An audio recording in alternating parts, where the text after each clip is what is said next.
and gentlemen, on my right, Hikmat Ramzani and Deani Ratri of Tiller, Indonesia.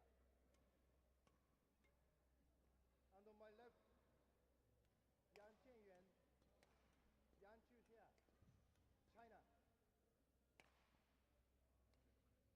Hikmat Ramzani to serve. Ready to play. To Yan Chuxia. Level. Play.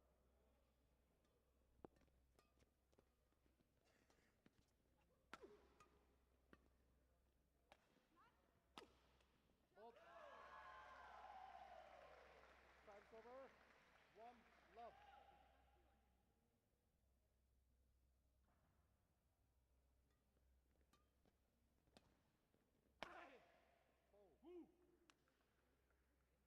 Time's over. We can't hear each other. We can't. Well, this should have been done this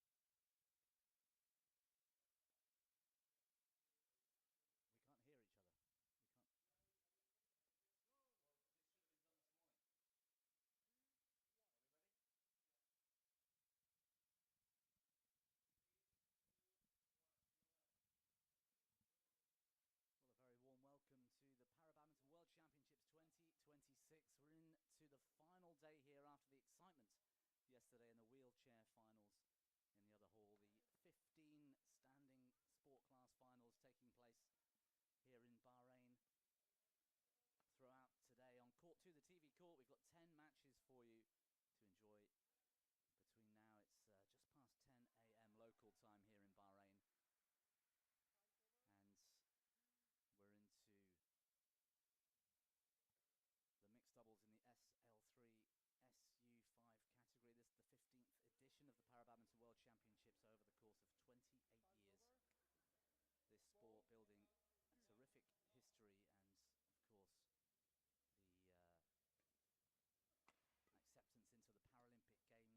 SL3 SU5 category. This is the 15th edition of the Badminton World Championships over the course of 28 years. This sport building a terrific history and, of course, the acceptance into the Paralympic Games for the Tokyo cycle and more recently in Paris has changed the sport massively. I'm Bobby Griffin and I'm delighted to have a bit of company in the commentary box this morning. Team GB's coach Nathan Hale is with me. Good morning, Nath. Good morning, Bobby. How are you? Yeah, really well, thank you. It's been a terrific week of action, hasn't it? I mean, you've been out here for about a week now. You missed one of your early experiences of Badminton after the Europeans last year. Have you found it? You enjoyed yourself? Oh, yeah, very much so. I've really enjoyed being out here. I think it's one thing seeing the European badminton,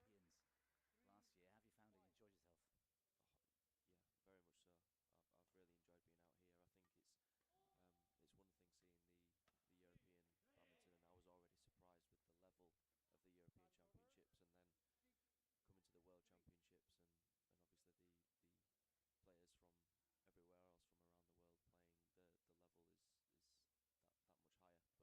higher. But I've really enjoyed myself. Well, you've been involved in Badminton now for, it's got to be a good 10 years or more. I remember when I was training and playing and moving up to Sheffield to train full time, you were one of the junior players at the time that was obviously able-bodied, but you know, doing well in getting to nationals and that kind of level. You must have seen a huge evolution in para since that time. Absolutely, and I think that the para that I was exposed to at the time was maybe as much as 5 or 6 players, and I think not only by seeing more players outside of the national setup in GB, I've seen a really big difference in the level of players just domestically, not only comparing it to an international scene, but domestically the level is that much higher, and the sport's developing. It really is. I mean, and this is as high as it gets, really. I mean, yes, we've got Paralympic Games to enjoy nowadays in Badminton. Paris was amazing, so was Tokyo before that, moving towards the LA almost halfway through that cycle. But this Badminton World Championships and its finals day, the level today, the standard is incredible, and the lineup that we've got as well, 10 matches on TV Court 2, is amazing too, isn't it? Because we're kicking things off in this mixed doubles SL3 SU5.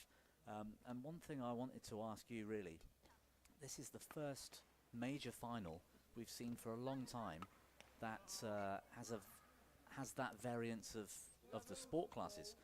The last 2 Paralympic Games finals, the last 2 World Championship finals, both pairs on either side have been all SL4. So we've got an SL3 SU5 combination for China here today. From your view and from a coaching perspective, why do you think that might be? It seems that at the highest level, a more balanced pairing of two SL4s tends to be a more winning combination. So it's it's great that we've got SU5 SL3 in this final, but why do you think that might be in doubles? I think that in doubles, you quite often find that as a pair and as a team, I mean, I'm cautious with saying this, but you are as strong as your weakest player. And I think that on a doubles court, if you can find the weaker player on the court and do a very good job of that, you can keep the rallies brief, and you can dominate as a pair. And I think from a mobility perspective, with having two SL4s, it's a little bit harder to pick out that weaker player as there's a bigger balance with the mobility of the players. So in terms of rotation, I guess the fours would be more comfortable having to rotate around a full court. Yeah, certainly, and you get they are more likely to be able to cover a greater distance on the court. You won't find one of the players covering only one corner and the other having to do a lot of the hard work around them. You can rotate quite traditionally, I would say, from in comparison to an able body perspective. Yes. Yeah. Okay. If you'll see the SU5 and the SL3 combination, I mean, even in this rally alone, you've got the SL3 male taking the net for China. Yeah, for China. And I think that from a mixed doubles perspective in an able body world, it's quite rare that you have the male player playing a lot at the front, and it just creates a different dynamic in the game, which is what is so exciting to watch, in my opinion, with this category. Yeah, it is. I mean, the Indonesian pair, Liani Oktila, is one of the most accomplished badminton players in the entire world. 2 medals at both the games, or 3 medals in Tokyo rather, 2 golds and a silver. Took 2 medals at the Paris Games. World champion in all the different categories. Still playing singles, doubles, and mixed, and she's playing in all 3 finals today as well, which is amazing. Her partner's great. They're 2 SL4 players, standing lower disability players, but they're perhaps at the top end of that physical spectrum in their class, because you get, for example, amputees in that class like myself, but these 2 are pretty mobile, pretty quick, and natural Indonesian racket skills as well. I mean, they're pretty dominant too, aren't they? So it's a tough ask for China's Yang Shuxia, the SU5. I mean, she's a terrific player. She's in the women's singles final in SU5. But for the SL3 on court, it's got to be a difficult job for him today. Yeah, I think as the front court player in mixed doubles, either male or female, you try not to get too isolated, and you try bring yourself into the game, but it can be very difficult because the stronger pairs find a way to sometimes isolate you and exclude you from a little bit of the rally, and then hit the shuttle to you as you're just starting to rest and think it's not coming your way. Well, they're closing in here, 2 points away from this opening game already. We've only been playing a matter of minutes, and it is the SL4s once again that are dictating.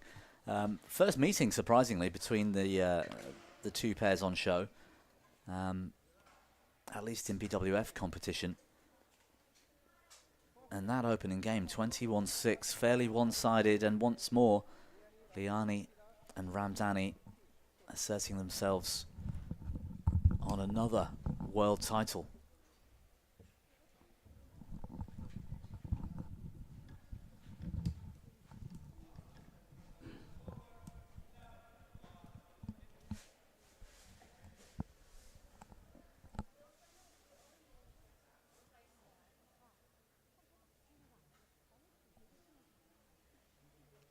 Taking a rest, Liani already sat in the chair. I mean, how unusual is it?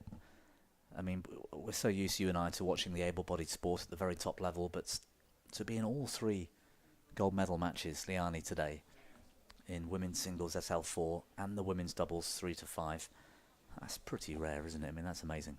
It's very rare, and I think it's managing your physical condition that it can be so difficult. You tell yourself that I'm in a semi-final, so I'm going to commit everything into the semi-final to get through.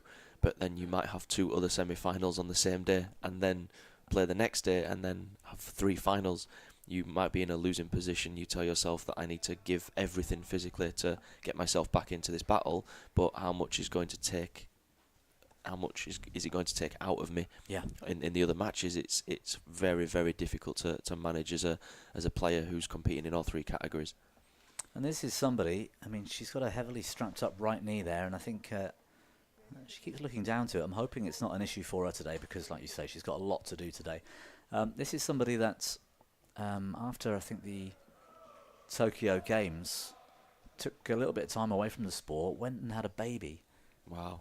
And came back, and she's again competing as she gets a little bit older at this high level. And we saw those sorts of achievements yesterday in the wheelchair court.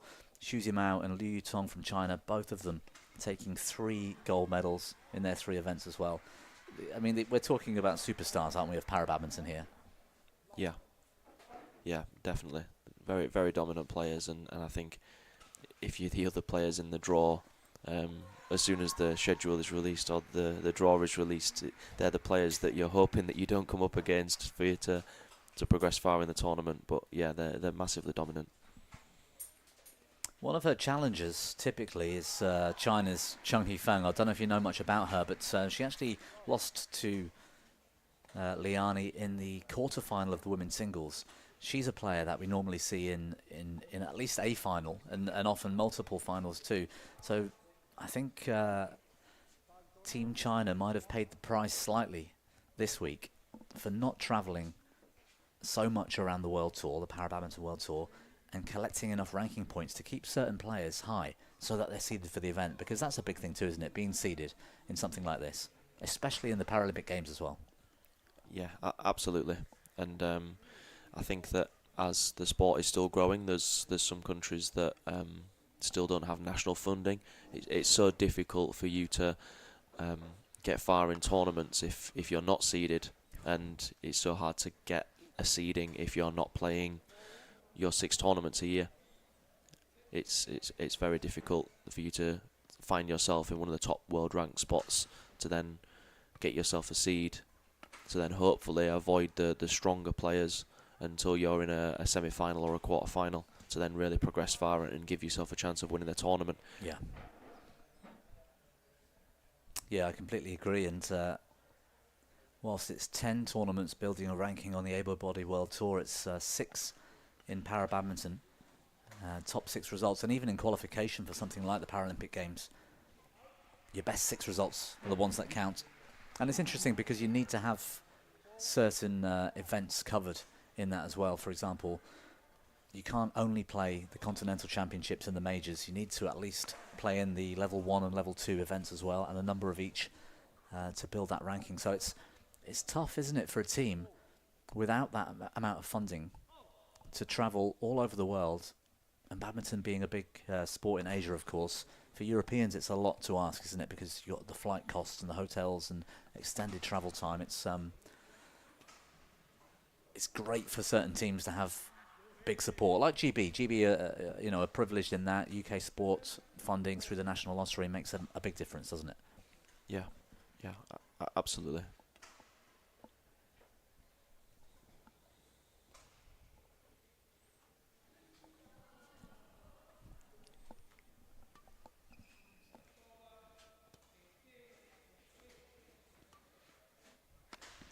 I think they're playing well today, but they're also looking so relaxed, the Indonesians.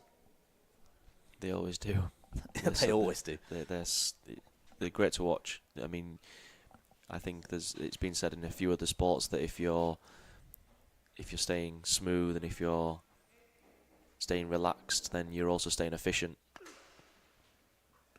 And I think that Indonesia do a really good job of showing that, especially with their flair as well, with staying soft with their fingers on the racket to be able to generate a lot of power very easily.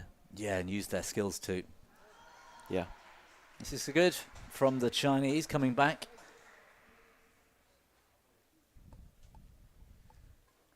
Yang Jinyuan on serve in the last 2 rallies having to work pretty hard in the rear court.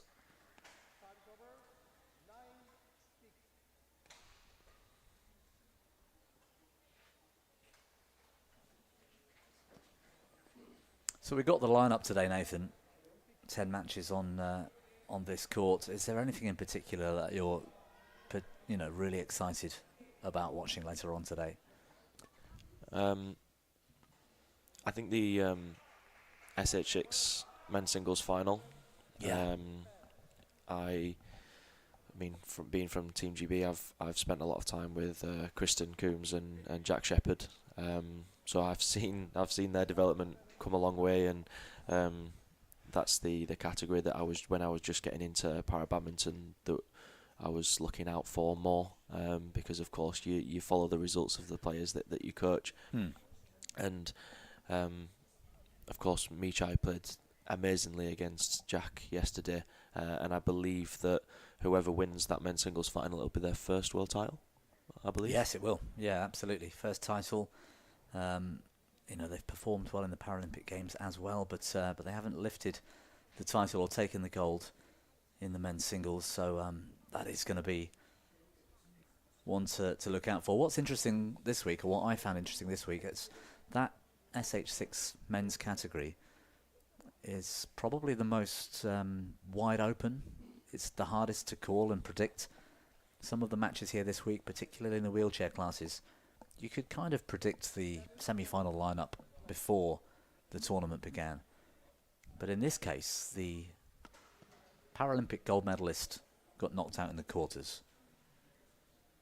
The silver medalist isn't here this week. The bronze medalist Vitor was knocked out in the round of 16 by Miles. And we've got Michai into his first final in the Worlds. Still young as well, isn't he? With impressive racket skills. It is going to be one to watch today. Viewers need to stay tuned throughout that. That is match number 5 in the lineup.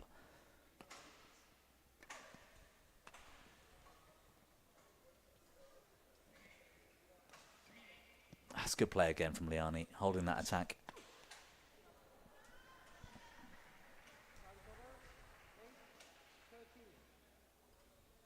Chinese pair look a little bit more confident in this second game, I think.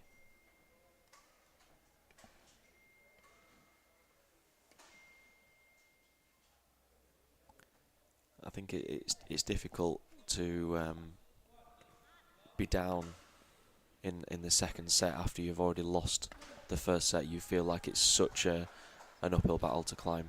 It can be really difficult. I mean, you start slow, and let's say the score is 6-2.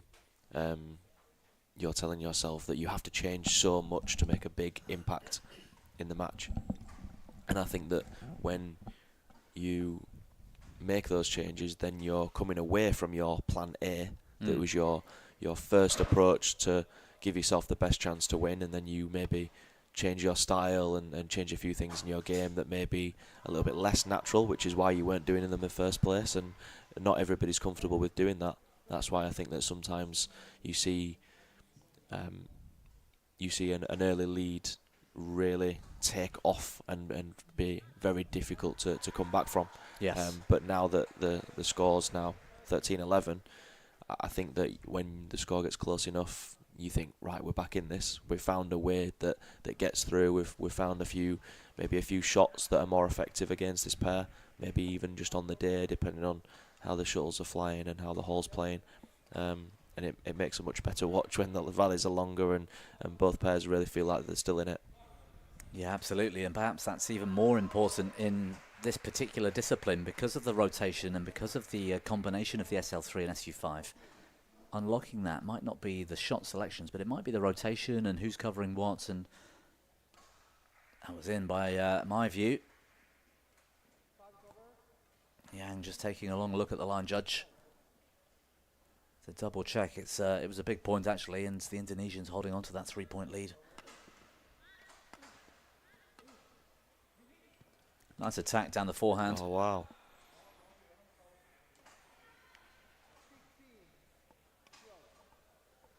She couldn't have done a great deal more there, Yang.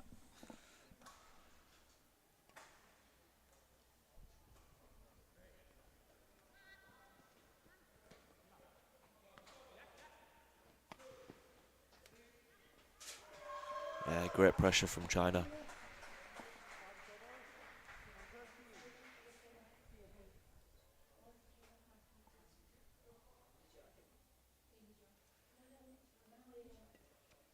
Still 3 points down, but they've got a bit of momentum.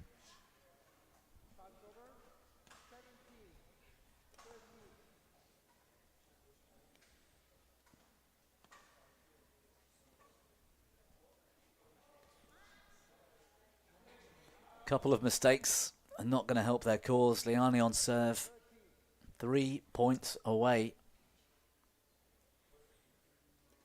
from a mixed doubles gold medal.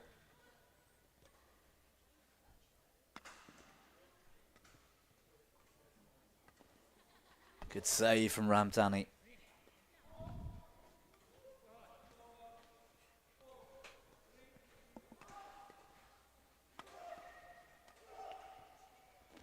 Oh, longest, maybe the best rally of the match so far.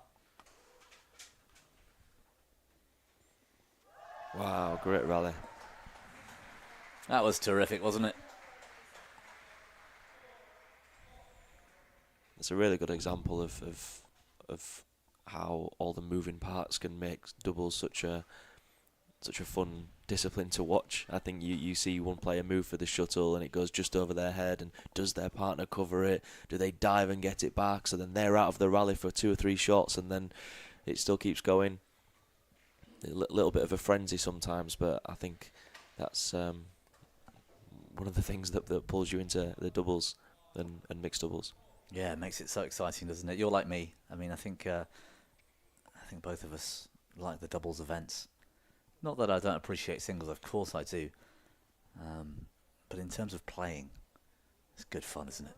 It's good fun. The speed of the rallies, I think that you can take quite a lot of risk with your movement, which I think is a dynamic that it's a lot harder to find in singles, or maybe it doesn't happen to such a big extent where one player moves to a position very early because they believe that the shuttle's going there, so you get a lot of anticipation, because you can also be wrong with the anticipation because you've also got a partner to cover your back in case you get it wrong. But I like that dynamic.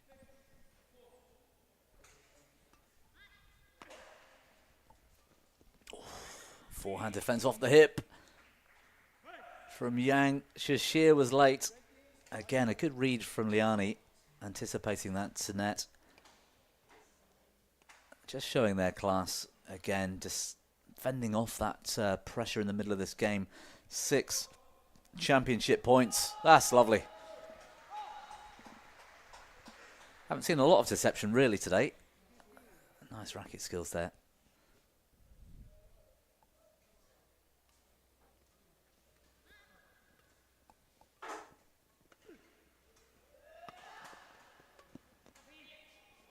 Wow, what a save. Yang Shashir with the second smash goes cross. Liani reads it really nicely, straight up the line in defence. 21-15 the second game. Straight games win. And the first gold medal in the standing hall awarded to Liani Ratri Oktila and Hikmat Ramdani from Indonesia in the standing mixed doubles. Good performance, Nathan, wasn't it? Certainly. And you could see it in the first set. It was very dominant, and I think that when you've got that first set under your belt, you can play that much more comfortably and confidently in the second set. But it was great to see China still fight back. But I think that in the end, Indonesia just had a little bit too much for them. Well, breaking that down nicely. A silver medal then for Yang and Yang of China. And a gold, perhaps Liani Oktila's first gold medal of the day. Let's see if she can go on to claim not 1, but maybe 2 more.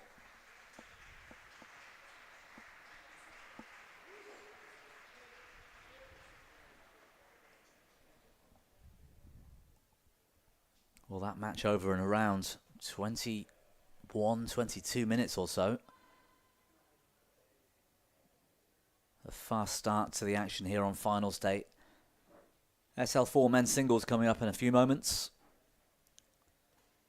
reigning world and Olympic champion Luka MAZOUR in action.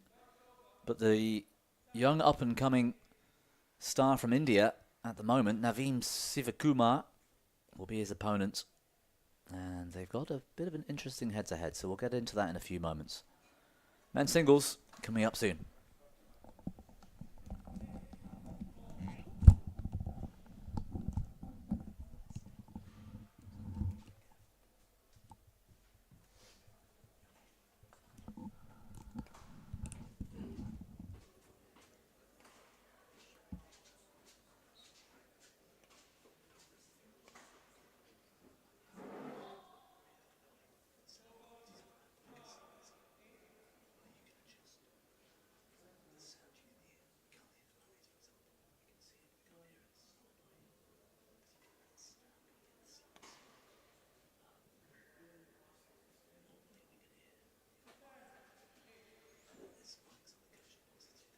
On court 2 for the category men's singles SL4 final. Please welcome the umpire, Fox Alu from Netherlands, along with the service judge, Justina Pert from Poland.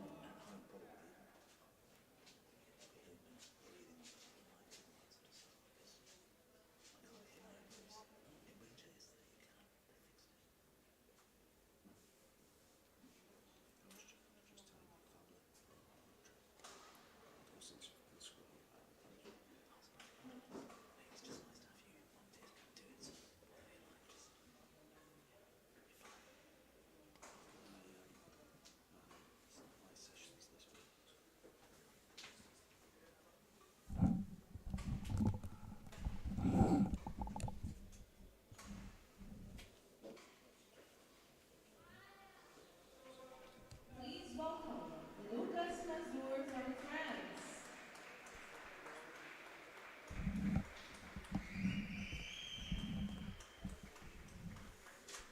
And his opponent, Naveen Sivakumar, India. Let's start the match and enjoy fair play.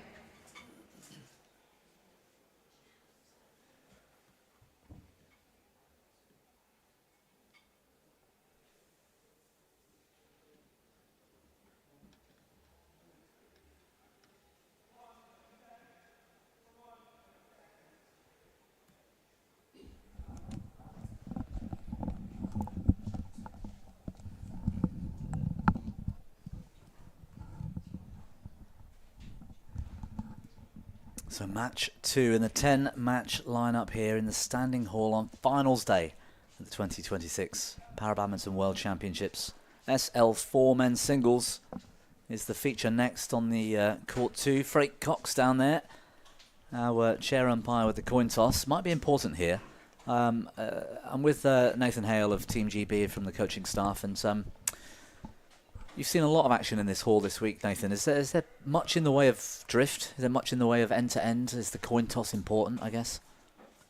I don't think that there's a faster side. There was I guess you'd say horizontal drift. I was about to say left to right, but it depends on which side you're playing on. Well, from the camera angle we're looking at, we're reversed. We're sat behind Luka MAZOUR, actually, so the way we're looking at the court live is different. But yes, on screen at least, yeah, it's been a little bit of sideways drift, hasn't there? Not a huge amount. Yeah, it's hard to keep track because the conditions sometimes change from day to day. Sometimes the hall's a little bit slower or faster. It doesn't seem to have that big of effect on the players that are more experienced, that maybe have dealt with it in the past.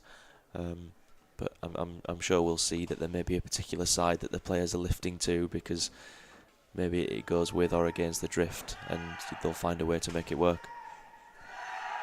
Well, in terms of this matchup, I can tell you that the head-to-head, which includes doubles matches, by the way, is 8-1 in favour of Luka MAZOUR. In terms of just the singles, it's 4-1. But their last meeting was the interesting one. The final of the Indonesia International last year lasted 80 minutes, 21-12 in the third to Naveen.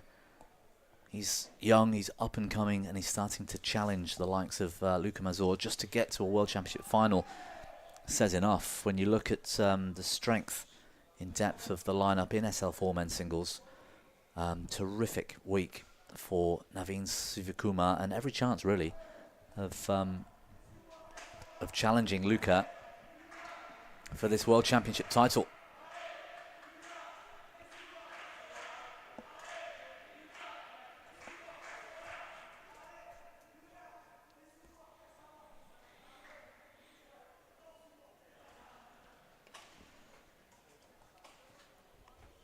MAZOUR, of course, well known to the world. 2 Olympic or Paralympic gold medals.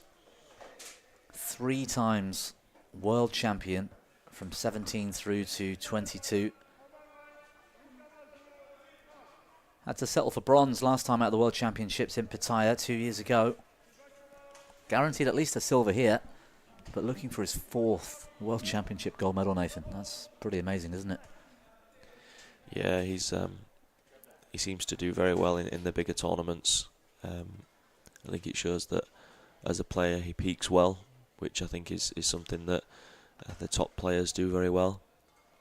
But I'm looking forward to this match. As you say, the last head-to-head was won by Sivakumar.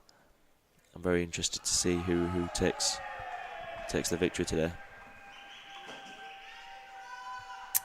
Yeah, and Luka only recently has come back to sort of full-time training and competition. He took a little bit of time off after the success of the Paralympic Games. Of course, home nation in Paris as well. It was even more important, I would argue, for somebody like MAZOUR.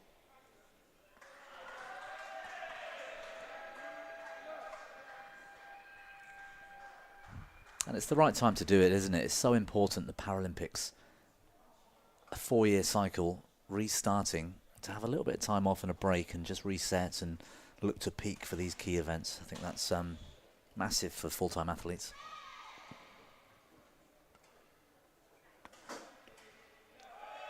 Yeah, I think sometimes as coaches as well, you might recommend players take a break because there's not that many times in the calendar where you'll get an opportunity to. You have traditionally an off-peak season or an off-season where you might rest and recover, not necessarily always just for the sake of your body but also your mind as well. It can be really grueling travelling away, long flights, long times away from friends and family. Yeah. It can take its toll. So jet lag, foreign food, all that kind of stuff. Temperatures, you know, you come into so many different climates.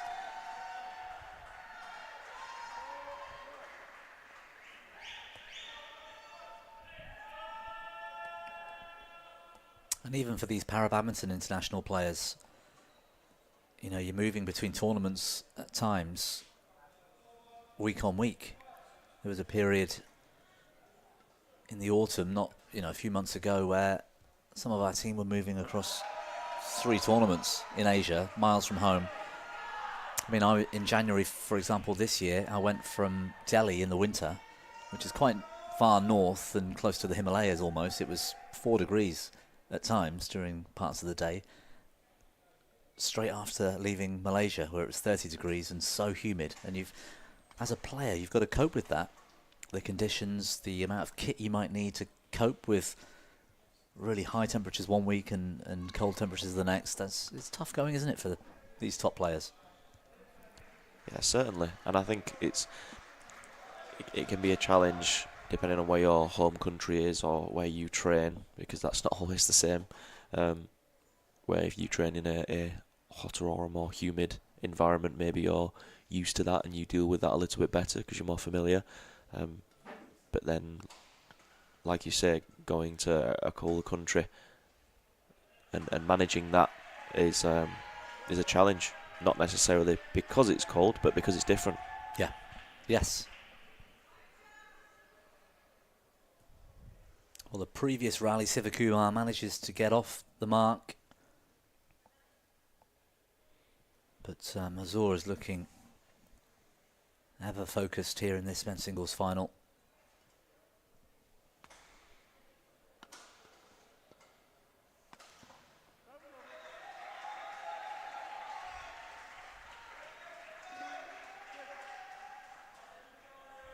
It's another category as well, Nathan, where I'd say the two players on show are at the higher end of the physical sort of space, if you like, the physical ability in that spectrum of disabilities within this sport class. You've got players with cerebral palsy in this sport class. You've got players with amputations. These two are terrific movers for an SL4, aren't they? Yeah, and I think that having your foot able to use, I mean, it sounds awkward, but ankle, calf muscle, yeah, all of that. Yeah, being able to push off, and that is so essential for the basics of badminton movement, that if you don't have that, I can't imagine how much more difficult it would have been for you in your time with not having a foot to push off from. Yeah. Yeah, it's tricky. You've got to you've got to take those gambles a little bit more that you were talking about, I suppose. I suppose your focus might be on other parts of the game and not so much on the physicality of it, because even spending all your time in the gym or in physio, it's only going to make you a small percentage better in that area, whereas that's the beauty of badminton. All shapes and sizes, lots of different ways to win games. We see it in the able-bodied tour, the height difference between somebody like Koki Watanabe and Victor Axelsen, for example, or PV Sindhu and Yamaguchi. But then you've got different skills, you've got different attributes. There's lots of different ways to win a match, isn't there? Oh, yeah.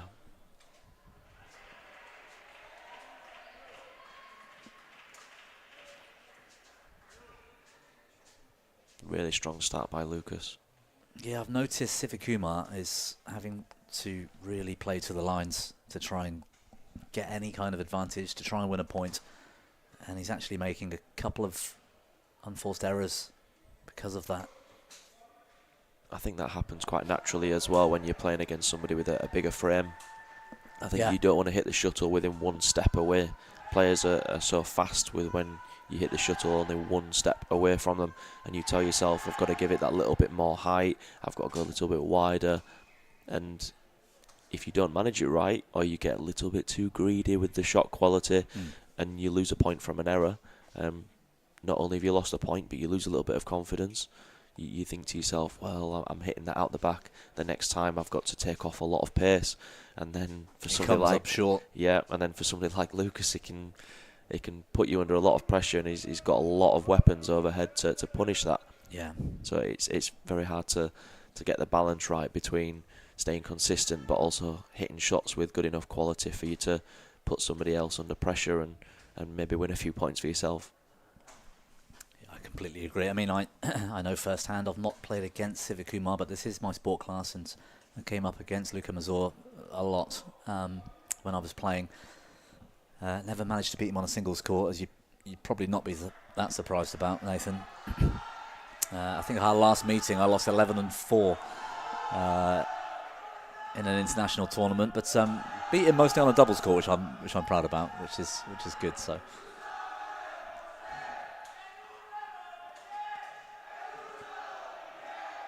We can hear the French audibly, hopefully at home as well. We can't hear what you can hear on screen, but in the arena, the French support amongst all of the different badminton nations, the French support is right up there these days, isn't it? Yeah, absolutely. I was thinking about how to mention it myself, but yeah, I think you can hear it and you feel it as a player. It can, if it's on your side, it can be that little bit of extra energy that you give yourself when maybe you're in a third set and you're thinking, oh, I wish I could go over and get a drink and get a towel, and you hear your teammates or your supporters or anybody in the stands cheering you on. It can give you that little bit of a boost that you need to get over the line sometimes, and the other way around, it can crush a player if you're already down. I mean, the scoreline 12-4, Sivakumar's got all that noise coming from right behind him. It's slightly louder for him than maybe it is for Lucas, because he's on that side of the hall. Yeah. Yeah, that is tough going. Actually, I used to use it to my advantage when playing against the French, or in particular playing against MAZOUR with Danny Bethel. In fact, it was almost our motto going into a final when I was facing them a couple of times in 2017, I remember. And our sort of motto was, you know, let's go and silence the French, because we knew they were going to be up for it, really loud, chanting and singing and trying to sort of get their players up for it and to sort of create that pressure for us. So if we could keep them quiet, we knew we were doing a good job. Brilliant start so far. MAZOUR 14-4. This is not the same level of match that might have been witnessed in Indonesia just 3 months ago. Those game scores, by the way, MAZOUR won the first 17, lost 23-21, and a slightly more one-sided third, 21-12.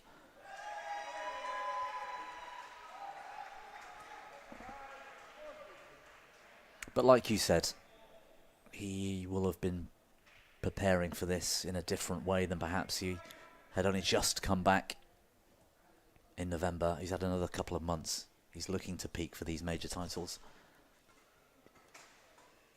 I think it shows as well.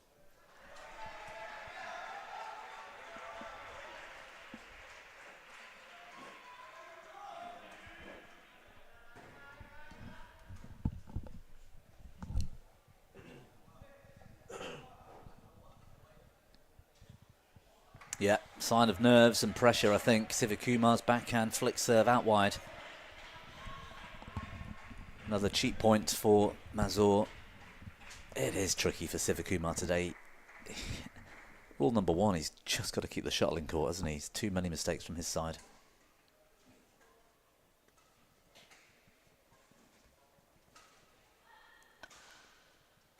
That's a big smash.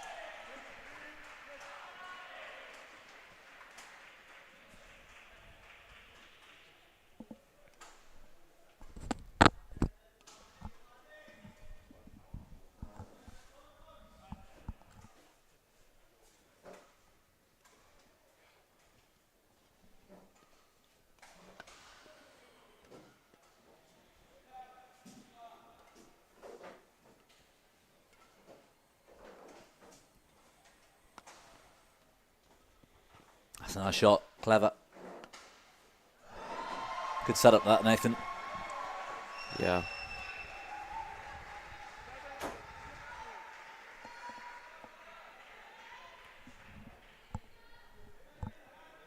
What would your advice to be to Naveen if you were down there coaching in this match? I think, as you saw then, he managed to put Lucas under enough pressure with his pace of his movement, being able to take the shuttle early enough to hit some good angles and use a change of pace. But I think the game hasn't gone his way so far, because Lucas has been the one that's been hitting down and has been attacking and using his angles much better.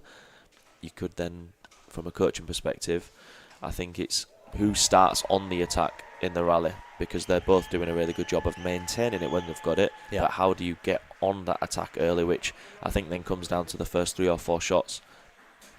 A little bit of variation in the serve, maybe a little bit of anticipation. That rally where Naveen won a couple of moments ago, he was there early and had a bit of time to sort of hold the shuttle on the racket, slight double action and back up the line, and it made Lucas late.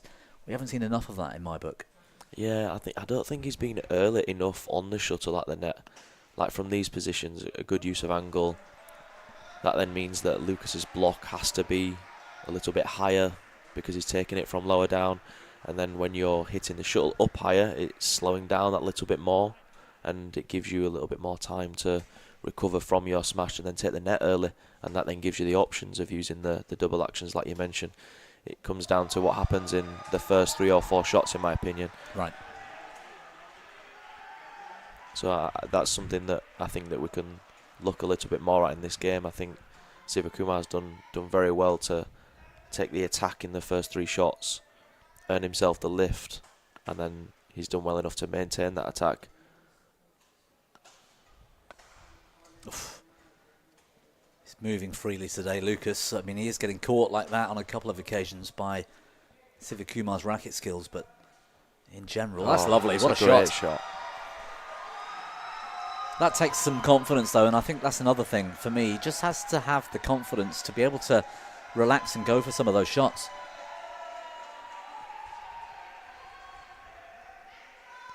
I think even if Sivakumar doesn't take this set, I think that the momentum that he's managed to build up by fighting back, I think that that'll help him going into the second set.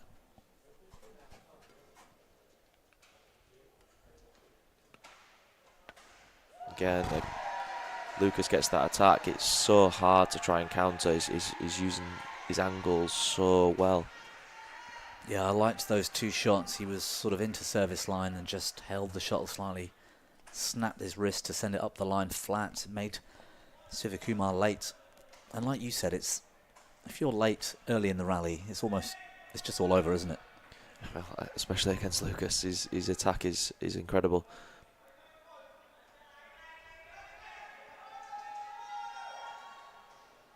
Wow. And I think that those drop shots work because he's been going heavy from the back of the court. The last few times that we've seen Lucas win rallies at the back of the court has been from him hitting straight smash with a lot of pace, and I think that pushes your base back as a defensive player, because you're then trying to anticipate and look for that smash, and then you get beaten by a cross-court slice. And I don't think that shot would have been a winner if it hadn't been for Lucas adding so much pace earlier in this match.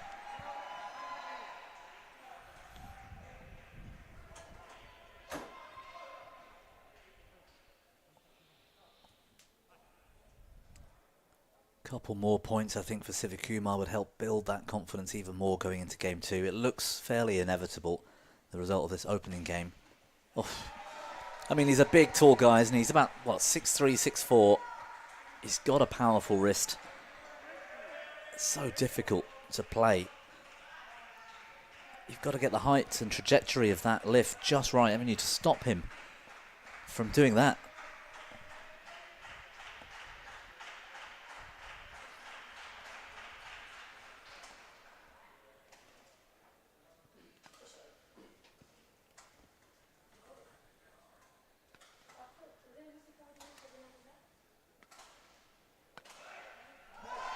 Good rally again from MAZOUR. You think you're out of trouble when you get him on the backhand side. That quality of that cut-in was so good, wasn't it? Just to get himself back into the rally and then build an attack from there. He's playing as best, I think, as I've ever seen him play right now. And maybe some of that can come down to his opponent's day. Let's see if that improves in game 2. But the first, 21-12. I don't think there's any stopping MAZOUR in this match.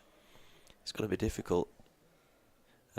The last 2 times that they had their head-to-head, Lucas won the first set in both of them. In the more recent head-to-head, he lost in 3 sets. The one before that he won in 3 sets, but both times he's taken the first. So I think it's still open. I'd like to see how the start of this second game goes. I think that we're likely to see a change in the approach of the start of the rally from Sivakumar. I would, if I were in his coaching team, I'd be telling him to try and get the attack as early in the rally as possible, even if it means that you're leaving open a little bit of space over your head because you're committing to the net return of serve.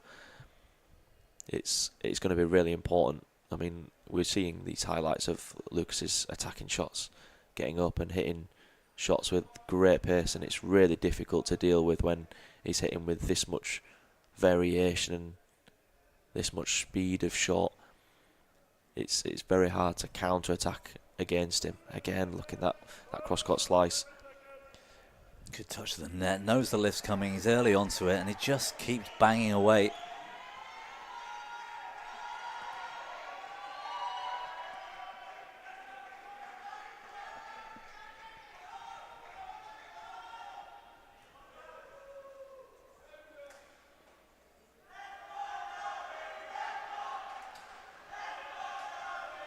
I wonder if MAZOUR is thinking much past the fact that he needs this gold medal in the Worlds. Do you think he's maybe thinking about his opponent and their history so far, that last meeting?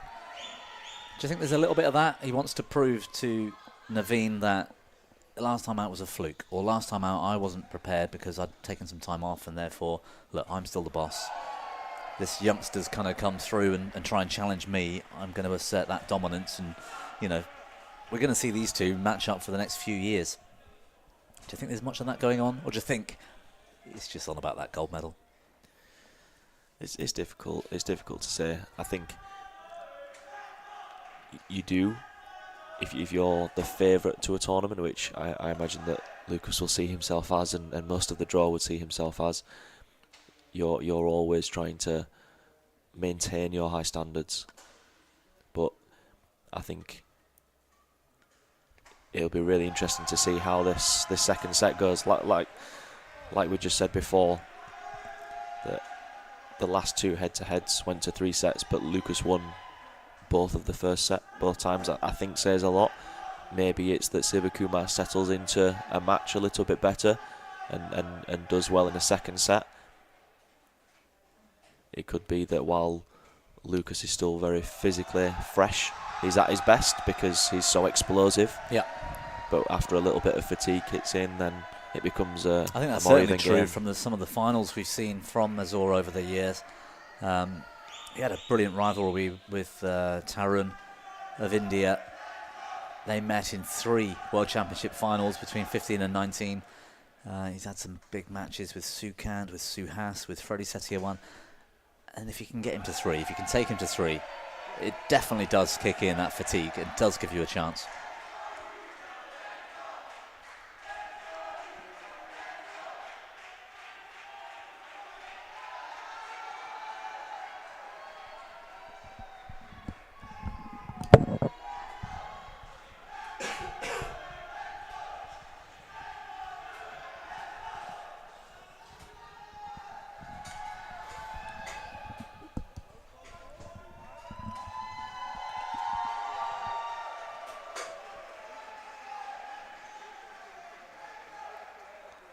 It looked to be a service fault called then. I think it was too high by Lucas.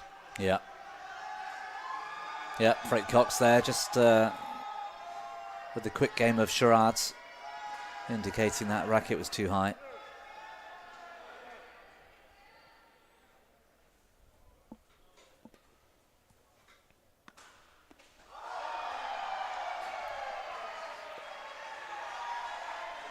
Again, great attack by Lucas. So hard to counter when he generates that angle, and his variety opens up other shots for him on the court, like we saw on the highlights in between in the interval. Yeah. That just as you start to settle into receiving his straight smash, which is a huge weapon, he's also got his cross slice, he's got his cross smash. It's so difficult to set up as a defensive player against somebody that has great variety, which is why it's so important in the game. You've got to do what you can to keep somebody guessing as a defensive player. You can't be over reliant, even if you do have an amazing smash or an amazing slice. If it's used too much and you're playing against an intelligent player, they'll start to anticipate it, and yeah, it's not as effective. That's where we talk about shot combinations and staying varied in your attack. It's a good rally to come through. Sivakumar looked to be taking the initiative, but MAZOUR showing us he can neutralise as well. He can stay on defence when he needs to. 15 finals here as a reminder, 10 of them live for you on the TV court. There are 5 therefore on court number 1, it's called, I suppose, and the SH6 mixed doubles started at the start of the day with us, and it's still going on, that first match. China versus China in the mixed. Closing in on an hour of play.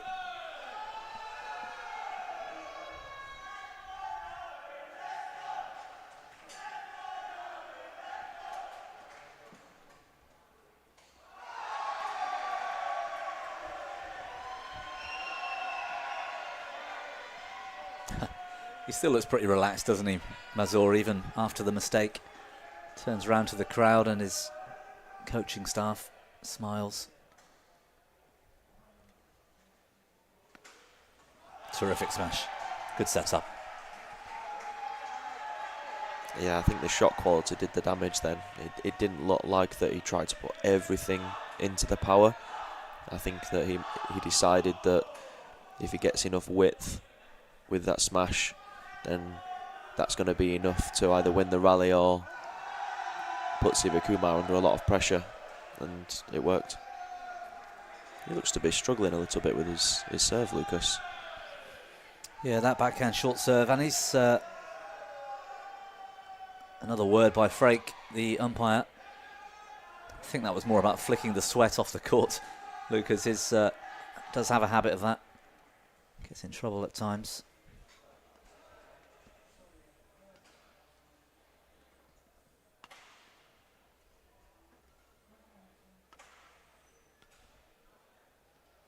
Using the slice a little bit more, MAZOUR, as well, rather than the big smash.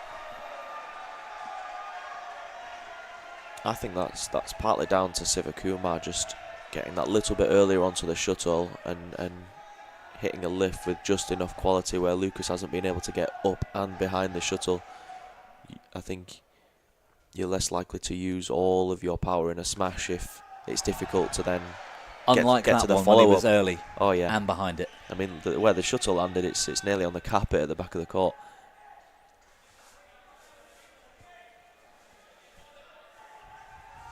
And I think that's why we love the sport. You can hit a smash, but it can be in 4 or 5 different ways to try and get something different out of a defensive player.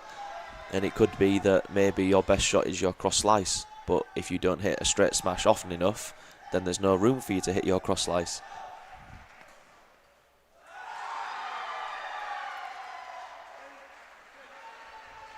I think though, but for Lucas, I think his weapon is his straight smash. Maybe for me it was my cross slice, but I think he turns to his straight smash as a reliable way to add a lot of pressure in the game. Good serve. Yeah, and you can understand it. I mean, with him being so tall as well and the power coming down, you have to naturally back off expecting the straight smash. It opens up that court, doesn't it? Yep. Gives you that opportunity to hit that kind of shot instead. Yep.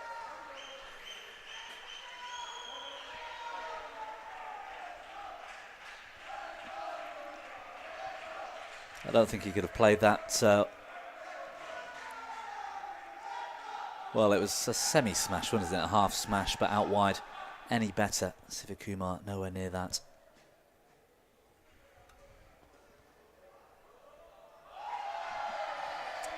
That's exactly what you were talking about earlier, Nathan. Played an aggressive return of serve and pushed forward, looking for the net to take the net away from Lucas, who went over the top of him. Well, that's the gamble, isn't it? Yeah. You will get caught on occasion.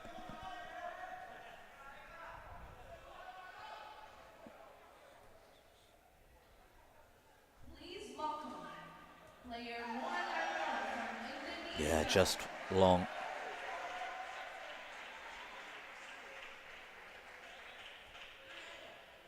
Still full of smiles, looking very relaxed, Luka MAZOUR. Yeah, you can feel his confidence when you watch him, and I think that it shows. It's a sign that he's in a good place in this game when you see him smiling and sometimes occasionally looking over to those in the crowd that are behind him. But I think he's got some work to do because Sivakumar's putting up a really good fight. He is, without really doing an awful lot, if that doesn't sound too unfair. We haven't seen that many winners from him, clean winners. It's more that he's outmanoeuvring his opponent, finding that space. Yeah, he does really well to force errors. It's not, I mean, there's an unforced error, which is that you make a mistake when you're not under any pressure and you would expect yourself to not lose the rally from that position, maybe hitting the shuttle in the net from a net shot or hitting a drop shot out the side. But forced errors where you're hitting the shuttle at the other person with a lot of pace, maybe outmanoeuvring them and they just about don't get to the shuttle. It's I think that's what he has to rely on. Sivakumar, he's not going to be able to generate the same angle that Lucas has, or maybe generate that much pace from those types of positions. But being able to outmaneuver Lucas and open up spaces on the court, find gaps, set traps, I think that's his style.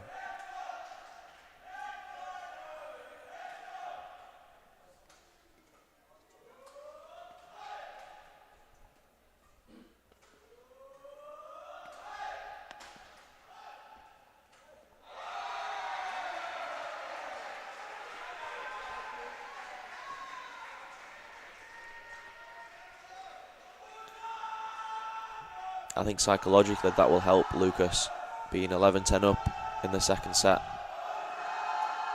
It's only 1 point, but to feel like you're on top and you get to experience that feeling for, even if it's just a full minute, while you're having a chat with your coaches, you feel like I'm on top and it's them that have to come after me.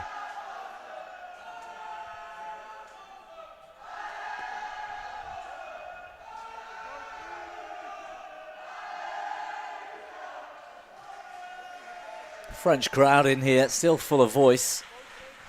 Feels strange to say the French crowd, but it feels like it. There's so many of them sat behind MAZOUR at the moment. You'd be mistaken for thinking we were in France, wouldn't you?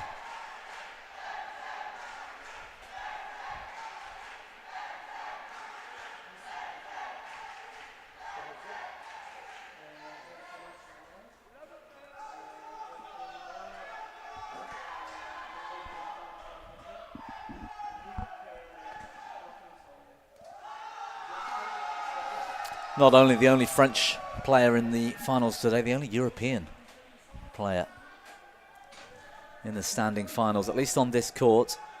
And yes, it's almost all Asian on the other court as well. Mariam Bolaji from Nigeria features. You've got Miles Krowski from the USA later on today, and JC Simon playing with Egyptian Yasmina Issa in the women's doubles as well. Otherwise, an all-Asian lineup on finals day. A lot of European hopes, therefore, and of course French hopes on this match for Luka MAZOUR, but Sivakumar still fighting back here, Nathan. He's managed to take the lead.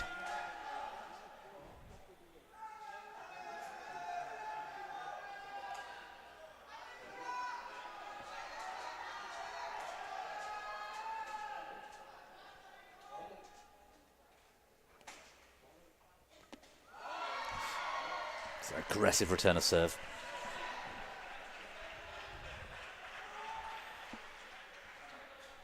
Yeah, it's like I was saying in the first set. I think that the first 4 shots in this game is so important. If both players are slightly too passive when returning serve or serving and anticipating for that third shot, it's going to be one-sided, in my opinion, if Lucas can be the one that is up and he has the attack after the first 4 shots. And I think that's what Sivakumar has done so well, is varying his serve, using flicks, anticipating a little bit for Lucas's net return of serves and lifts out. So I think it's definitely something to pay attention to, because I think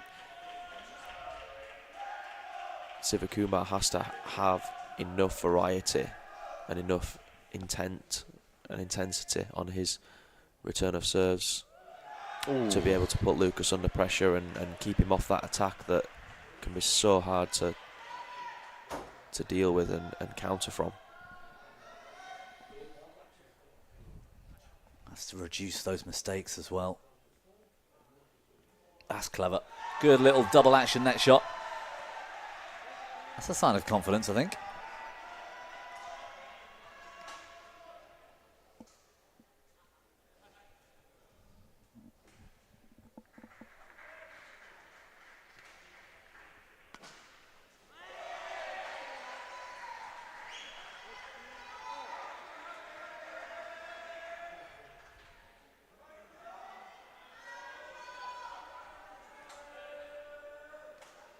Interesting position to be in the match now. 15 all in the second.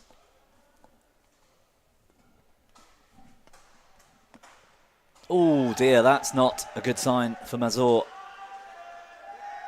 Up early, mid-court. Any smash, I think, in the court was a winner. Goes wide. A little bit of tension in MAZOUR right now, I think. Yeah, I haven't seen as many smiles from him in the last 3 or 4 rallies.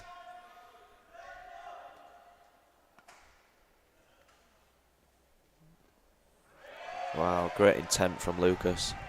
Anticipating that straight cut in. Yeah, that facial expression of MAZOUR. He's getting told off again, I think, for flicking sweat on the court. Well, it's not really on the court, to be honest. He's trying to flick the sweat off the court, and he's not asking for the court to be mopped every 2 minutes, so it doesn't seem to be a big problem. Well, lengthwise it was in. You can't see the width service judge, who I think has also called that in. That is a big moment for Sivakumar.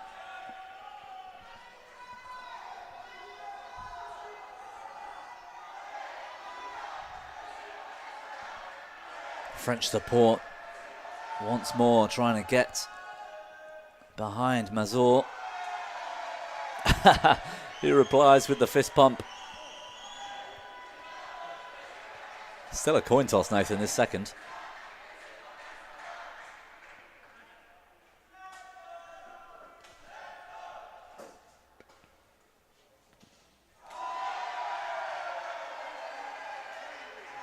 Didn't look like the best serve, actually.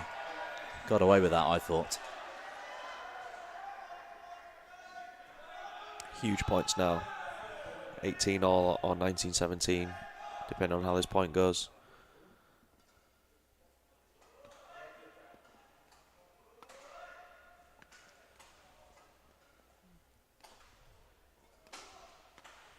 That's a lovely shot down the line. Good rally from Naveen.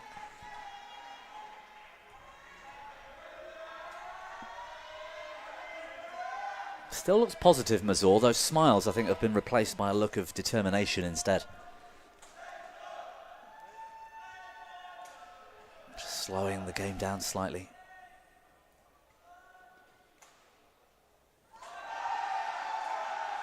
Wow, maybe that's a sign of nerves.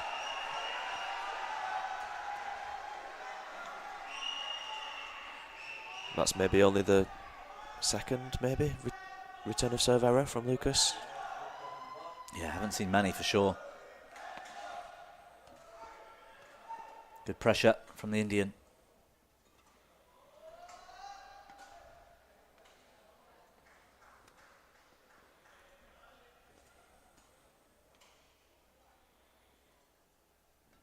He's definitely settled into the match now, Sivakumar.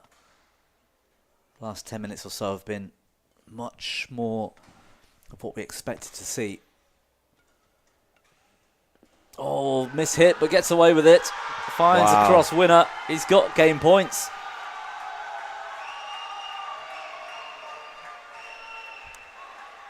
I mean, we've mentioned about the French crowd, but I think the India are also doing a really good job to get behind their player.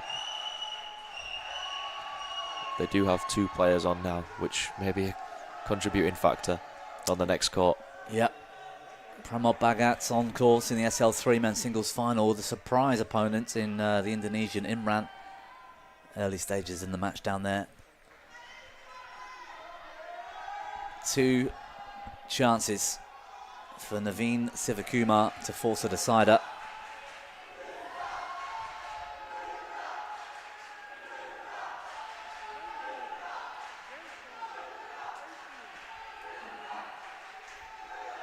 I think he's grown in confidence, you know, Naveen.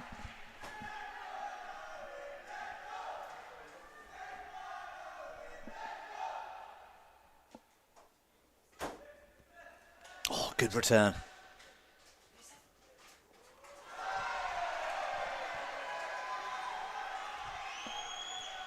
held his nerve there.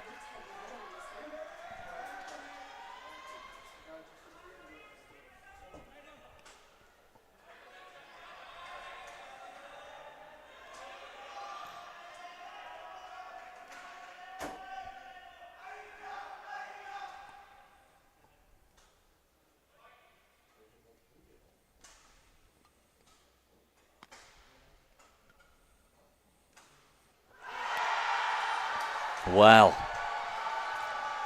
What a fight back from Naveen Sivakumar. Creating the pressure that in the end was just a bit too much for Luka MAZOUR to handle. Deciding game in this final. After the start we saw, Nathan, that is quite a big surprise, I think, and credit to Sivakumar for the way he handled that second. Yeah, definitely. I think it'll be really interesting to see how this third set starts. I think Lucas does well when he's playing with confidence. I think that even a lead as little as 3-love might be enough to let him race to 11 and get to 11 before Sivakumar. I'm really interested to see how this third set starts.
Deciding game underway in this men's singles SL4 World Championship final.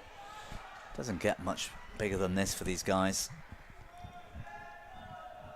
Just to recap, Luka MAZOUR, already so accomplished, Paralympic Games medals, 2 of them gold, World Championships 3, looking for his 4th title.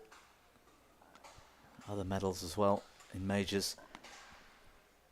But the young and up-and-coming Naveen Sivakumar turned it on in the second game, Nathan, and he's forced this decider. Brilliant for him. And do you think he's got the nerve to stay with Luka? Yeah, I think so. I think that he's had a really good show of character to come back from that deficit that he was in the first set. He was down by a big score, managed to build up some momentum at the end of that first set that I think really helped him going into the second. And even when that score was tight at 18-all, he managed to come out on top. But I think we're starting to understand as well how there's not that many players that have beaten Luka, especially lately, and he's one of them. He's won their last meeting. Yes, he's down in the head-to-head, but I guess form is all important in this sport, and of course he's still growing into his style and his play and the sport in general. It wasn't a fluke, perhaps. It was a genuine performance last time out when they met in Indonesia in the final. And the Indian took the win, but a 4-love start. It's pretty confident building for the Frenchman.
Well, the dream start to a decider continues for MAZOUR, 6-love.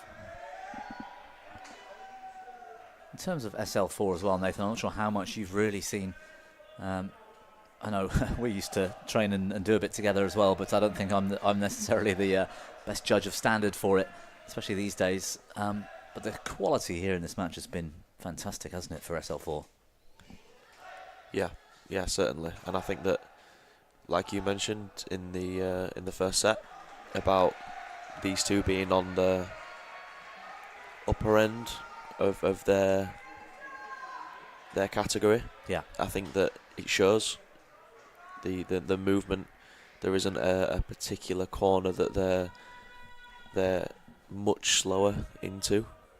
There's obviously going to be little differences here and there, but it's not showing in this match. It's not that there is one player that is hitting a particular shot over and over and the other player can do very little about it because of their disability. Yeah. It looks to be a very even game in terms of match-up from a physical perspective. I think the only thing that doesn't look even right now is the scoreline here in the decider, 8-love.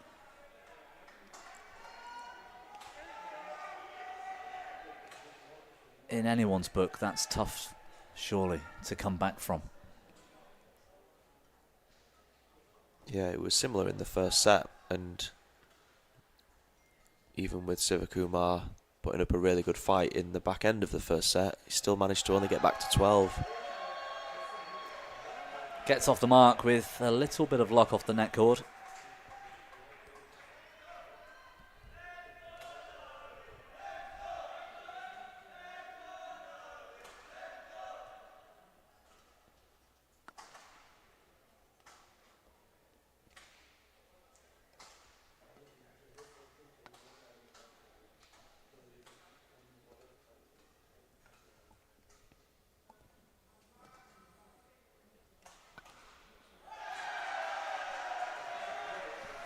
That net cord seems to be Naveen's friend right now.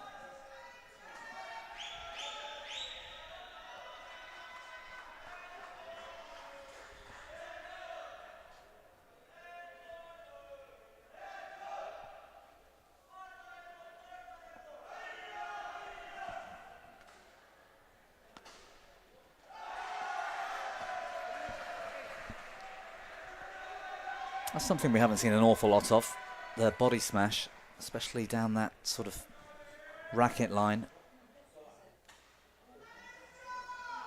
Useful change up for Sivakumar.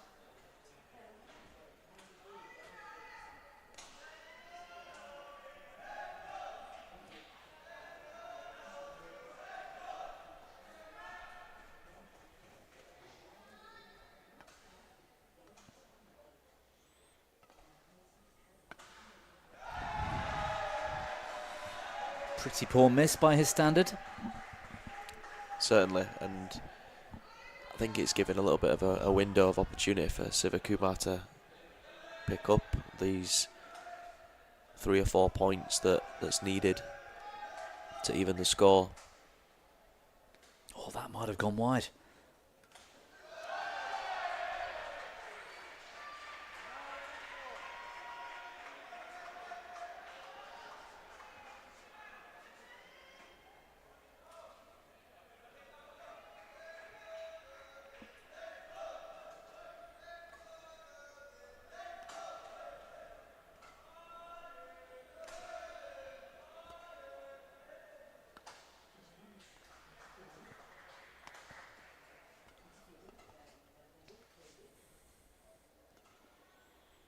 Good cover.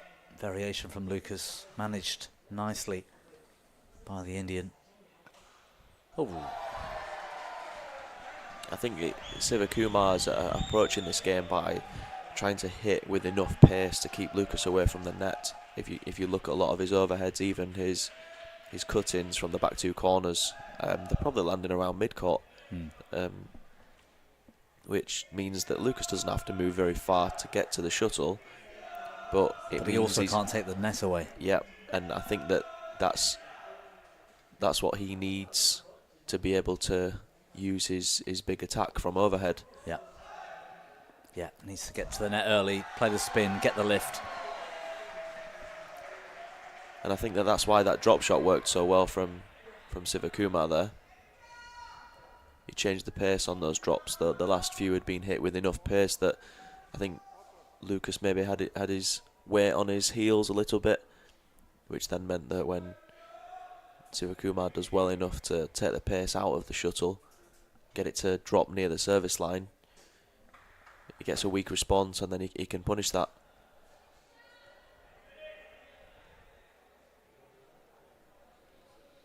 Well, it was 8-love, don't forget. A couple of minutes ago.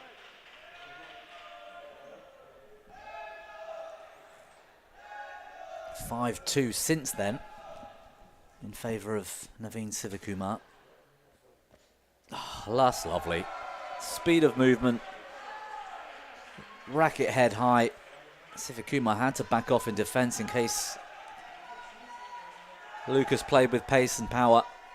Little deception. Good way to take us to the interval. 6-point lead, and the one thing I think Sivakumar might still have in his favour is that he played better on the side of the court that he's going on to now. That second game.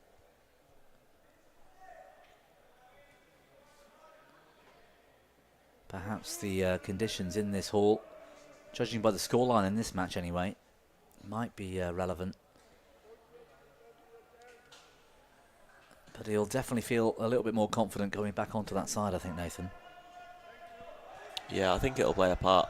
I think it'd also be interesting to, if it was possible, to hear from the players, to hear if they had a particular side they like to play on, but because of the crowd, if they'd rather face the crowd or have it behind them, because the support's been really good from India and France in this match. How did you find that? I mean, you've played in some pretty big matches. Was it quarters or semis at the Nationals, under 19? Yeah, I got into the semi-finals under 19, a year young, and then in my final year in men's doubles. On the senior stage, I played in the Welsh International, the Scottish Grand Prix at the time. Similar kind of environments, actually, to that kind of tournament here. In terms of the numbers and the space and the crowd, the seating, and the number in the crowd. So, having played in that sort of thing, did that bother you? Which side you were going on to, the crowd in the background or behind you? Because I must admit, I barely noticed, actually, when I'm playing. I just go on and shuttle in hand and play the game. It didn't really bother me, or get me up for it, or get on my back. Yeah, I think that it's maybe not necessarily just the crowd, but I think that the playing environment being so different to what you're used to that week in, week out, with an umpire and a service judge and a big hall, for example, with the drift. Yeah, I mean, even for some players that aren't as experienced, playing on a mat, a purpose-built, branded Yonex mat, where you don't have any slide. Yeah, there's no slide. Unlike a typical sports hall. And it does make a difference if you're used to it. You learn to trust the grip on your shoes that little bit more, which means that you can really throw your feet into the floor, and then that makes a difference with your speed around the court. Even like the airboards being around the side of the courts.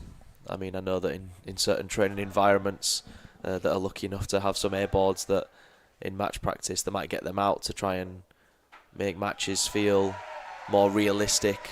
So when you step out of a training environment and you come to a tournament, you don't get shy from the environment and the occasion. It can certainly play a part, and I remember playing in the Scottish Grand Prix when I was 17, and they have a very big grandstand on one side, and it was one of the days where they brought a load of kids into the arena, but it wasn't just a few kids, like 1 or 2 classes.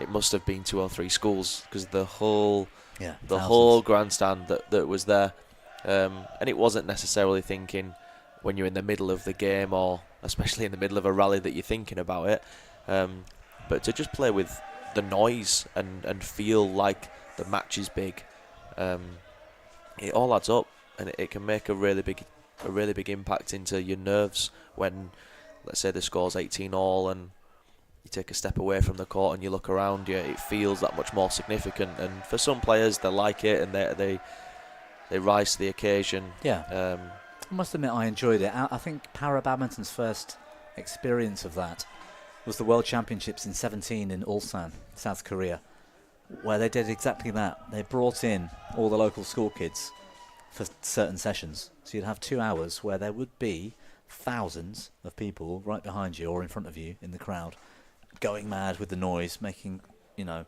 cheering for everything. Unbiased, but cheering. And that was a real sort of shock, I think, to many. A really nice experience too. But I must admit, playing for me, I don't know, maybe I'm just too self-absorbed or something, but it didn't faze me in the slightest. I didn't care if there was nobody there or if there was 10,000 people there. It just didn't change anything for me, strangely enough. Yeah, and I don't think that's a bad thing either. I think the players that like the fans being on their side and see it as valuable, they might also be the types of players that really struggle to deal with it when it's against them. Yep. Or when they're down in the match and they've got the expectation of, for example, Luca playing in Paris, where he lives and trains, in a Paralympic final. It's the biggest thing he's probably ever going to do. Yeah. And if you don't perform well and you've got teammates, support staff, or your friends and family in the audience right behind you or in front of you watching you, and you do something wrong, I think you could feel a little bit almost intimidation, embarrassment or something. That can affect you, I suppose, as well. Good shot out of that rear corner. Pressure back on Lucas. I think the momentum shifted back to Sivakumar. Still 4 points he trails, but the last few points, Lucas looks like he's just tightened up. Maybe mentally not as confident, but that'll build that confidence.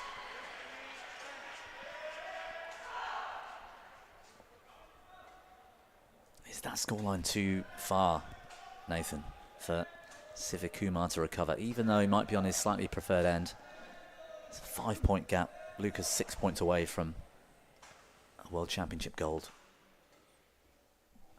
Well, it's roughly two to points. 1. Yeah, 2-1. Well, that's the task at hand. He's got to score 2 points for every one of Lucas's at the moment. It's a big ask. Yeah. Oh, he needed that. Dictated the rally. All Luca could do was just keep getting the shuttle back as best he could. Naveen with a golden opportunity. Yeah, that can take a lot out of you as a player when you feel on top. Has the scoreboard moved? Was it 15-10 and it's now 16? Yeah, it's now 16. I thought that might have gone to 17. Yeah, okay. 6-point lead in that case. Still a chance.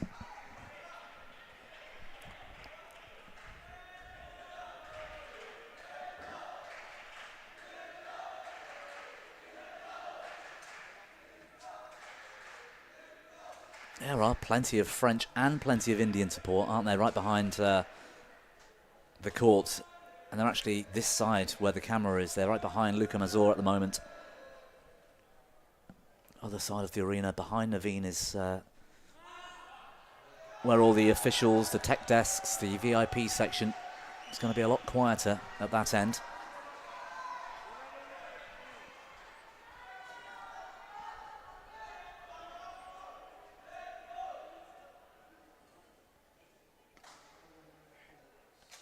Oh, lovely. Almost had to step out and play the clear, but he's gone wide.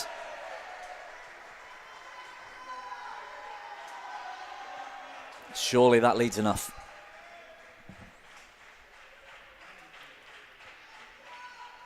Yeah, he's done well to have a uphill battle and manage to get back in it, but I think only 4 points away. Luka might be able to be aggressive enough to hit a few winners, but of course that comes with a lot of risk. The lift was short, I think, from MAZOUR. Dispatched nicely. This could be a special comeback from Sivakumar.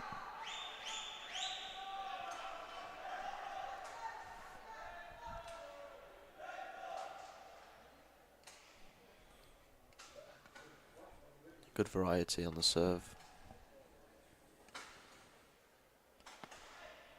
Wow. What a great rally from the Indian.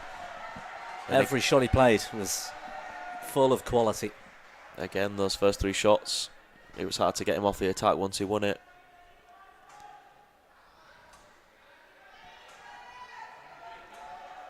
I think you'll see a lot of intensity now, especially at the start of a rally, to try and win the net first, to be the first player to hit a smash. They've both done well once they've hit the first attacking shot. Oh, net goal, that's lovely. MAZOUR with the touch.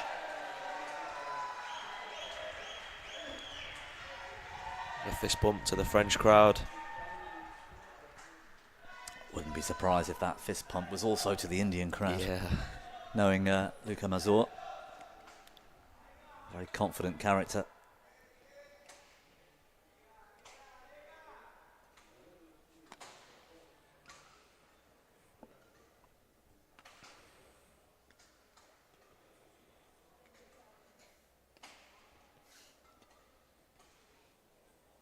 Still playing well here, Sivakumar. Some lovely shots. It's going wide.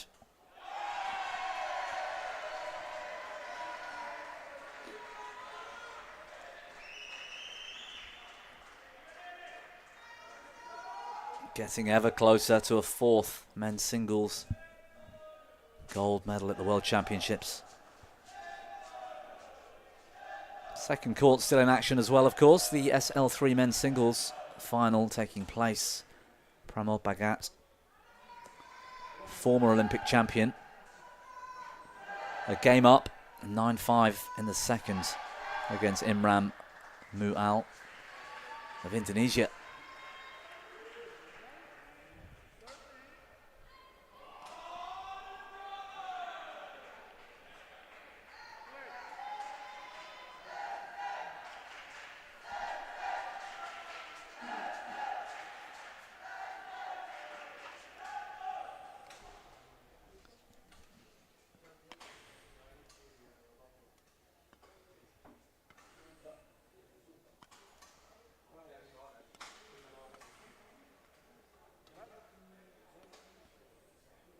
Oh, he stopped.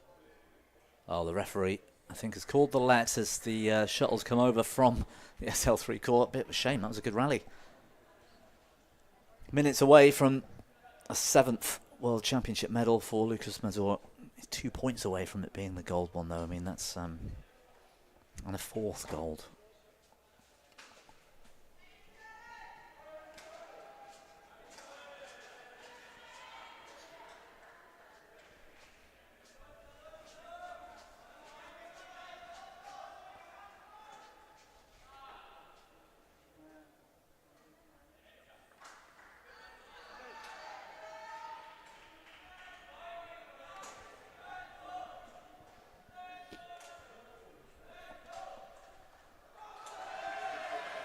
Nerves. Sivakumar into the net. French crowd with the chant. 7 championship points.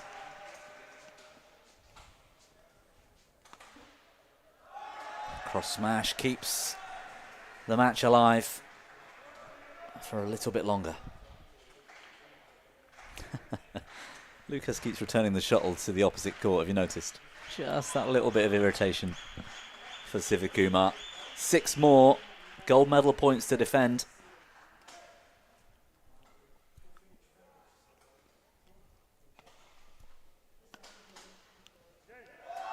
Luka MAZOUR, a 4th gold medal at the World Championships in men's singles.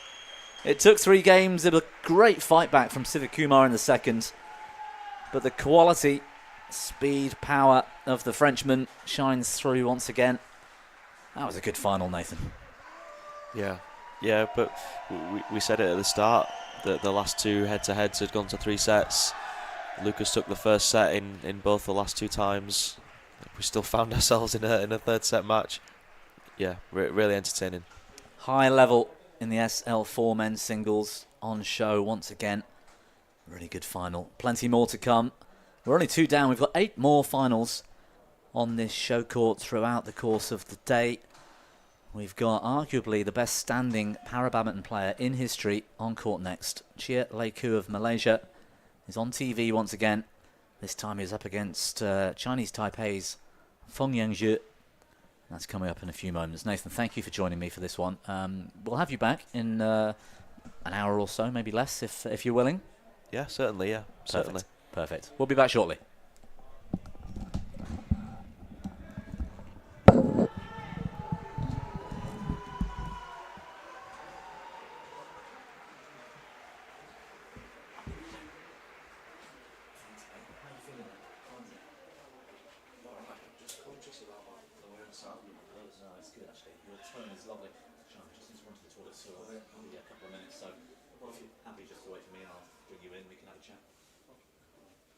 Thanks.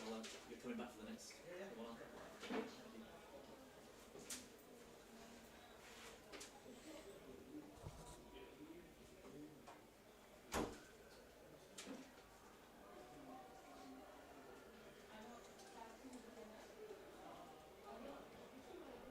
And now, for the category men's singles SU5 final, please welcome the umpire, Bert van Orkenbeek from Belgium, along with the service judge,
Gentlemen, on my right, Fang Zhenyu, Chinese Taipei.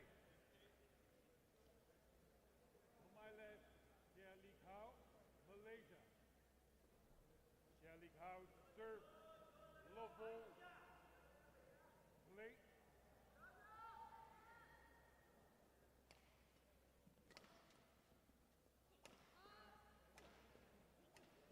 One love.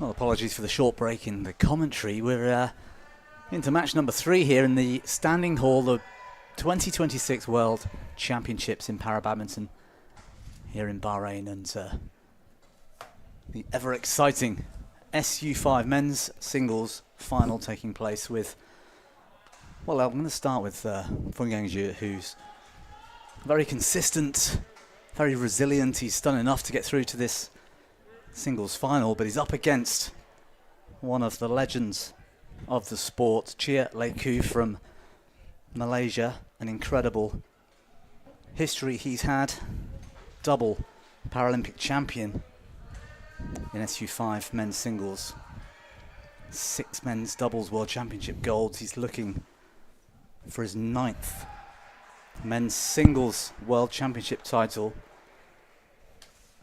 And I mean, I was looking earlier, and I've got some Malaysian company in the commentary box, which is fantastic for us. I'm hoping he's not going to be too biased towards Chia Leiku, but welcome, BWF's head of Para Badminton, I guess. So Para Badminton manager. Yep. Manager. Thank you. I was looking for the right word then. My words escaping me for a moment, but your countryman, Shami, looking to take another title at the World Championships, and I don't think anybody would deny him that, would they? No. Again, he is one of the most consistent player in the circuit for close to 20, more than 20 years right now. I mean, he started his journey at the Para Badminton World Championships since 2005 in Hsinchu, Chinese Taipei. And he is one of the most senior players on the Para Badminton world at this point. Yeah, he is. I mean, I think it'd be unfair to start describing him as a veteran, but we've got to start at some point. He's in his late 30s now. The earliest title I could find was the Asia Championships gold medal in 2004. 16 years old at the time. 72 career titles. Medals in men's doubles and men's singles typically, and I mean, he's such an ambassador for the sport as well. It's great for Para Badminton to have had Chia Leiku performing the way he does for so long and still looking as sharp as ever, and must be focused on the 3rd Paralympic title in LA in a couple of years' time. That's got to be his ambition and dream. Do you think he might even carry on after that? I do not know that answer to that. Whenever I've spoken to Chia, he's always been very focused on one goal, which is to reach Los Angeles 2028 Paralympic Games and to do very well there. What he does after that is a question mark, really. At his age, he's obviously performing very well. He's 37 this year, and he's still getting into the finals of the World Championships, getting into the late stages and winning international tournaments quite regularly whenever he goes to them. So I think he's just thinking about the next 3 years and then deciding afterwards to see whether he still has that motivation to compete and compete at the international level after LA. He does say to me that age is catching up. His body doesn't feel he doesn't recover as fast as he does when he was in his younger years. Well, that's the thing I noticed as well, and I retired around that sort of age, early 40s, when I sort of stopped playing at a top level. But I got to about his age, about 38. I mean, he's 38 in next month, in fact, so he'll be 40 in the summer of the Paralympics in LA. That was the same thing I found, and you. I know you play a bit of sport yourself as well, and we're a similar-ish age as well. I mean, recovery at that time, it hurts more playing at that level. Getting yourself ready for another match the following day, and especially in playing in 2 events, it's got to be tough. That's true. And look at his record right now for both of them. Actually, heading into this final, they've now played 10 matches across the 6 days that they've been here. They've been at this competition. Yeah. So that's a lot of matches, especially in this particular class, the SU5. All the matches are quite intense. It's very competitive in this class. Yeah, long rallies, physically demanding, and it's not just the length of the rallies, but the intensity of the rallies as well. It's the SU5 is, I guess, the closest para badminton comes to able-bodied badminton. That is true. 2 Bobby. strong legs, a racket arm. You know, it's really enjoyable to watch it for that reason, Exactly. because you can be a natural badminton fan, turn to SU5 para badminton, and still see the same kind of rallies and techniques, strategies on court as well. So 11-4 at the break. Cheer off to a wonderful start. Shami, I've been desperate to have you in the commentary box for years now, actually, because you're one of the key men involved from the BWF perspective in para badminton. I think you picked up your sort of gift from the BWF recently, or it's coming for 10 years. That was last year, perhaps? Yes, that is true, Bobby. I did receive my 10th year service award last November from the BWF, and because of my service with them. So that was a really good recognition for staff members who've been involved in the organization for that many years. So I'm very grateful to be around, to be with BWF, and especially to be around para badminton for that long. Well, the obvious question, I suppose, so 2015 would have been your sort of beginnings. How have you seen it changed in all that time? Para badminton in general. In general, with para badminton, it has evolved significantly over the last 10 years. When I first joined para badminton, we only had possibly 5 tournaments a year, 5, 6. Yeah. And now we have a circuit of para badminton international tournaments that is happening almost every month of the year. Last year we ran almost 20 international tournaments, which is a good progress from 10 years ago. Yes, and also the structure too is important these days, because mirroring the able-bodied World Tour in some ways, you've got the different grades of tournaments. You've got these majors, we've got the Continental Championships, we've got levels 1, 2 and 3, which I guess is similar to how the World Tour is broken down, with more ranking points at stake. You've got to qualify in the top 12, for example, to get into a level 1. That makes it all very exciting, doesn't it? And provides different ways for a new player to get in, because you can't just turn up at the World Championships. You know, you've got to start somewhere and get classified, importantly. So that's really important, and I think a great sort of strategy for the BWF. Correct, yeah. About 5 years ago,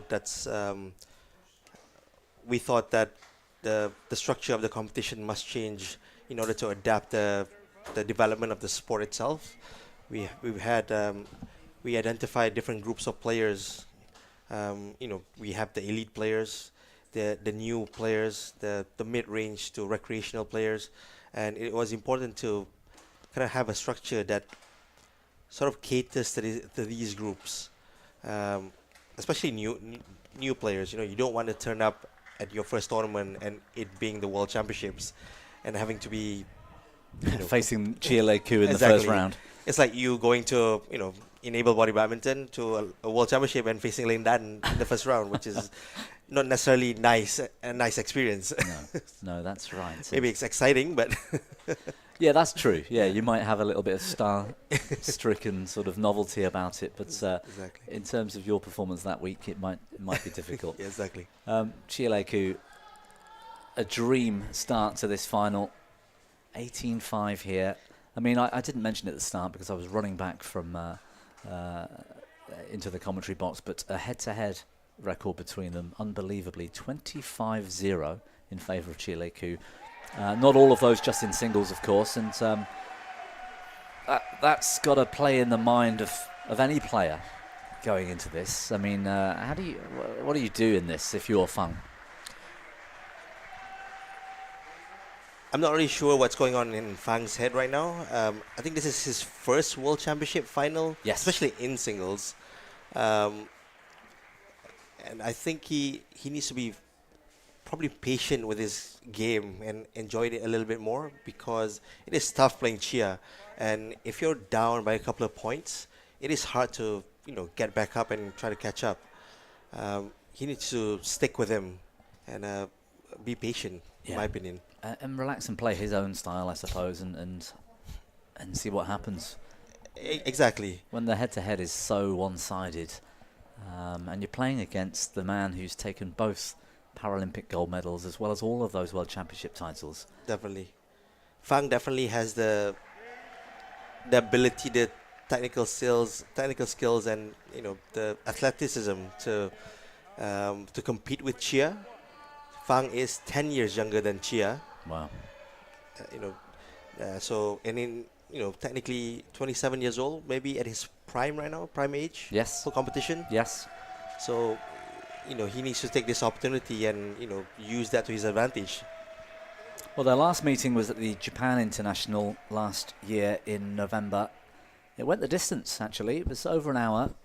Chia took the opening game, but Fang Yangzhu did come back and take the second, 21-19. So there is hope from here, but it's the World Championships. It's what these players would peak for at this time in the calendar year, and a 21-6 opening game for Chia Lei Koo is going to be tough, I think, to come back from. But let's have a word from you, Shami, on this tournament.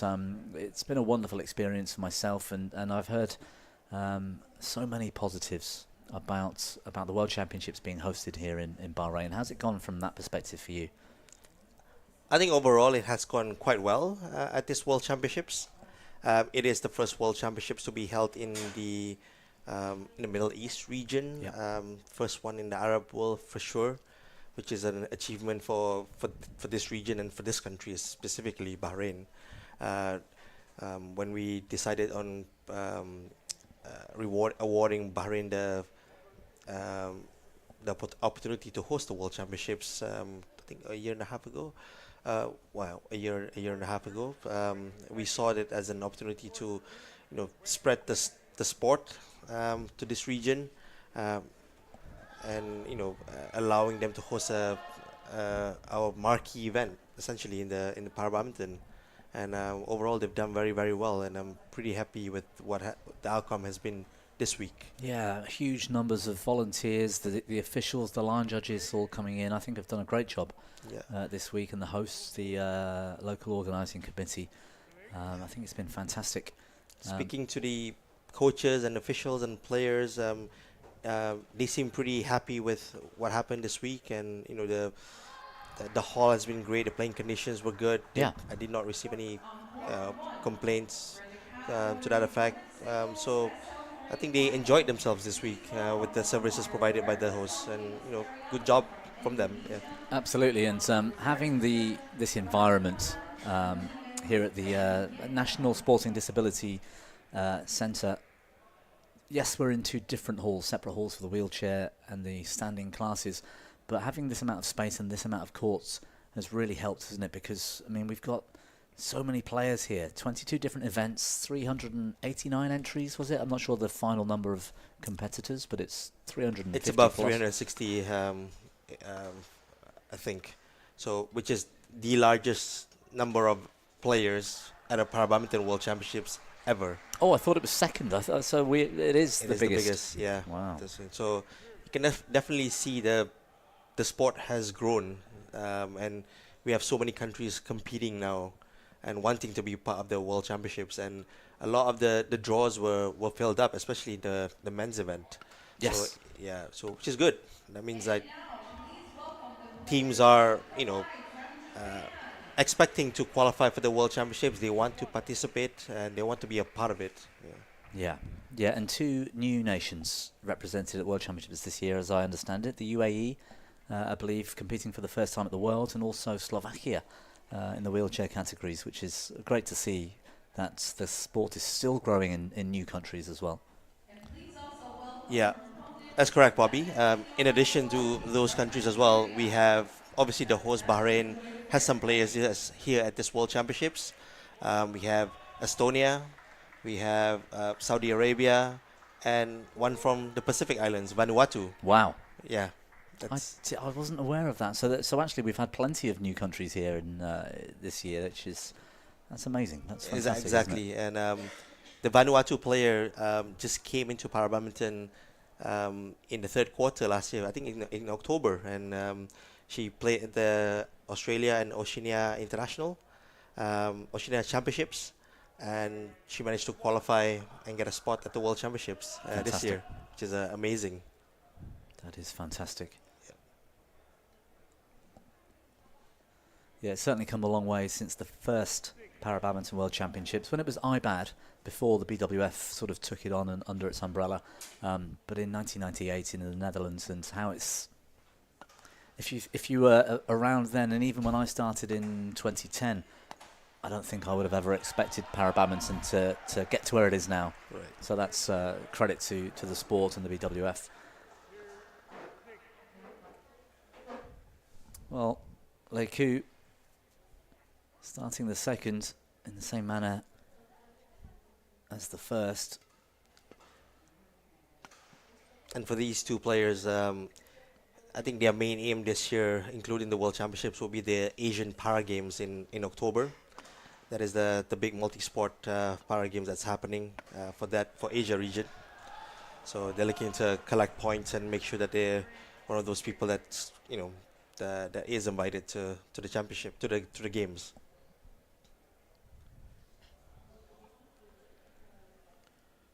I know we were talking about age of both of them, the 10-year age gap, and how Chia Lei Ku is 38 next month in March. He looks as fast as ever in my book. He lost some weight a couple of years ago in efforts with the Paralympics looming, and obviously wanting to succeed in Tokyo and in Paris.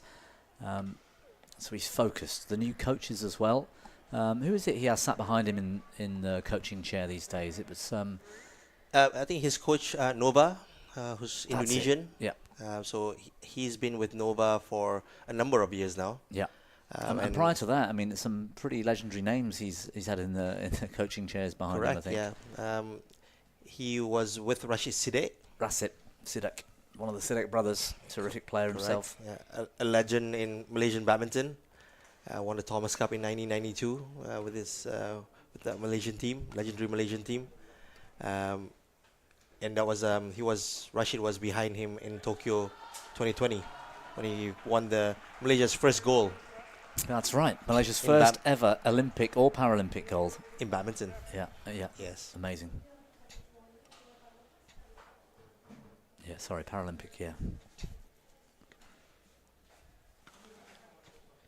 I mean, his team has done such a great job with preparing him for every single tournament, and Chia is a very disciplined athlete. Mm-hmm. And he understands his body very, very well. He knows when to, take his time and rest and recover before his next match. He listens to it. So I think that really helps with his preparation for any particular tournament, especially the World Championships. Yeah. Obviously, he's playing 2 events here, men's doubles as well. Of course he is. Yeah. I mean, I'm not sure, I haven't spoken to him about this particular subject in recent years, but certainly a few years ago, he described himself as a doubles player. And you look at all of the singles titles he's won. True. I'm not I sure. mean, one of his these days. childhood friend is Tan Boon Hyung, Right. also a legendary Malaysian doubles player Yeah. in the early 2000s, the mid 2000s. So it's not surprised that he probably loves doubles as well. Yeah, absolutely. Well, we've seen some of those doubles, more sort of common doubles skills on show from Chia at times in this match. When he pushes in the mid-court and he's got that terrific stance at the net, he's very difficult to beat, very aggressive and attacking. And he will be back later in the day for that finals doubles match. Yeah, in we'll have that on this court, I think. So. Exactly. Against the same opponent, Fang, and his partner. That's right, yes. Yeah, Malaysia versus Taipei in the SU5 men's doubles final coming up a bit later.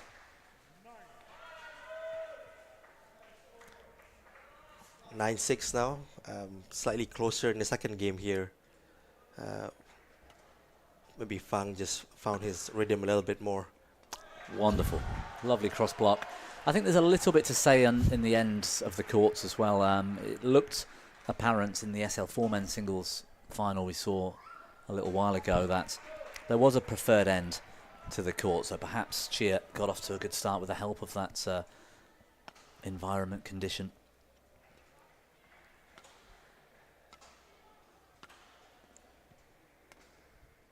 That's lovely. Great rally from the Malaysian.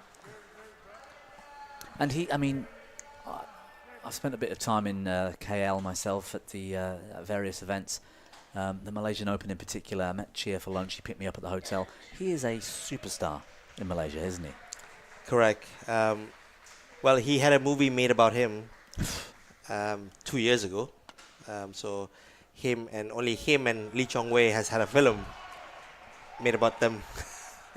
So, which is that says it all. a recognition to what he has done in the sport and his achievement in para badminton. He has adverts of him around Kuala Lumpur, the capital. He's an ambassador for some brands. Yep. So he's an absolute legend of a sport in Malaysia right now, and he's still going on. He's not yet retired, and he's there. Well, his dominance continues. It's a better second game for Feng, but 11-8 at the interval. A couple of nice shots there. Feng just relaxing and using those racket skills to try and force an opening. And it's definitely working better in the second. That is Nova down there with Lei Ku. I was talking to one of the officials from Chinese Taipei earlier about Fang, and they told me that Fang is a full-time professional player in Taiwan, so that's basically his job. He does have a master's degree from the Graduate Institute of Physical Education. Okay. So that's an interesting fact about him. Yeah. So a master's degree holder in physical education. Well, that'll give him something to focus on when he does finish playing, but hopefully that's not going to be for a long, long time yet. Yeah. In para badminton terms.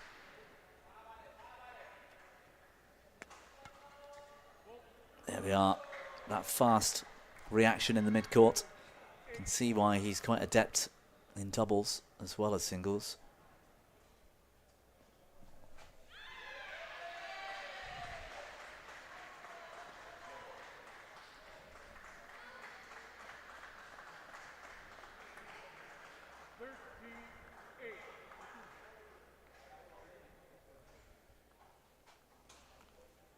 Did you ever play against Chia, Bobby? I'm sure you have. Not in official sort of international competition. Many times in practice and training, actually. We were quite friendly, and with a couple of tournaments held in the UK in different times, he'd come out for the social with myself and Martin Rook and other players at that time. So yeah, we built a bit of a rapport and Obviously, you're spent more time socially. We climbed the Great Wall of China together, actually, back in 2015 when we both travelled to Beijing to compete. With Mazlan and Fozzy and Omar Bakri, those kind of guys from the, big names in Malaysian para badminton over the years. But no, I did play doubles with him as a partner. Okay. In a training match. We beat Richard Morris and Katie Hall, which I'm never going to mention, of course, in a training match. And the funniest thing was, I forget where we were. It might have been a Spanish international, something like that, a few years ago. Chia was called for his match. Chia was on court next, and I had a long break. We were in the practice hall next door. It went to 3. It's 18-all in the third, and Chia was called for his match, and he kept them waiting because he wanted to finish this silly little exhibition we were playing against Richard Morris, who's GB head coach, of course, and Katie. It was really good fun. That's funny. Yeah, he just enjoys the sport so much, he enjoys the game. He thought, this is fun. I'm going to go on court officially in this tournament soon, and very one-sided, easy win for him. So he'd rather finish and play the last 6 points with us than go on for his match. Such confidence, and I'm pretty sure he's very much confident right here with at 16-9. Yeah, it's one of the more one-sided looking finals I think we'll see today. There aren't too many that are so easy to predict. But I do not think Chia has dropped a game this week across the 10 games that he's played in singles and doubles, which makes it for, means that he has more rest times available to him. And that helps him when it gets to this stage, and fatigue is starting to set in. Day 6, he's playing 2 matches a day. Yeah, Tao Imai was the closest who's come to taking a game. 22-20 the second yesterday in the semi-final. I also think, that in particular has changed about Chia Lei Koo. From what I've remembered when he was a bit younger, he would drop games against players that you wouldn't expect to beat him, because he just relaxes and has some fun and sort of spends a lot more time on court because he can. I think there's a more professional outlook from him to get the job done, to save the energy.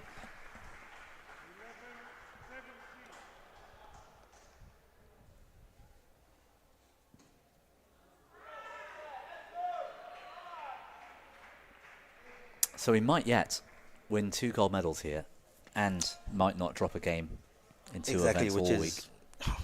Which is incredible, in my opinion. Unleashing that big smash. Once more, the left-hander.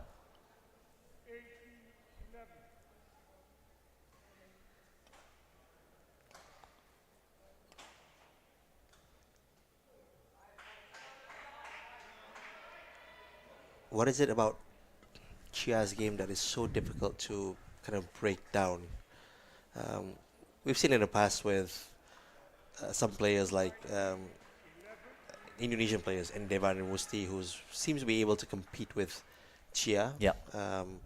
But most other players finds it very, very difficult to kind of compete or keep up with him. I just think there are no real weaknesses about Chia Lei Koo. He's been trained at a very high level from a very young age. I mean, he's played Purple League in Malaysia. He's trained with the national able body team when he was a junior. He's just a quality player. His timing, his footwork, everything's where it needs to be. And he's got these racket skills as well that can get him out of trouble. 9 championship points in the men's singles for the Malaysian legend Chia Lei Koo. He jumps the serve return, backhand finish, an emphatic way. One of the fastest matches I think we'll see today as well.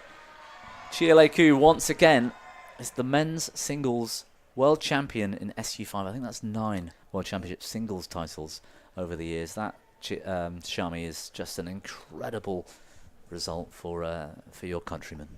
Yeah, incredible. I mean, really good performance from Chia today. I assume that he was looking at a more competitive match, but he simply got the job done quite efficiently, and won his 9th title now, which is, I don't think anybody has a record of 9 world titles in badminton. In one discipline, yeah. for sure. I have to check out some wheelchair records, perhaps, but possibly. But I think you're right. Liani might be looking for that by the time she's, give her a few more years. She's a little bit younger than Chia Lei Koo, but But she's competing in 3 events as well, which gives her a That's slight true, advantage yeah. in terms of taking titles. Right. But also makes it more difficult, surely. So, That's true. so credit to her too. Shami, I thought we'd have a little bit more time. Chia's got the job done far too quickly for my liking, but I think he'll be delighted. They're going into a men's doubles SU5 later. Chia and his partner, Feng and his partner, so they're back on court as well. Hey, thank you for joining me. I'm not sure if you want to stay for the next match. We've got some other some people happy to join, but if you want to stay, it's up to you. You know, do what you like. It's your tournament. Yeah, I'll think about it, Bobby. Maybe I'll come back join later. for the next match as well, which is the women's singles SU5, if I'm not mistaken. I think it is. Manisha Ramadas is on court in a few moments from India.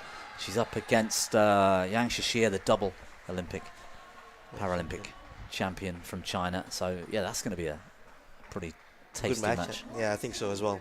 Oh, great. Well, stay with us. So, women's singles coming up in a few moments' time. Please welcome the umpire Awal Indonesia, Black Fox from the Netherlands.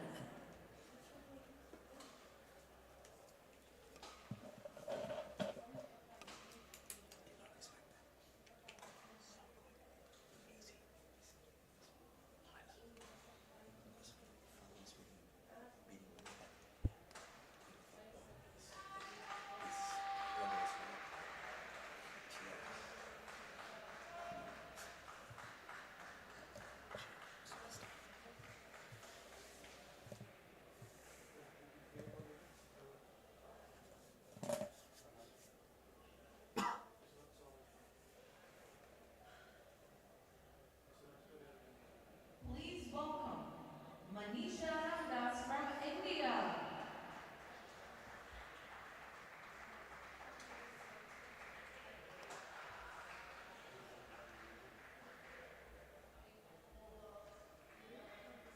Please also welcome her opponent, Yang Suxiao from China.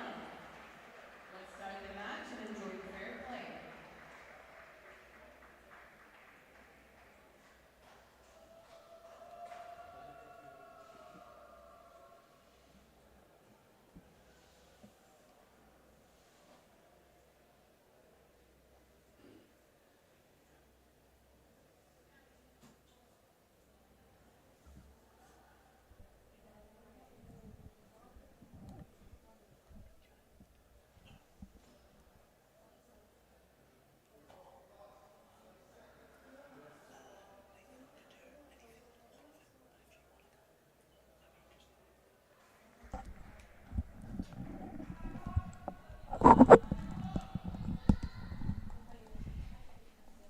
Well, thank you for joining us here at the Badminton World Championships 2026. We're in the Middle East, in Bahrain this week, and it's the final day of action, which means it's the standing disciplines finals throughout the day here. 10 matches featured on this TV court. Court 2, there's 5 as well.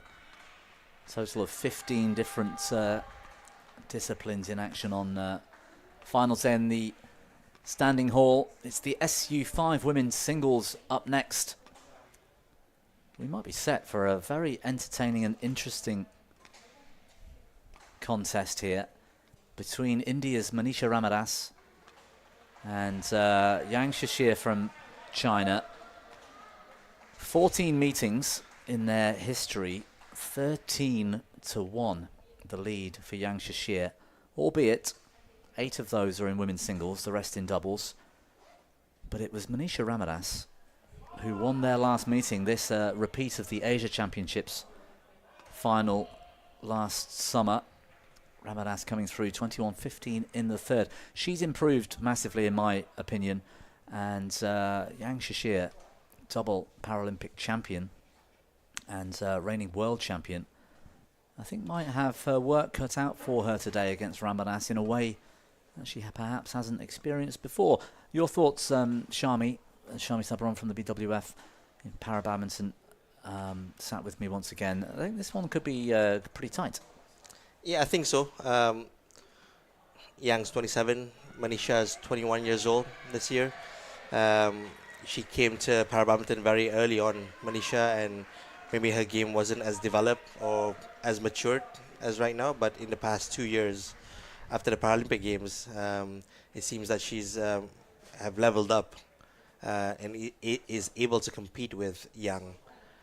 So this is an interesting finals indeed, with Yang as the current reigning Paralympic champion and Manisha as the Asian champion at the moment. Yeah, and Ramadas took that bronze medal at the Games in Paris. As you said, a bit of an age gap between them. She's young, up and coming. I don't think I've seen her as impressive physically before this week. We were commentating on one of her matches. I think she was playing Tulamasi from India in her semi-final yesterday. And just physically, I thought Ramadas was... no, she wasn't. She was playing... Yang beat Tulasimati yesterday. That's right. Who did Ramadas beat yesterday? Maud Lefort That's from it. France. That's what we were watching. We've covered so many matches, I've got confused, completely confused. Physically, yeah, Ramadas looks better than ever. And I think, exactly as you said, she's grown into her development. And also, I think she's become an adult physically, if that makes sense. And that is starting to show. She's quick, she's fast, she's powerful in a way that she wasn't before. But that's always been Yang Shashia's strength. She's simply quicker than the rest, in my opinion, watching top-level matches over the years. Yeah, definitely one of the quicker, or if not the quickest player in women's single SU5, Yang. Yeah, I first really noticed her at the 2019 World Championships in Basel, and I was so impressed with her speed compared to other SU5 para-badminton athletes.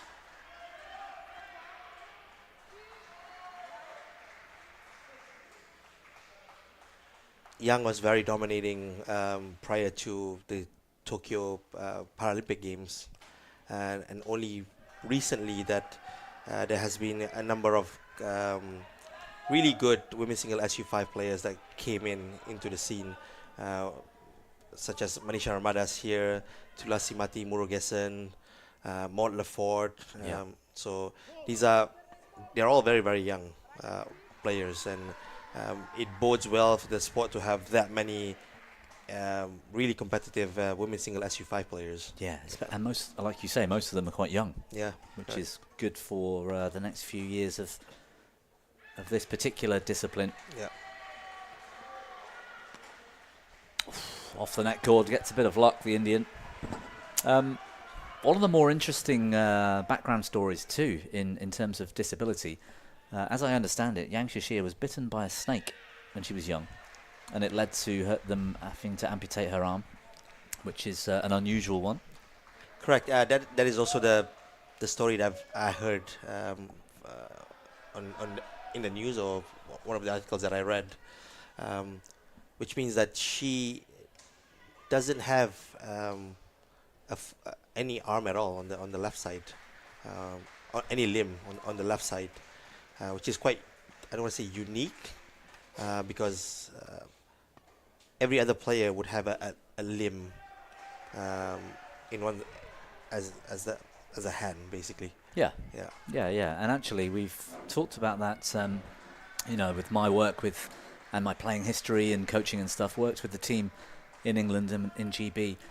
We've got a couple of SU5 players that are doing pretty well, and having that residual limb, whether it's a full arm and hand like Ramadas has got, albeit she doesn't have the function, compared to Yang Shashia, who's got nothing from the shoulder, it affects balance, and it affects how quickly you can rotate out of the corners of the court. So actually, it does make a big difference. Not only that, certain SU5 players can hold the shuttle in their non-racket arm, like Chia, for example, which is useful for serving, especially in doubles. These little nuances make a difference in so many ways. Which makes it remarkable that Yang is able to be very, very competitive without any residual arm on the left side. Yeah. And I'm assuming she's had to work hard with her footwork. Oh, I mean, she's physically so strong. You can see, if you compare, for example, the size in terms of width, girth of the legs, she's very strong in the legs, Yang Shashia. And but that has also been a big improvement for Manisha, I think.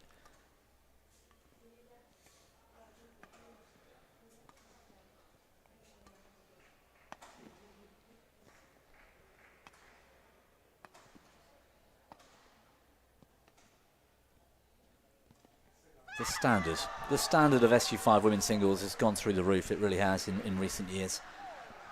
It really has, Bobby, and it's a lot more interesting to watch when there's a couple of players that could essentially beat one another in any given day. Yeah. It's not just one that's dominating everyone. Obviously, in men's single SU5, Chia is the godfather, basically, of that particular event. I think he'll enjoy that title. Yeah, that accolade. With 9 world singles title, I mean, he's probably deserved that title right now. For sure. Well, that was close to the back line.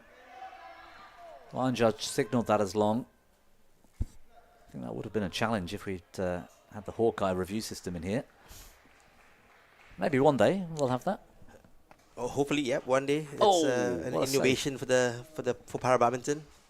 Yeah, I think I can understand it. I don't know if this is the reason, but it costs a lot of money to put Hawkeye behind a court. Thousands, tens of thousands. Yes. For a week. It's not easy to just have that put on as a system. Obviously, in this particular tournament, we have 6 courts running. Yes. In standing events, and we have 5 courts on the wheelchair event, which makes it a total of 11 courts. Yeah. So that's impossible. Yes, that would exactly. be impossible even for an able-bodied tournament, the World Tour tournaments. Correct. Yeah. Yeah. They do sometimes have it where there's 4 courts playing, but only 2 and sometimes even 1 have the Hawkeye. But maybe one for the future.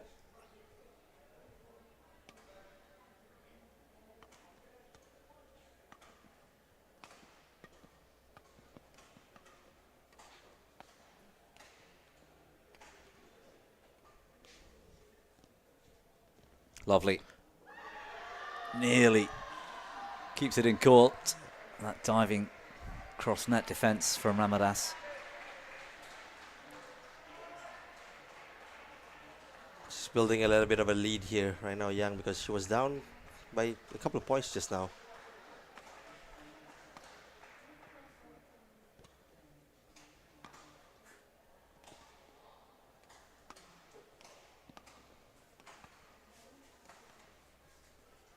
Superb. Touch of reverse slice on that cross drop round the head from Ramadas. If you ignore the disability, if you can somehow imagine they've got 2 strong arms each, it doesn't look that far away from able-bodied, high-level badminton. That's the delightful thing about how para badminton has improved over the last 5 years in particular. I think badminton being included in the Paralympic game made it change very, very quickly in the last 5 years. Yeah. 6 years. There's more, more countries putting in more investment on players to have better coaches, better training centers. Yeah. Better guidance for the athletes, essentially. Absolutely, all that support, physio, nutrition, strength, conditioning, everything. Exactly, and that really helps them, become a more professional athlete in that sense. And this is the result of it. Obviously, a better performing athlete, and that gives us really good entertainment, essentially, on court. Yep, high quality of these long rallies. It's not something we would have seen in so many different disciplines. If you go back to when I started I competed in my first World Championships, 2011. Yes, Chialeku was there. Yes, he won. He was probably 10, 15 kilos heavier at the time, and perhaps not treating it as seriously as he does now. But other than that, the standard wasn't anywhere near what we're watching now, particularly in the women's singles disciplines. That's true. You look at SH6 women's singles, SL3 women's singles. Now there's a competition. Now there's a strength in depth, a broadness in the field of athletes, and it didn't used to be like that at all, did it? That's true, and being part of the Paralympic Games also gives nations, more reasons to, go out there and find talent and groom them to be, professional athletes, essentially. Ramadas with another beautiful drop shot. This time forehand corner. Couldn't have played that any better. She's looking very relaxed, but in a sort of optimized way. She looks full of intensity at the same time, the speed of movement, but also with a relaxed mindset. I don't think she can expect an awful lot more of herself. That's true, and just talking again about the load work that these players had to go. Both of them are actually playing in 3 events at this tournament. Yep. Mixed doubles and women's doubles as well. I think Yang Shashir is in the is she in the women's doubles final later? I believe so. Yeah. Yes. With Zhao Xuxian. She's up against Liani Oktila, who's looking for 3 golds today. And her partner, Kalimeta Sadia. Which is quite interesting because Yang is obviously the Paralympic champion in women's singles, and her partner in women's doubles is the Paralympic champion in women's singles SL3. Playing against the Paralympic champion in Tokyo in women's doubles event. Yep. So yep. Very, very high level, that match. And what's also interesting, you've got an SL3, an SU5 combination going up against 2 SL4s. So that's going to provide us with some entertainment and strategic breakdowns to discuss. Yeah. Because it is definitely, you would have different strategy or approaches to playing the game when it's 2 different classes of players playing together. Yeah. Yep, you try and find the weaker player on court for sure. I mean, it's an obvious doubles tactic, or at least the space in front or behind them, or to the sides of them. So yeah, it gives Liani and Kalimetas a little bit more to think about, I think, today. Right, yeah. This one closing right up. What a backhand save from Ramadas. Great effort.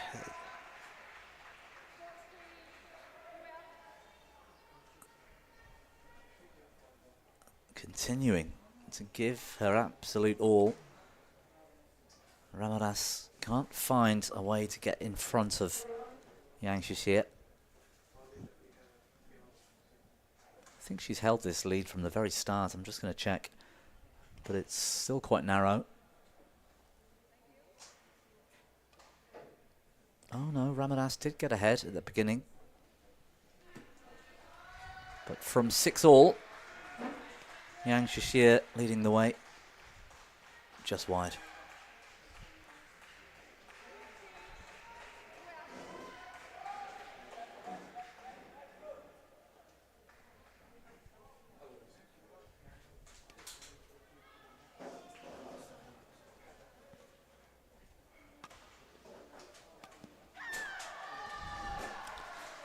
Lovely attacking from Yang. So quick to the net, put that one. As soon as she sees that Ramadas is struggling in defence, she knows how effective that smash is, and she can afford just to run into the net as quickly as possible, just wide.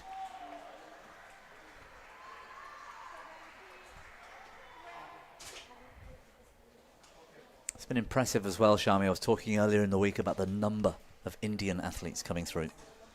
Their national championships in para, for example, the numbers are huge. That's correct, Bobby. I mean, if I'm not mistaken, there's 51 players from India this week at the World Championships. Wow. There was supposed to be a bit more, and some of them could not make it. But you know, they're the biggest contingent here at the World Championships. And a lot of them are so talented in each of their class. And like you said, their national championships probably is bigger than our World Championships here. They have so many players. By 2, maybe even 3 times. Yeah, correct, yeah. And the sport has really grown, or had a huge boom after the Tokyo Paralympic Games, where India was one of the more successful nations in that game. And they're continuing their growth basically after the Paris game as well. Yeah, huge growth from that nation in this sport. Couple of lovely touches, deceptions at the net from Ramadas. Almost in touching distance, but it's only 3 points required for Yang to close out this opening game. I wonder if you know, Shami, or if you've heard from the actual team itself. Team China don't travel all that often. We don't see them on the World Tour, if you like, in para-badminton. They turn up for the majors, the Asian Championships. They turn up when they need to. We'll see them in qualification for the games, I'm sure. But do you know why they don't turn up that often otherwise? From some conversations that I had with them, I think it's probably about funding. Right, okay. They're governed by National Paralympic Committee of China. Yeah. Obviously, they're a huge organization that manages all the parasport in that country. Which is massive. Which is massive, and with many sports that does well in the world of parasport, not just badminton. Highly successful. They consistently finish #1 in the medal table at every single Paralympic Games. Yeah, they have done the last couple, haven't they, I think? Yeah. And we do demand quite a bit from our players to go out there and compete to get points. So with China having so many players that does very well, maybe that's one of the reasons they don't go out to compete. But they also understand that when they need to go out to compete, they'll send players. They'll send players out in order to qualify for the Paralympic Games, for the World Championships. The fight back, by the way, is on here. Some terrific play in the last 4 points from Manisha. Yang Shishir wanting to slow things down and change the shuttle. Ramadas refuses. I like that. I like that bit of grit from a younger player. She's clearly heading towards that professional look.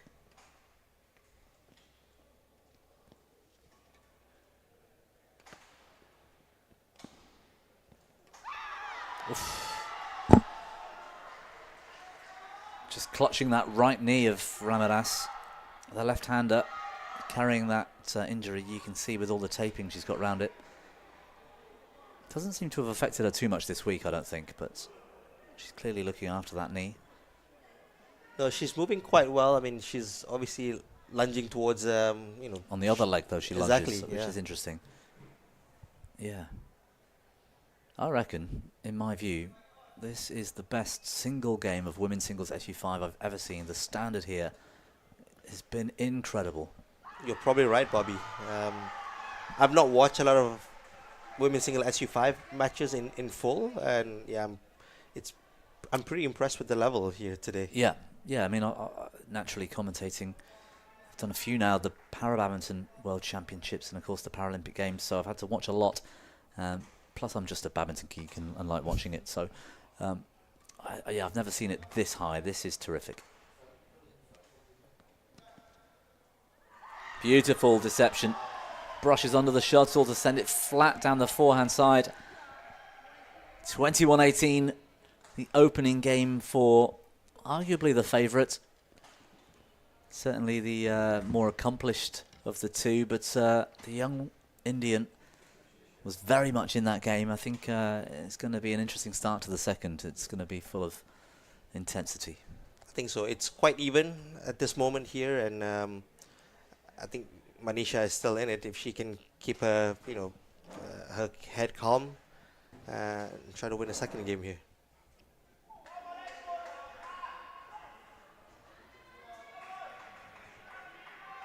Nice wide shot of the 5 courts that have been in action this week. Just 2 being played on today, with the SL3 women's singles final going on court 1 right now. Kawashino from Japan, fairly new player as well, up and coming, has been terrific. I mean, as has Mariam Bolaji from Nigeria. I mean, what a start to those two in terms of para-badminton careers. I know both of them when started playing para-badminton, and their rise has been really incredible in my opinion. Yeah. If I'm not mistaken, Chino Kawai from Japan was a former player in Japan, right? Able-bodied player. Well, that makes sense because her racket skills are terrific. You see that immediately. Yeah. Yeah, absolutely. But I haven't seen a play live this week until now. Just looking down at, well, you can see centre of your main shot. If you're watching that wide shot there, that's Shino in the gold-coloured top, changing the shuttle. Terrific player. And She only joined para badminton last year, if I'm not mistaken, and Peru was her first that's right. tournament in August. She did very well. She won that tournament. Yeah, first tournament out. And I was told that she played wheelchair fencing, or was in wheelchair fencing. Okay.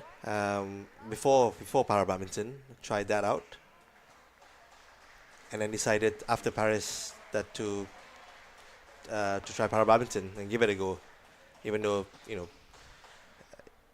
she played badminton when she was younger, and you would thought that you would pick that sport first before fencing.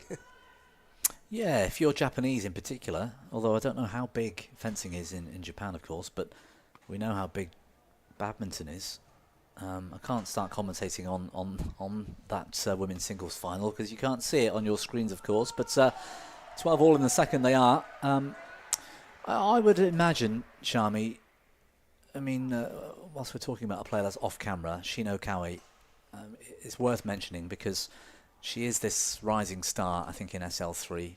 The competition in that class has really improved, particularly since the World Championships in Tokyo and also the Paralympic Games in Tokyo as well, with the likes of Oksana starting that off, and the level has improved for so many players. To have a Nigerian in the final is amazing for a start as well, let's say that. Oh, yeah, definitely. Nigeria being here and getting to their first World Championship finals is a history not in the making, I guess. It's there. It's such a good achievement for the country and such a good achievement for the sport as a whole to have an African player in the finals of a World Championship. So, yeah. Yeah, I completely agree. And then you throw in the Chinese player, Zhao Shishian. You've got Sayakuro from Indonesia. Konita from Indonesia Konita. as well. Sorry, yeah. That's right. And a number of the Indian players as well in the mix. So at this particular championships, we have, I think, 31 SL3 players, if I'm not mistaken. Almost Females. a full draw. Yep, almost a full draw. That's incredible. Yeah. Used to struggle for numbers hugely in that class. Correct. 6, now 7. Love, by the way. Yang Shishian with a terrific start to the second and a massive boost in confidence after getting through the first in the manner that she did. I wanted to mention with Shino from Japan, above knee amputee, playing therefore half court singles. And I'm looking down at the prosthetics she's using. Of course, that's of interest to me, being an amputee myself. She will have had a bit of experience and a bit of backing and knowledge from her countryman who's been playing SL3 men's singles for so many years. Do you think that is also a big benefit compared to somebody like Mariam Bolaji from Nigeria, who doesn't have anyone to speak to back home in Africa at that level? Whereas Daisuke Fujihara, he knows, because it's so important when you're looking at wheelchair sports and prosthetics for amputees. The technical element to competing is really important. The heights of leg, the tyre pressures in the wheelchairs, the setups, if you like, what kit to use. Do you think that's helped Shino? I would expect her to have spoken to Daisuke with regards to his prostheses and what works well for him, because Daisuke has been playing para badminton as an amputee and with prosthetics for more than 10 years. It's at least 10, yeah, for sure, maybe more. Yeah, maybe more, exactly. So when I first saw Shino played last year, which was in China in September, her movements were quite rough, and I would have assumed that, now when I look at her play and her prostheses, I think that she has made some adjustments to the way she plays the game. Right. Because obviously when you have one good leg, you have to take care of that leg. Of course. Because you're using it so much. Yeah. So I bet having someone who has that much experience, has benefited her. I in think some it way, has. yeah. I think it's starting to show. Yeah. Well, after that wonderful start from Yang in the second, Manisha Ramirez fighting her way back into this second game. Oi, what a great pickup and a good exchange at the net. That is unbelievable pickup. How did Yang win that point from the position she was in? Took that off the floor.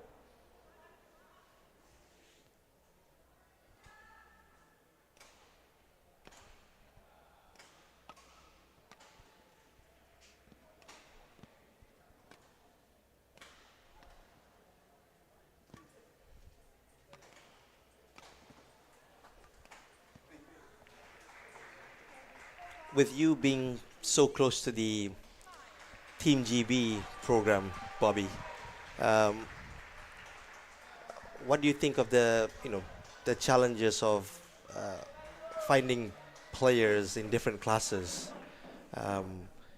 As of right now, Team GB has, I think, the main team has 4 or 5 players, and then yeah, the main program, the GB program, I guess, is 5 players, at least from a sort of. They break it down. UK Sport provide 3 levels. A podium level, the highest, where you'd expect somebody like Daniel Bethel or Kristen Coombs over the years, Jack Shepherd, to be looking to medal at World Championships, looking to medal at the Games. Academy level, so those with a future of getting to podium. And then a level beneath that, which is like a starting springboard to see if they've got the potential to then move further.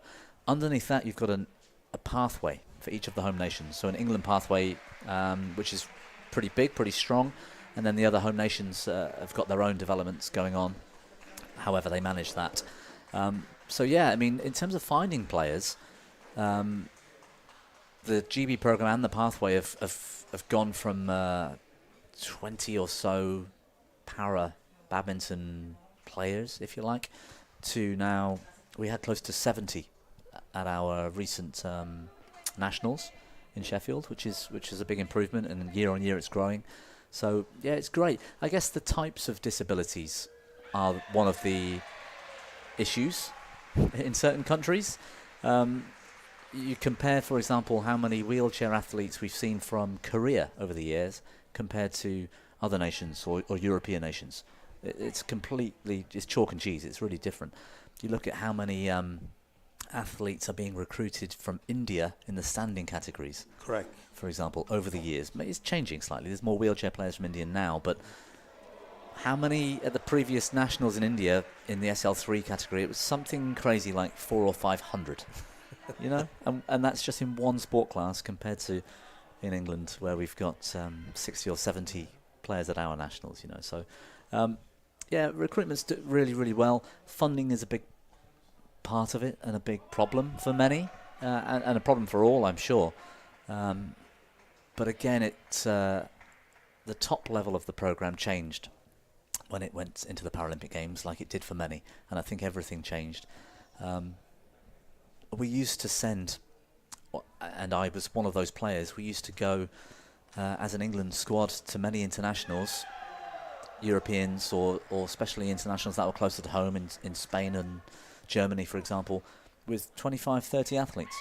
Nowadays, because costs have risen and because we've got this BWF format with the tournament structure, which means a lot of further afield travel, the expenses of doing that are difficult. So for me, not on a program, I could still play, and I could probably qualify to be here. I could, maybe hope to do okay if I had a good partner in doubles or something.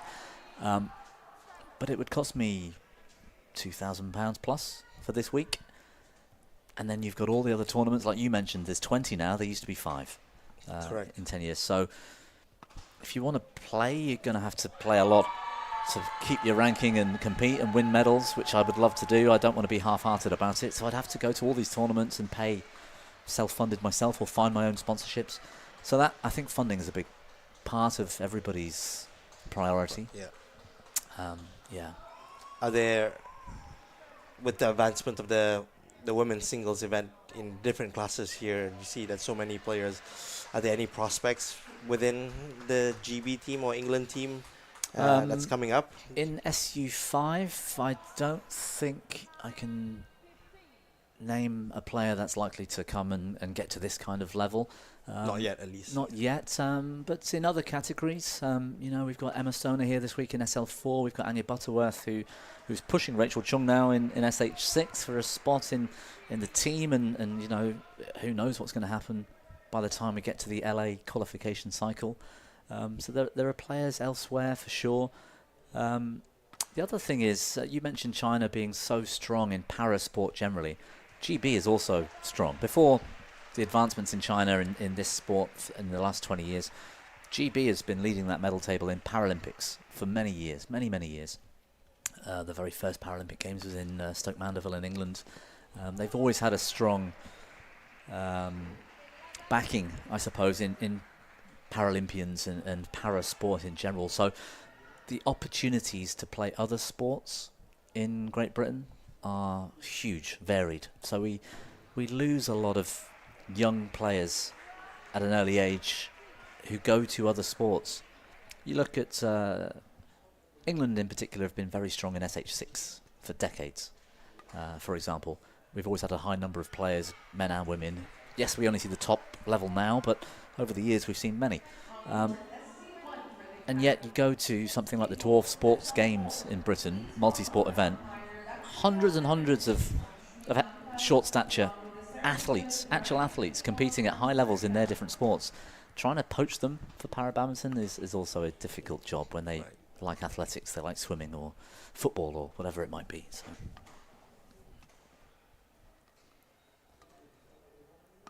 Quite a lead now from Yang here. It's 5 points. Still hope for Ramadas. I think touching distance again. We saw, I think it was 18-14 in the first. Yang was in the lead, and it got back to 18-all. So it is possible. It would be great to see a comeback here to make it more interesting finals. Yeah, that start to this second game, wasn't it? She went 7-love up, Yang Shashir.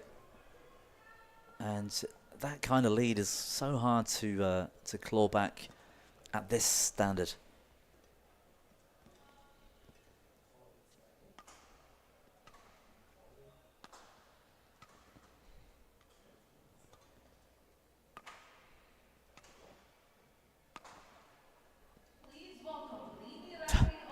The standard, I mean, when you look at both players, yes, you and I are big fans of Chile Ku, who we saw earlier, and he's playing in a godlike level in terms of para badminton. His opponent, it's fair to say, is not at that level. These two, I can't imagine SU5 women's singles getting much better than this. These two are really setting the bar, and possibly, arguably, this might be the highest standard of para badminton in terms of you know, from both sides of the court that we see all day. This is terrific.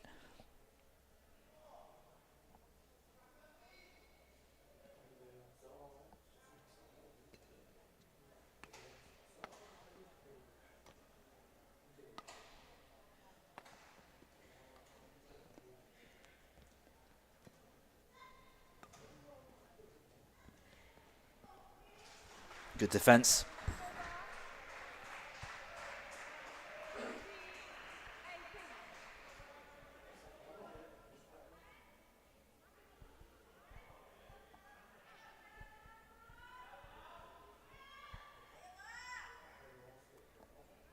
Malaysia obviously winning the 2022 World Championships in Tokyo,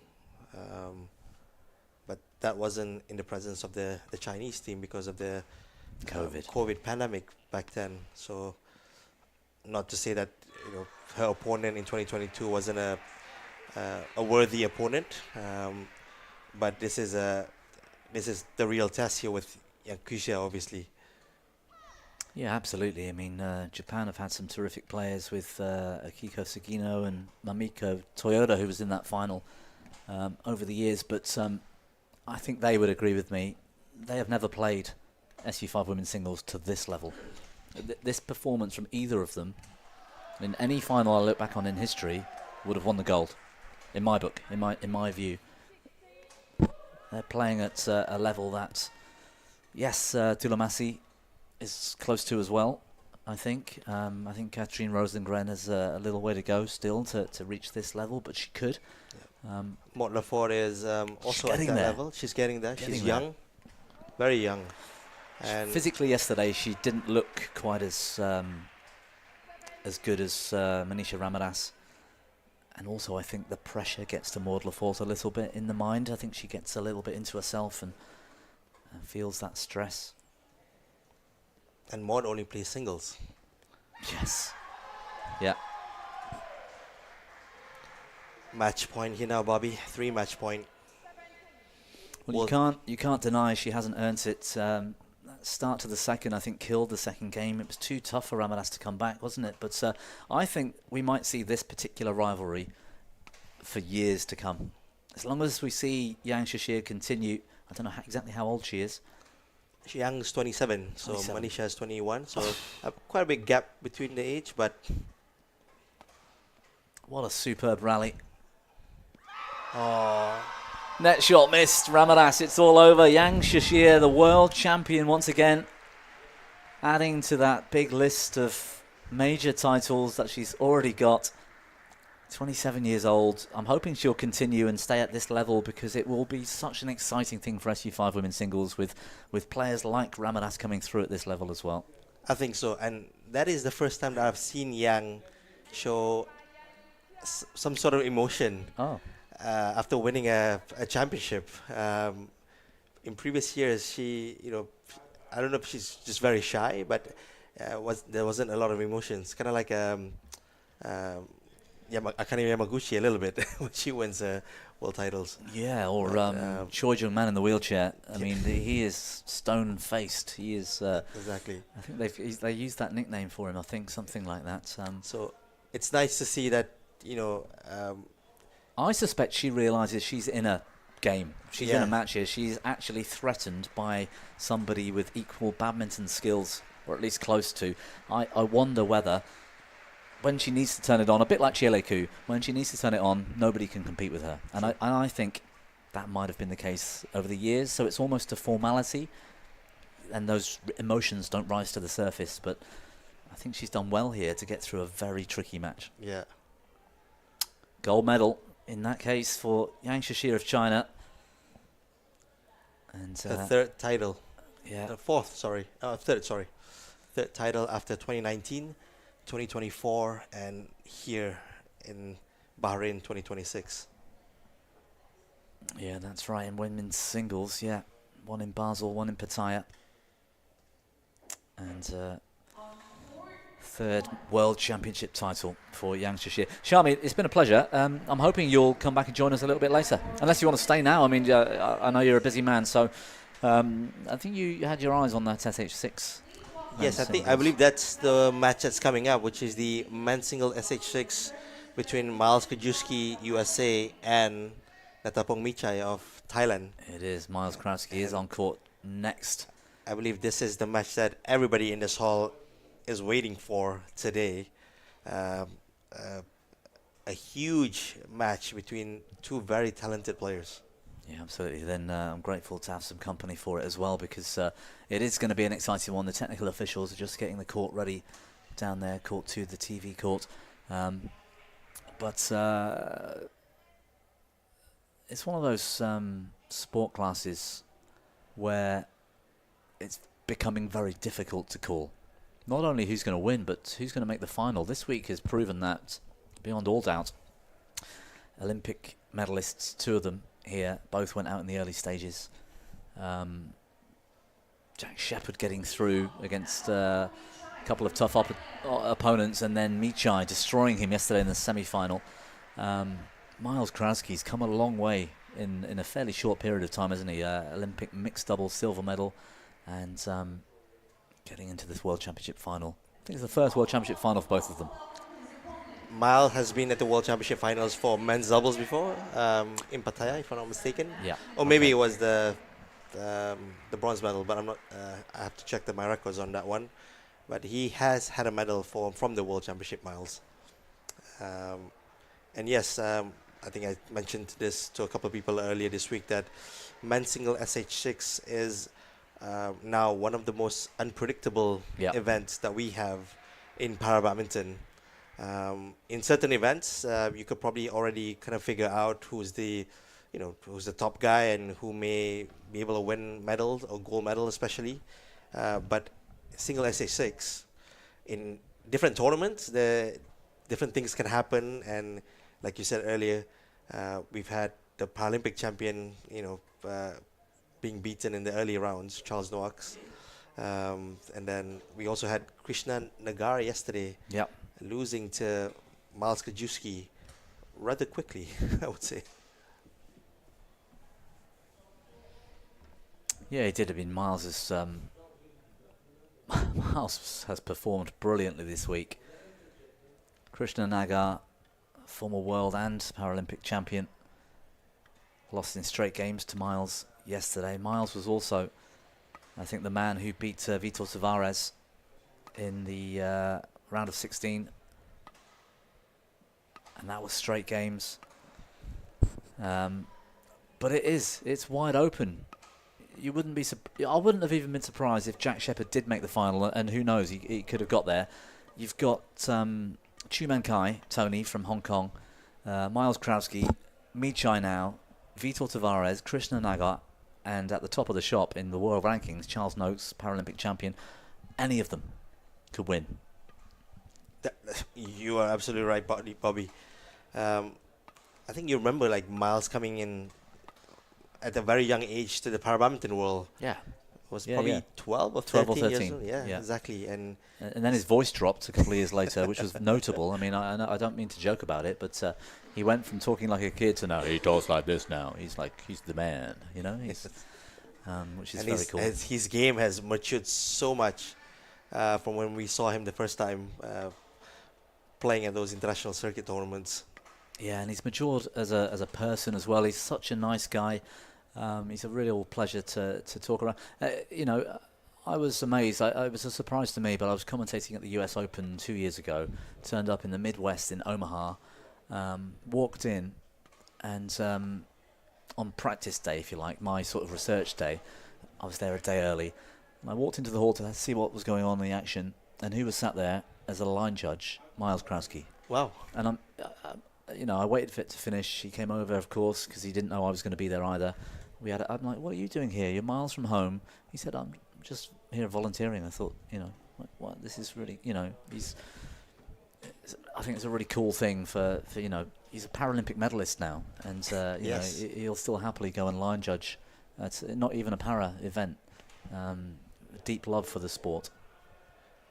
But what about Michai? I mean, I don't think I can remember ever seeing certainly an SH6 player as talented as Natapon Michai. The racket skills are incredible, and the way he reads the game, his anticipation. He'll play a shot, he knows what's coming next, or at least he'll have a very good idea, and he just moves into position. He looks like he barely has to move sometimes because he's there so early. Yeah. Terrific young talent. I mean, going around the venue this week and just talking to different people, everybody's talking about Michai and how talented this boy is. Yep. Not boy, I and guess now he's, I don't know, I think he's 18 years old maybe. I have to check his age. I think he's 18 or 19 now, Yeah. but I remember when he might have been younger than we mentioned with Miles. I remember in Thailand a good 7 or 8 years ago. Yes. Meeting Michai, this young kid. He was scooting about in between practice halls on this, it looked like one of those luggage cases with wheels, like a kid's quad, if you like. That's and true. he was just flying around the venue, and I just thought, this cheeky little chap. But then you saw him play at such a young age, and you thought, wow, he's got some serious racket skills. And now he's matured physically. I don't think I know anybody in this hall that's more confident than Michai. He's just got this aura about him, like he's untouchable. Right. Yeah, I thought that was wide. Looks like the line judge may have changed her mind there, but I'm not too sure. It's 3-1 instead of 4-0.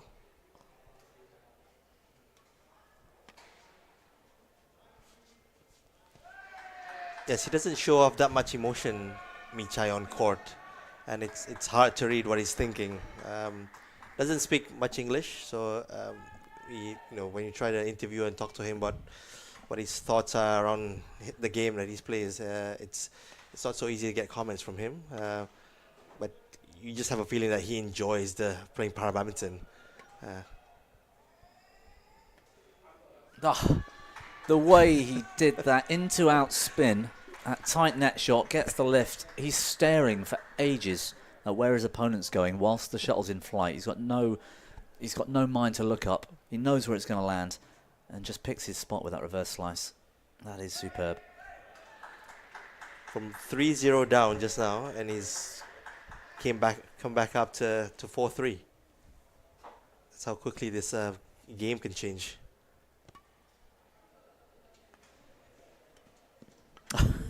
Double action net going into that rear corner. The thing that Miles Krowski does have in his armoury is his speed nowadays. He's very quick. That's true. To cover the court. He's a very he's a high-level athlete.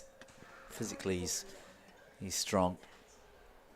But it's Michai dictating almost every rally.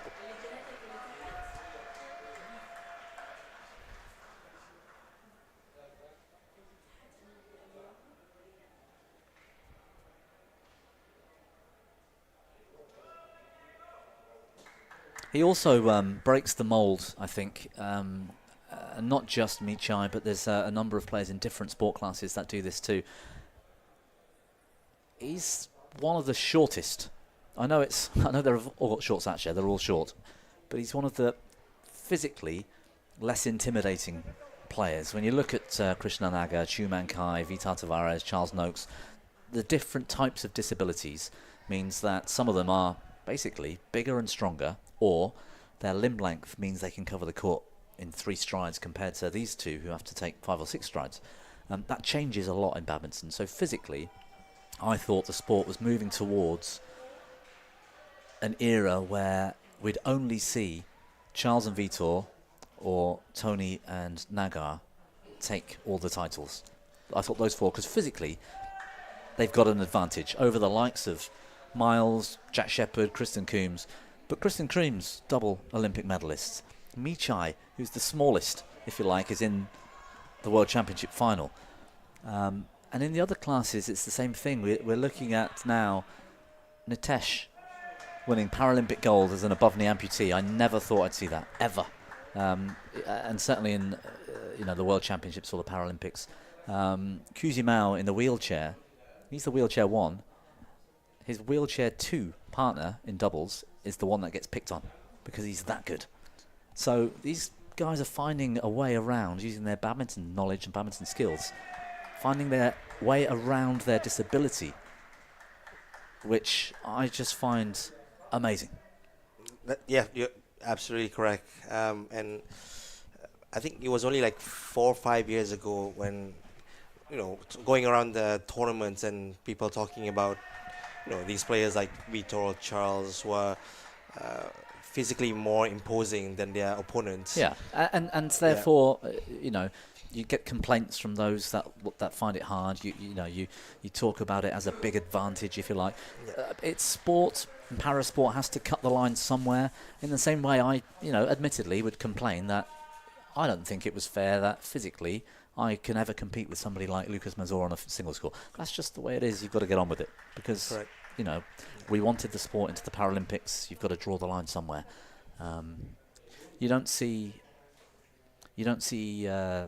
somebody with 1.6 meters in height playing in the NBA, for example. You want to be a basketballer, being tall is an advantage. So, that's just the way it is. That is just the sport. So, but in badminton, that's what I'm talking about. Badminton gives athletes an opportunity to use different things. You get all shapes and sizes. That's true. In badminton, you've got players in able body like Akane Yamaguchi, who's probably 1 point. Sindhu, she's 5 foot tall. She's 1 meter, 1.6 or something. Exactly. Axelson versus Koki Watanabe. He's 6'5" and Koki's 5'2". It's and you find a way to kind of work around that. And I think it was just about timing, really.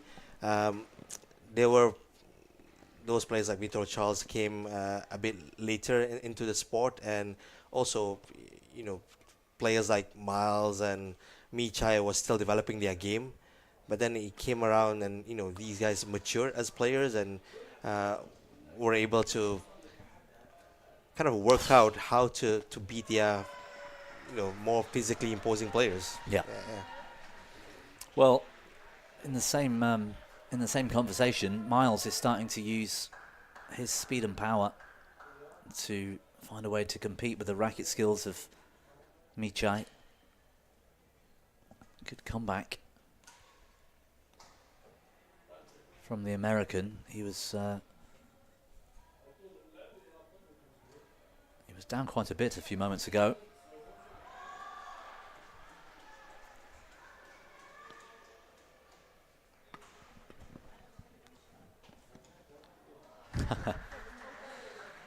Taking the pace off with that round the head drop shot, and the net helping to kill the shuttle. 11-9. That's upon Michai. Good start to this SH6 men's singles final. It's very good to see the, you know, a number of different countries from different regions getting to the finals of our World Championships here. Obviously, this one is USA versus Thailand. Just now we had a Nigeria versus Japan. So it's good to see the variety of countries that are able to, you know, get through to the last two of our World Championships. It shows the growth and the diversity in the sport. It definitely does, particularly in the standing classes too. I think we talked about predictability of events. Most of the wheelchair finals yesterday, certainly if you took a look at the draws before the week started, you'd probably be able to pick most of the semi-finalists, I think. And that is because getting to the very highest level, I think, in a wheelchair takes a number of years. You can't just turn up in a chair and expect to be great at badminton. You might be a wheelchair Olympic medalist in athletics. You're not going to turn up and win para badminton. And then the number of badminton skilled players who then end up in a wheelchair, that's going to take time physically to get good, if you like, or learn new skills, learn how to play. So those at the top stay at the top, I think, a bit longer. Yeah. The tactics and strategy in wheelchair badminton is probably completely different to standing able-bodied badminton. Yeah. I mean, you would know more than this because obviously you worked with Team GB before, and you guys had a really good player, Martin Rook, who went to the Tokyo Paralympic Games, and you were there when he was trying to qualify for the games. That's right. So you would know how much he had to train to get up to that level. Yeah, and also, you know, if you're not Korean, Japanese, or Chinese, let's say we take Martin Rook as an example in the wheelchair. Who coaches him? Because nobody's ever played wheelchair badminton at that level before Martin Rook. So the coaching staff have to learn, develop, research how to coach him, you know? And it's not so easy. If you're a standing player or able-bodied, and you're standing on the court and coaching a wheelchair player, the temptation is to play certain shots in certain timings that don't work in the wheelchair. You've got to give them that extra time because the shuttle's not going to net, it's going to service line. They're never taking it early, they're always taking it quite low, that kind of thing. So there's a big development, I think, procedure in place that needs to be worked on. Yeah. And I assume it's also slightly similar to the standing events as well, even though it's closer to a able body, but you know, the angle of which an SH6 would play his shot is different to the able body. Of course it is, yeah. It's quite fun actually to watch, and again, I don't mean any disrespect, but you've got to break things down somehow. We've got some tall coaches in England, Richard Morris, James Farmer. They're here this week. You quite often see one of them on their knees in the rear court, sort of timing and shaping the shots to sort of learn how to hit slices and at what timing and where you're going next, and it's quite interesting. And similarly, you see somebody feeding a wheelchair player the shuttles in a training routine, sat on a chair, so they get the correct height. Makes sense, right? That's true. Yeah. 16-12 now. Micha taking control of the game here and just having a nice lead. He's done well to fend off that comeback from Krauski.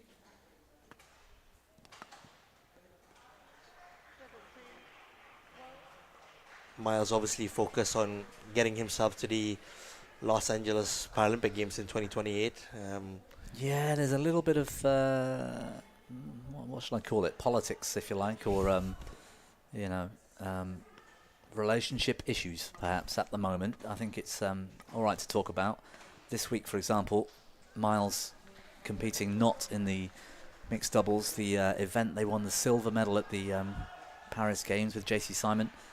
I'm hoping, desperately hoping, those two sort themselves out, because it's in LA, it's in America, the next games. You know, this time next year, I think people will start focusing on that Paralympic Games qualification period. And yeah, exactly. I mean, it's, you know, for someone who's the Paralympic Games in your backyard, you definitely don't want to miss it. When you clearly have a chance of qualifying outright into the games. yeah, You know, it only comes once every, you know, the last Paralympic Nice Games shot. was in Atlanta in 1996, and it's, you know, 22 years later, I guess, that's Yep. coming back. yeah, it won't be back in America anytime soon, will Yeah, it? It'd be right. very unlikely. Good shot there from Miles. Yeah, I mean, he's focused on the singles. Clearly, he's in the World Championship finals, so he's got every chance of carrying on that momentum and pushing these top guys. So he might qualify in his own right in singles. Correct. But if the qualification process is the same, which you can answer, or if you even know, or if it's been set, I don't know, but certainly for the last two games, you qualify in the mixed doubles events first, and then you go down to the singles rankings and take the next two, in the case of Tokyo, I can't remember for Paris, but I think it's next two spots in the highest rank singles player who hasn't got a mixed doubles partner in that, you know, already qualified. So if Miles gets the two in the world, he'll be safe, we think. Should be. So, But in this, we've talked about it, in this discipline, can he guarantee he's going to be two in the world? No chance. it's very tough in the men's single SH6 event to qualify in the singles event, because obviously you've got a number of players who are top players that are only playing singles and trying to qualify in that event, including, you know, Charles Noax and Vitor Tavares. I don't see them, you know, playing mixed doubles anytime soon. No. At this point, with qualifying starting next year for the LA Games. So it would be really good if Miles can outrightly qualify in men's singles automatically, through being number 1 to number 4. Yeah. I mean, I'm And talking even then, there's no guarantee. It depends how many mixed pairs get in first. How many spots are there in the so SH6 if category? we're following the Paris Games, the way they qualify 10, is that was it? 6 mixed doubles SH6 pairs would qualify automatically, 1 per country, and then that would make 6 males going into the singles Yep. from the mixed doubles, and then you add on 4 players from the singles ranking list into the singles event, Right, so it is. and then you've got that one So it is wild 10 card. in total. In Tokyo, it was 8, wasn't it? 6 from mixed and 2 from. In Tokyo, we didn't have any mixed Oh, doubles. of course not. Not in that class. We only had 6 That was- SH6. It was yeah, small back then. men's doubles in the wheelchair. I'm thinking of Yeah. for Martin Rook and So in total, there will be 11 SH6 player competing in the singles event in right. LA. Okay. Yeah. Well, look, 19 all. I think Michai's been in position a couple of times in the rally. That's his read. That's the anticipation. He knows where it's going, but that's twice in the last few rallies. He's read it so well and either missed or not played a high enough quality shot to win the point. Unbelievably, Miles now ahead for the first time With a game point in his hand. since 6-5 and a chance to take the opener.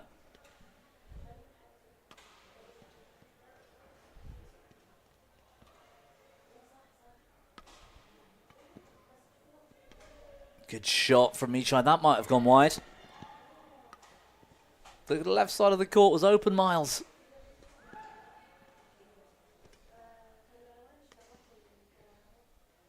Good. Oh, Meek Jai misses the net shot. 21-19. Miles Krowski of the USA with a huge advantage. An American world champion we might be looking at. When was the last American world champion in the world of badminton? It was possibly 2005 when they won the men's doubles in Anaheim to world championships, if I'm not mistaken. Ah, yeah, but even then, everybody knows they weren't really Americans. Well, they weren't. No, wasn't Howard Rex. Bach, Oh, he was. That's fair enough. His partner, Tony Gunawan. right? It's all about his partner. I mean, no offense if you're listening and if you're involved in that side of things, but Tony Gunawan was the hero. He'd won medals for his home country, his of birth country, before he moved to the USA and won that. I mean, so I'm allowed to say it. It's my view. It's only my perspective. But you're right. That was the last time USA have won a Badminton World Championships. In para badminton, has there been a USA World champion? I don't think so. or even world medalist? Yes, Miles and Vitor had a medal The from men's doubles. in Pattaya 2 years ago in men's doubles. Yes, Yeah, okay. so they have won medals at the world championship level, And the but not gold. Paralympics with JC and Correct, Miles, of yes, course, in But Paris. it will be a huge achievement here if Miles can get gold here. Gold. It solidifies his status as an elite player now. One that's to look out for the next few years, especially heading to LA. But like I Yes. said, men's single SH6 is the most unpredictable event that we have. And, you could be a world champion today and then at the next tournament, you may not do so well, or someone else might do better than you. Yeah. Yeah, exactly. Who knows? And the important, whilst there is another World Championships going to take place in 28 before, and including in the race to LA, so players will go into LA with ranking points from that World Championships. You'll carry the points from this World Championships through most of the qualification. For 2028 World Championships, Yeah, but so in early 27, April 27, yep, Paralympic Games qualification starts. The points from this World Championships will be used to set the rankings and the seedings and everything else. So whoever's highest ranked in the world. So if you go into qualification, rank number 1, for example, or you go into qualification rank number 5, your chances of getting to the final stages of all those events change. correct. So if Miles wins this and gets towards the top of the men's singles rankings and holds a good seeding position moving into all of the next events through this year and into qualification, he's got a better chance of qualifying for the games than, let's say, he was knocked out this week in the quarters and he drops from 5 to 8 in the world, because that top 8 is so varied and could change so easily.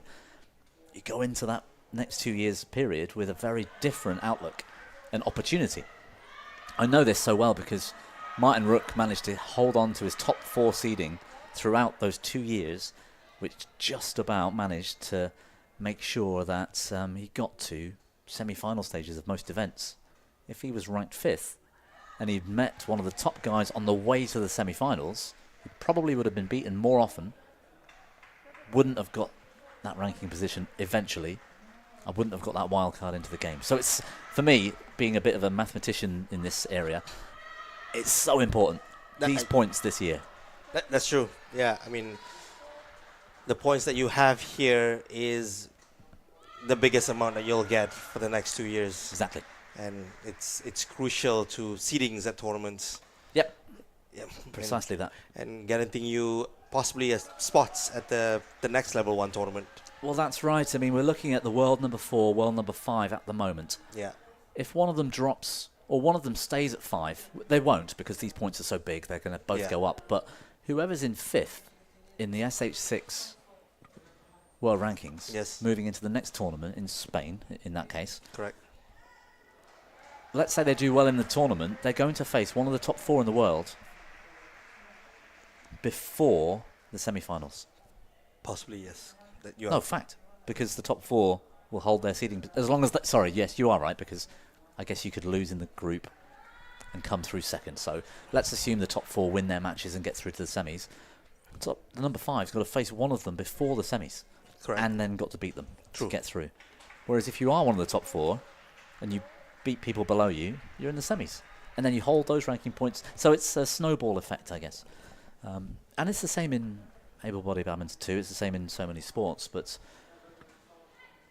it just highlights how important ranking points here. When the spots are so tight for Paralympic Games, you know, Yes. there's only essentially 11 spots to the games, and there's only possibly 3 groups. That means that you're going into the games as number 1, 2, and 3. You'd want that. You avoid the others until you get to the knockouts. Yeah. Again, very, very important. Yeah. Oh, look at that spinning. Good save from Miles. Look at Michai. No footwork technique. Doesn't have the opportunity. Just has to sprint, pirouette, and get back.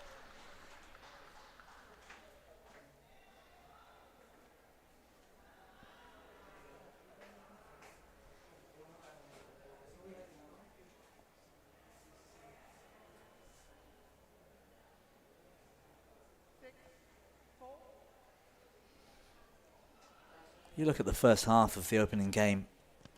Michai looked so in control. Maybe not of the scoreboard, it was still quite tight, but he looked so confident and so calm.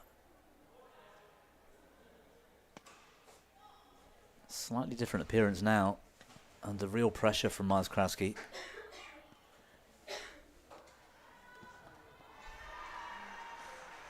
Read it well, Miles. But He missed it. He missed it. It was under the net.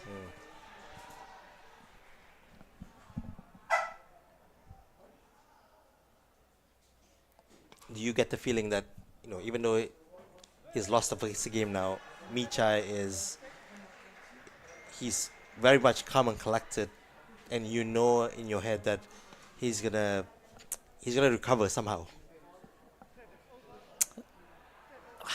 Not so sure. In this type of match,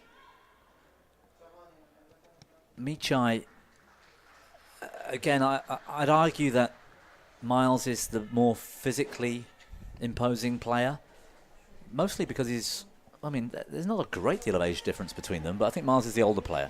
Yes. A couple of years. He looks more physically mature, I suppose. Michai, we're pretty sure is still a teenager.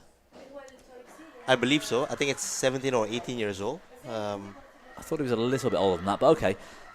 He's still got development. In the same way we looked at Manisha Ramadas today compared to Ramadas 2 years ago. She was 19 versus 21 or whatever. There was a physical difference. It was obvious. I think this is what Michai still has to contend with. But the scary thing is, Michai might physically improve, and quite a bit. Other players in the top 10 probably won't. So if his racket skills are already the best in the world, and he physically gets better as well, that's a daunting prospect, I think, for the top 8.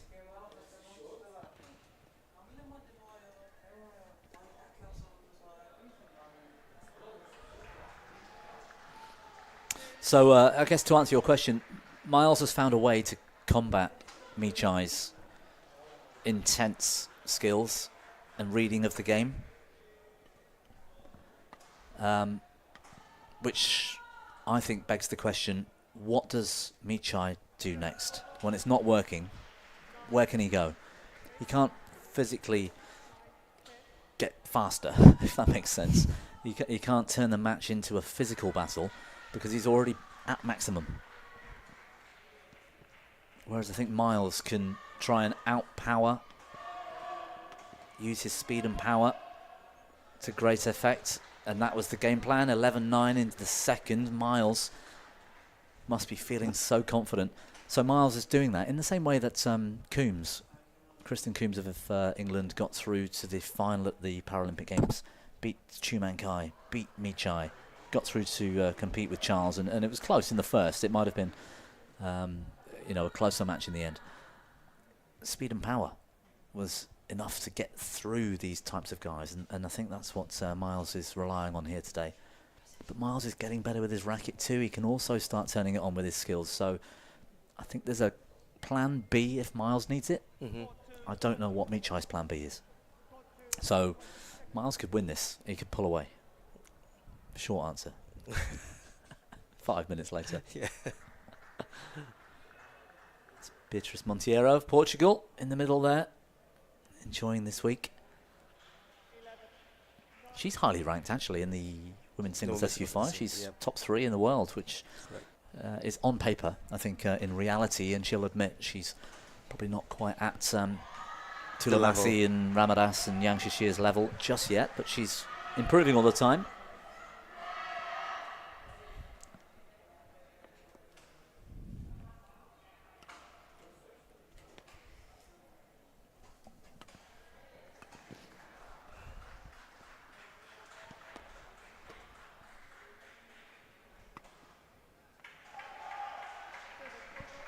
Really good smash there from Miles to keep the 2 points gap between them.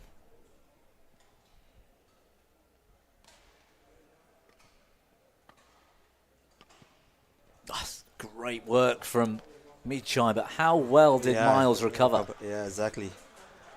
Oh, look at that. Brilliant net. I think the point's gone to Miles. I think the umpire has indicated Michai struck that on his opponent's side.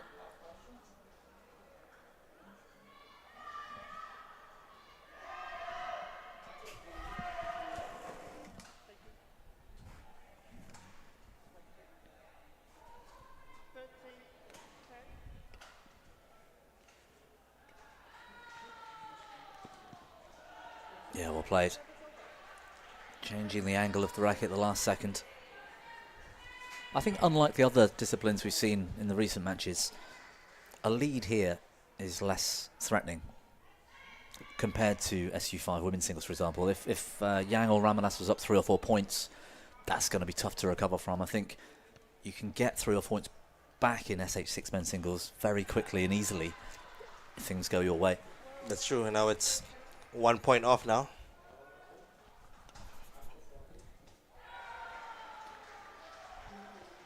It's match point on court number 1. In fact, it's just finished. The scoreboard's just caught up. Liani Oktila looks physically exhausted, but she's just 1 in 3 over China's new up-and-comer SL4 player, Zhang Xixian. There's too many Chinese players with a very similar name. Yang Xixian in the women's singles SU5 and Huang Xixian in the SL4 women's singles. Oktila on for 3 golds at the World Championships. Mixed is complete. She's got the women's doubles later. I can't remember when she won 3 the last time, but I don't think she has, because her main opponent, Chang Hefang, has always been there, competing against the same events as her. Yeah, she beat Chang Hefang in the quarters this week. Correct. I think again, we talk about how China turn up, how often they turn up. I mean, most of the top Chinese have only played 3 events in their ranking history. Paying the price, I think, Chang Hefang, for being unseeded here this week and coming up against Liani early on.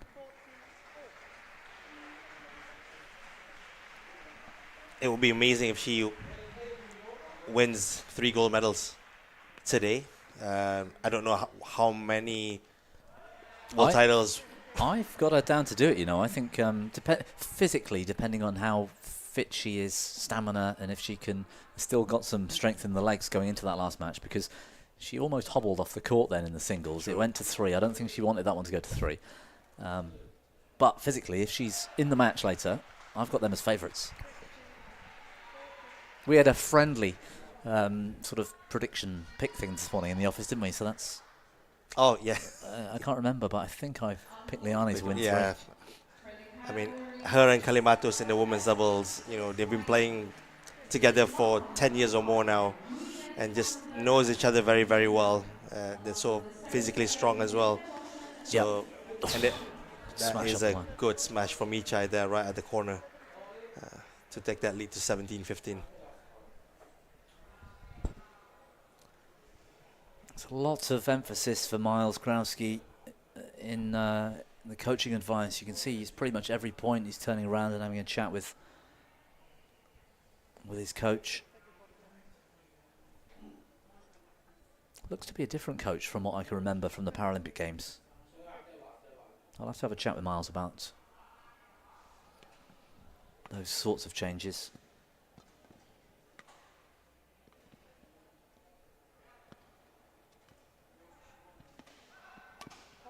Brilliant from Michai. Oh, he's just called another point for Miles.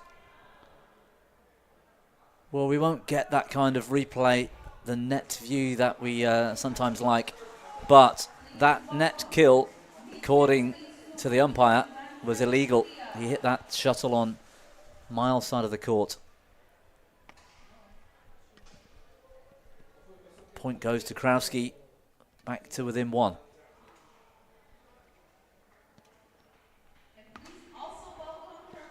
Lovely. Shot quality, top class from Michai.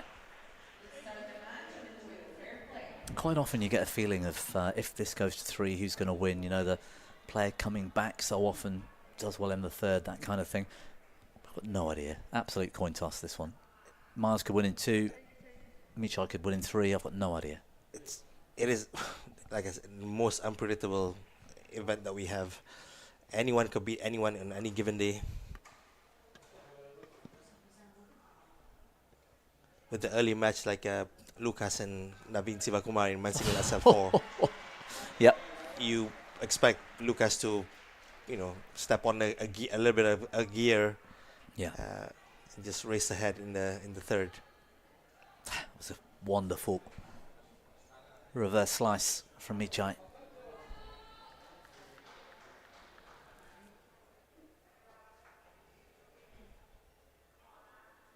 He's got the bit between his teeth, hasn't he? Yeah. Nice pickup. Oh, did well, Michai, to even get to that net shot.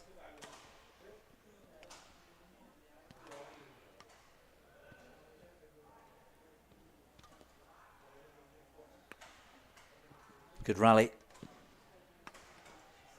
Miles is getting a read now on those double actions from Michai. And anticipates the net. Well played from the American. Micha was running him down there to all corners. He's a quick study, Miles. He learns very well in the match. And I think I've got to give him credit for that, because there are so many players that come out with a bit of a game plan and then it's not working, and then they either try and make changes or they're told to by their coaches and they just can't do it. Right. You find it too difficult to sort of change defaults, those your kind of instincts. Miles looks like he's reading this game so much better now, late in the second, than he was at the start. Michai, however, on the comeback, 3 game points.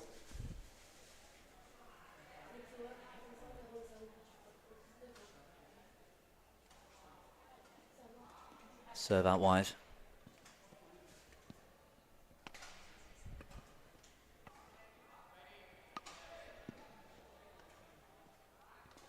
Defending for his life here, Miles Krowski. That's gone long.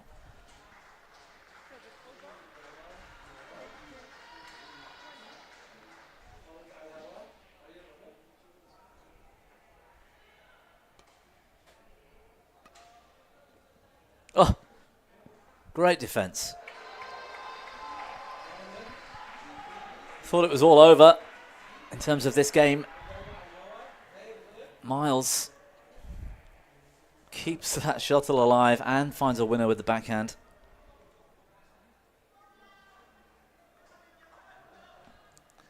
The umpire gesturing something that Michai. Yeah, basically Michai's a little bit uncomfortable with everything that's going on and trying to find a few ways to Ooh, to put it disrupt wide. the momentum. The rhythm is gone left. Extra points required. Maximum of 2 points for the win, or 29 all. Forces are decided. That's on the line. Michai left it. It's on the line. That is something he might pay the price for. Miles quick to serve. Championship point for the American.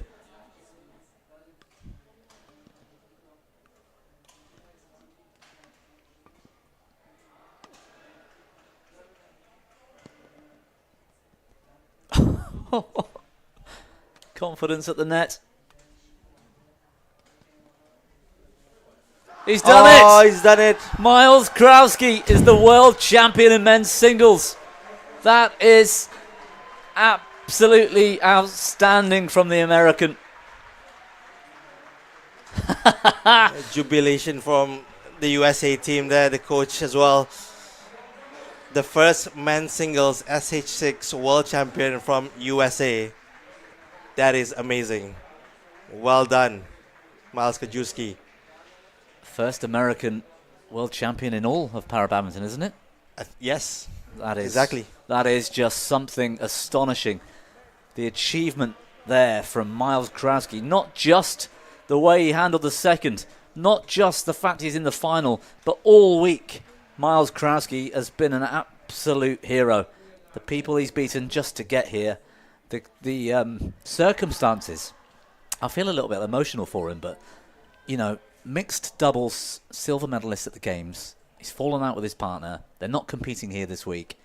He's got to get to the next Games in singles, and he's just done that. Amazing.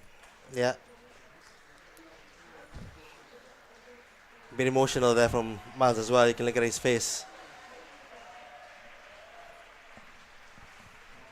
I'm shedding a tear, literally, here. I feel a little bit choked up for him. That's brilliant from Miles. Brilliant. Just remembering him coming in, 10 years ago to his first tournament. And credit to Michai as well, by the way. I mean, he's improving all the time. He's got a long way to go. He's going to potentially dominate SH6 one day. He's not quite there yet. Yeah. But that's all about Miles. That is superb. I'm hoping his dad was watching the game. Of course he was. Mike's Mike's listening somewhere. Hello, Mike. As always, I'm sure he'll be sat on a sofa if he's not in the audience here. I don't know where he is, but he's shedding tears too. I've got no doubt. I'm so pleased for Miles. We're going to take a quick short break from the commentary. You can continue here on the live feed. The next matchup, an all-Indian men's doubles SL3, SL4. Pramal Bhagat, Sukant Kadam is up against their teammates Jagadesh Gilly and Naveen Suvikumar into his second final of the day. That's the next matchup. We'll be back for match number 7, SU5 men's doubles in terms of commentary, but you can watch this next match on the live stream. Back soon.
Pramod Bhagat and Sukan Kadam, India. And on my left, Jagadish Dili and Navin Sivakumar, India. Pramod Bhagat to serve to Navin Sivakumar. Level, play.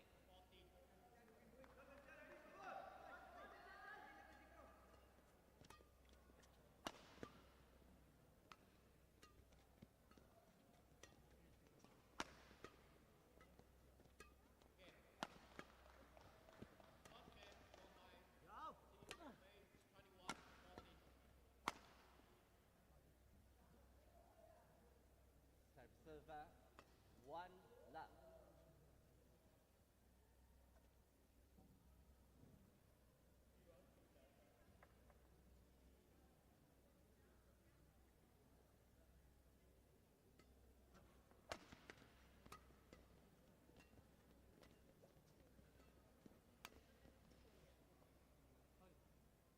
Two love.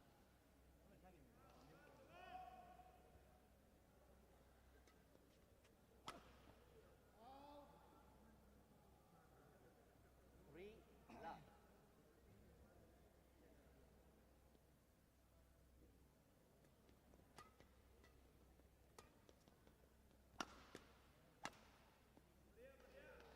Server, one three.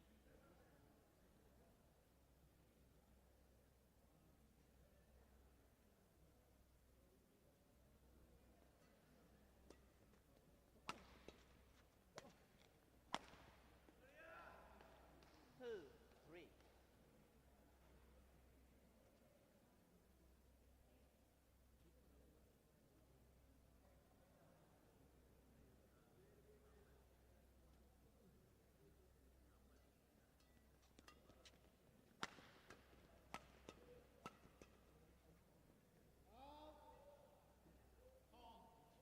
Server, 4-1.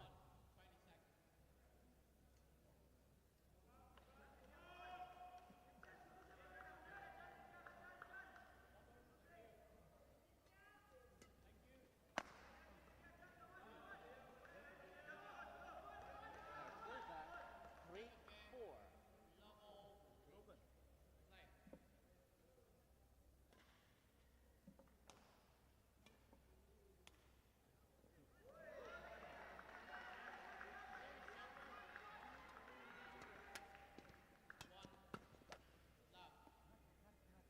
Server, 5-3.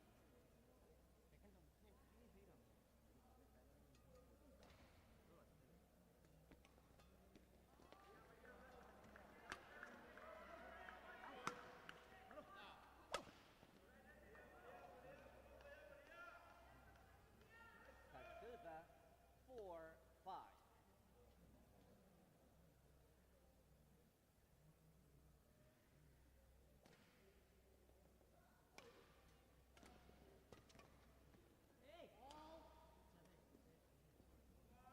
Server, 6-4.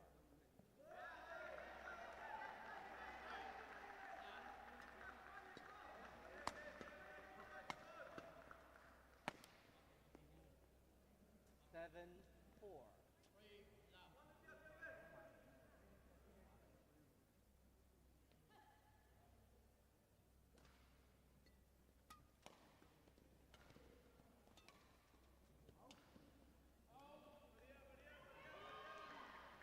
Server, 5-7.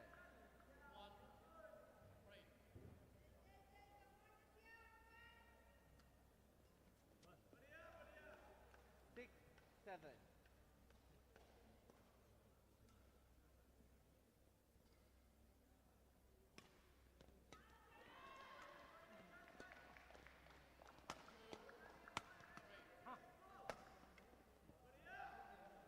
Seven all.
11-7 interval.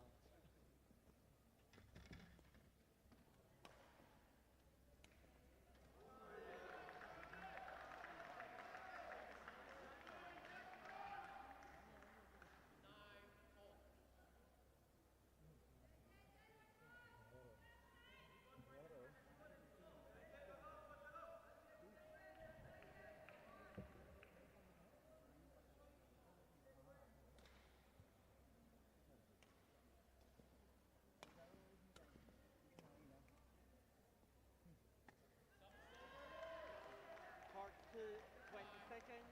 Court 2, 20 seconds.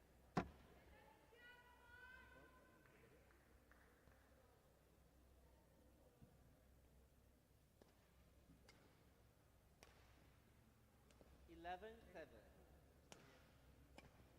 Play.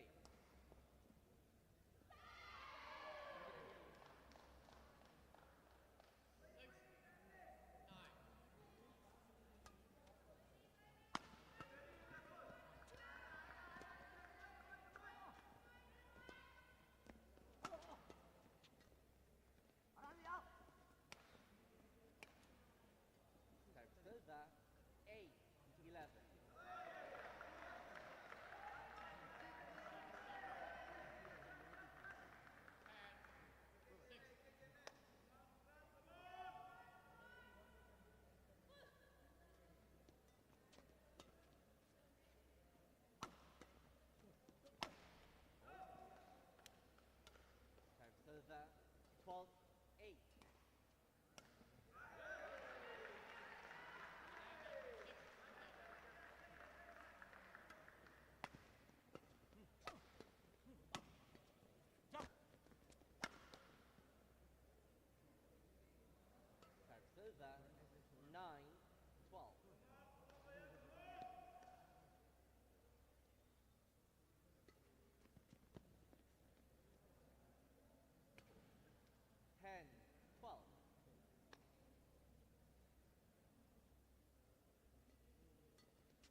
17.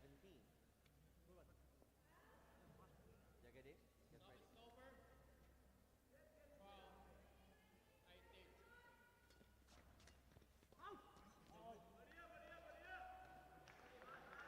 Serve 18-16.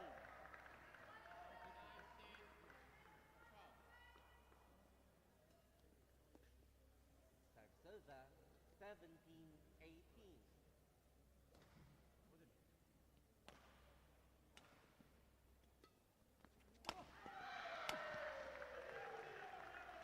Serve 19-17.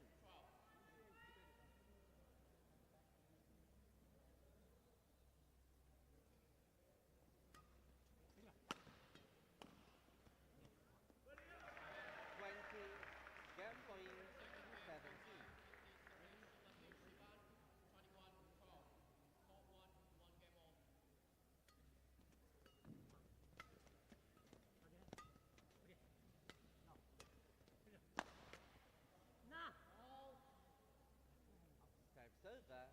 18-20.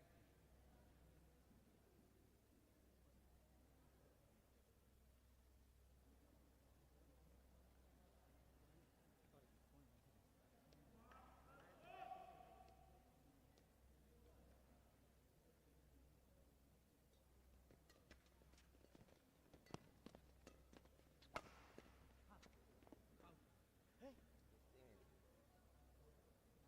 19-20.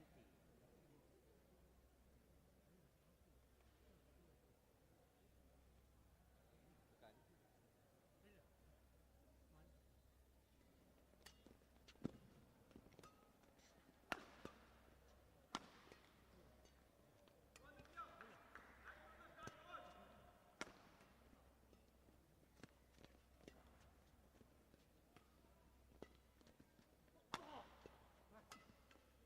Okay. First game won by Pramod Bhagat and Sukan Adam, 21-19.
Court to 20 seconds.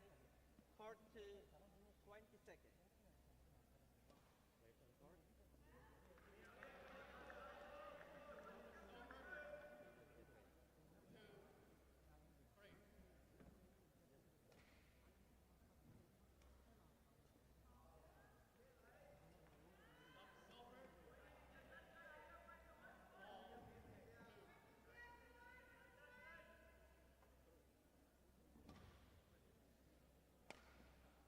Second game. Level play.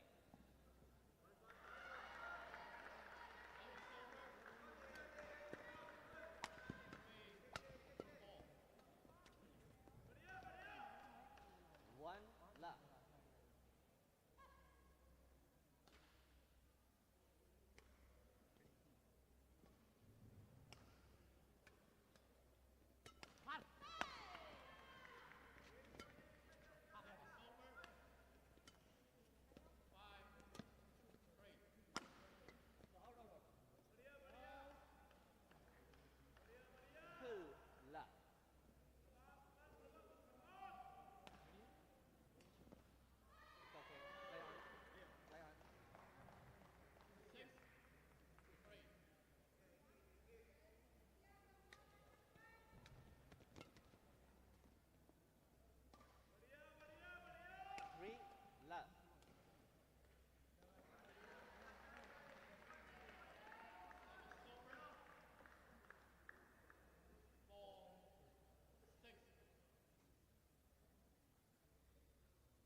1-4.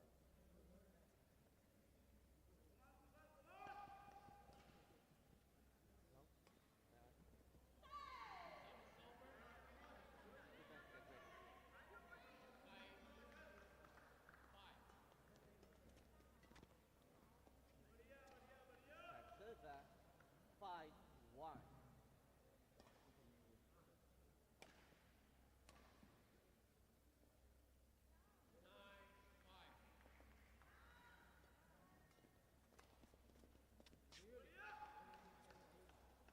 Six, one.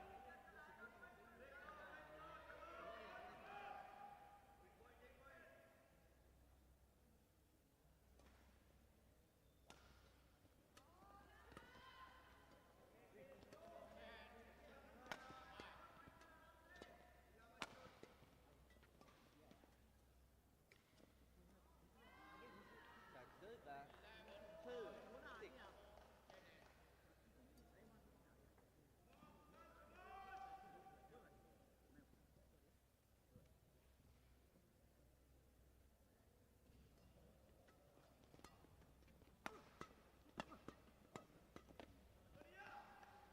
Server 7-2.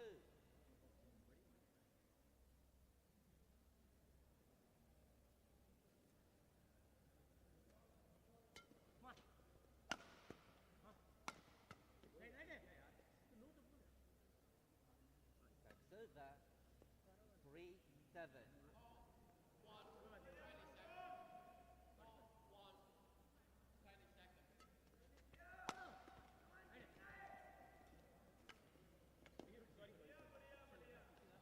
Server 8-3.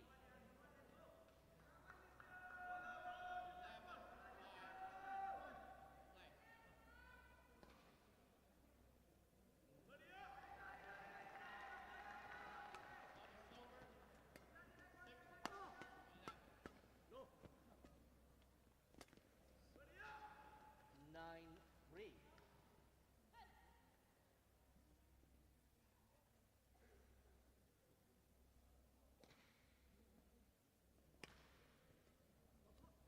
Out.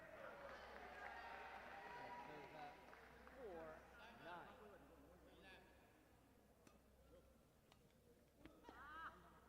5-9.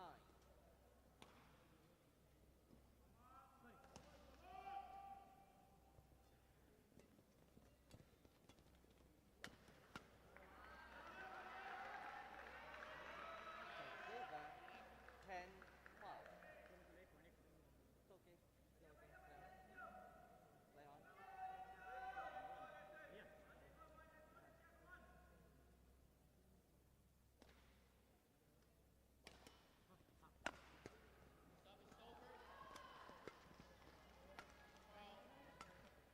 Play on.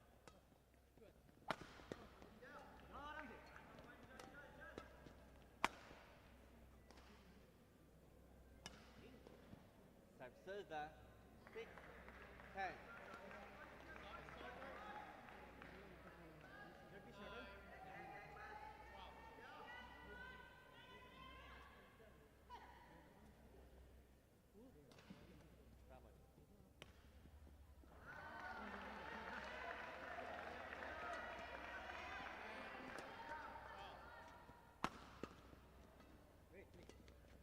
Ramon.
9-14.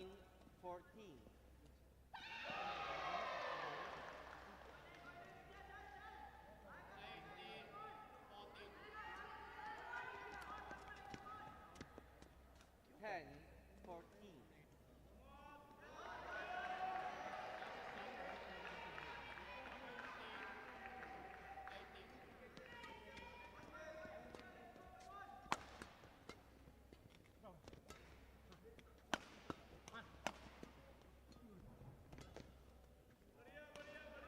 Serve 15-10.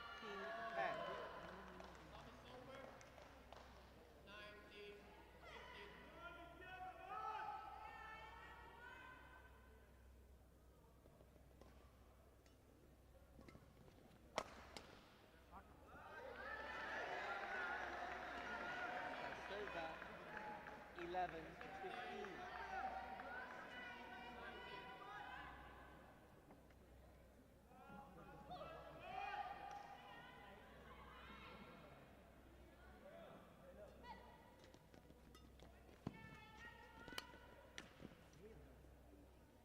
12-15.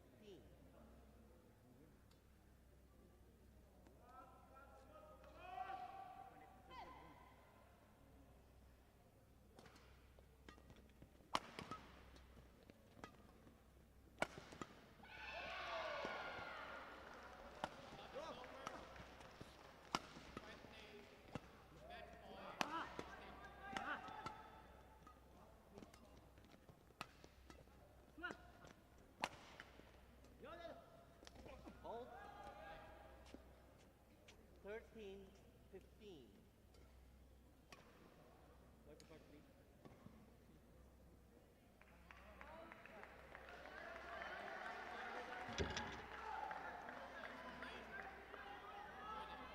Thank you. Thank you.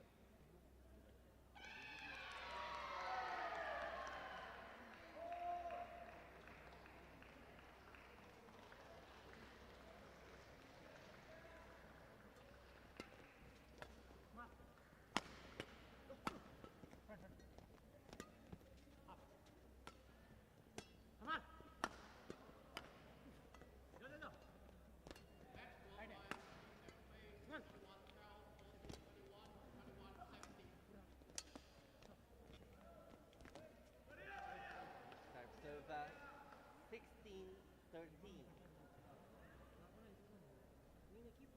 Jaga this to receive.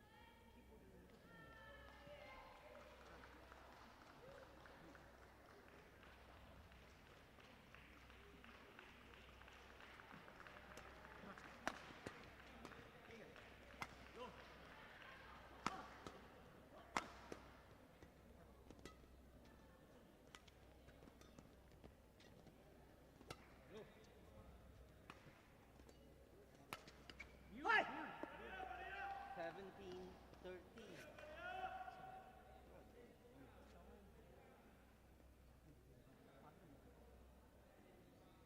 It's okay. Play on. Change? No, it's okay. Change. Play now. It says change. No, it's okay. Okay, no problem.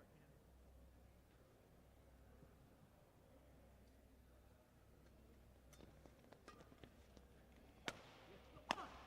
No!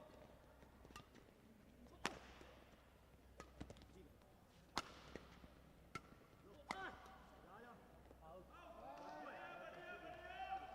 18-13. Yeah. Thank you.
14.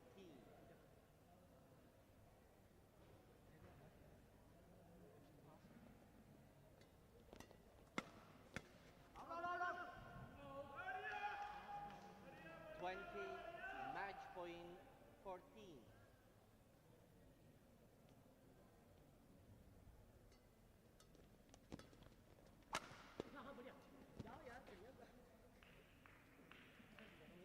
Serve 15-20.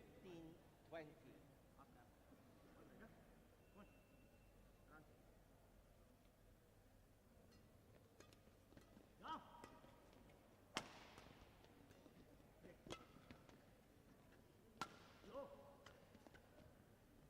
16-20.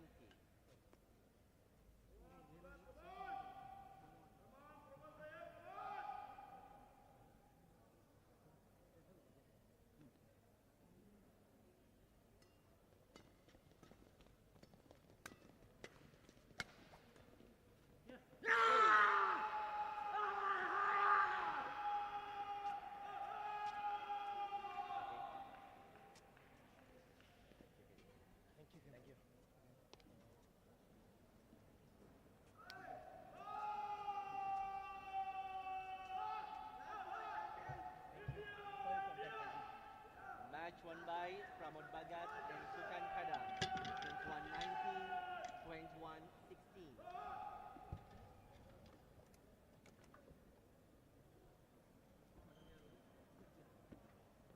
Please welcome umpire Jacob Silver from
Denmark, along with service judge Kevin CP from New Zealand.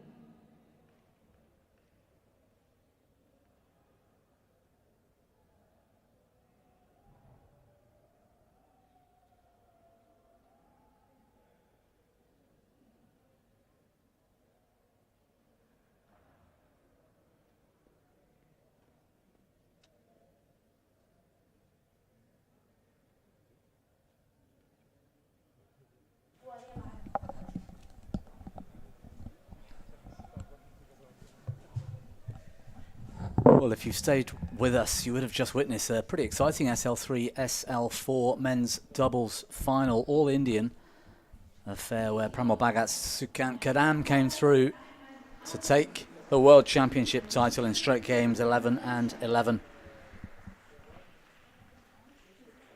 10 matches in total on this court live. And we're back to commentate on the remaining matches from match 7 to match 10 now. The SU5 men's doubles coming up in a couple of moments. Two players that have been on court already today. Chia Ku of Malaysia following his partner Mohammed Faris onto court, and from Chinese Taipei, Feng Zhenyu, silver medalist earlier against Chia Ku in the men's singles SU5 final, and his partner Pu Guiyu. Underdogs, I think, for this one, Nathan. The Malaysian pair, just so strong. Yeah, they are. I think Pu and Fang, they do well in the singles. I think that there's the dynamics of the doubles game is just so different. Even with great racket skills and great movement and lots of explosive power, I think that tactically, the way that the game is played, sometimes even if your skills are better and your speed and your power's better, it doesn't always mean that you're going to be able to convert that into a win. But I think that the Malaysians do really well to produce on a doubles court. Well, they do, and they've got the the asset, if you like, in Chia Lei Koo, 6 times men's doubles world champion, to add now to his 9th men's singles world championship gold medal, twice Paralympic Games gold medalist. We were hyping him up so much earlier.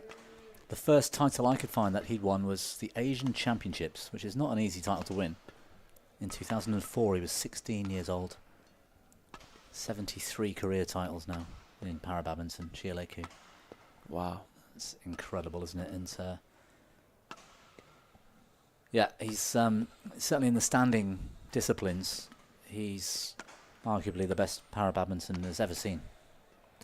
Yeah, and I think you could also say that I wonder where the argument is for the other players, but it is his level and not just the peak that he found, but how he's been able to maintain it through years. You find players that maybe really explosive and they peak really well for the big tournaments, but maybe only have a reign of 2 or 3 years. Yeah. Where maybe they're in the prime ages, maybe mid to late 20s. Well, that's true. He's 38 next month in March. Wow.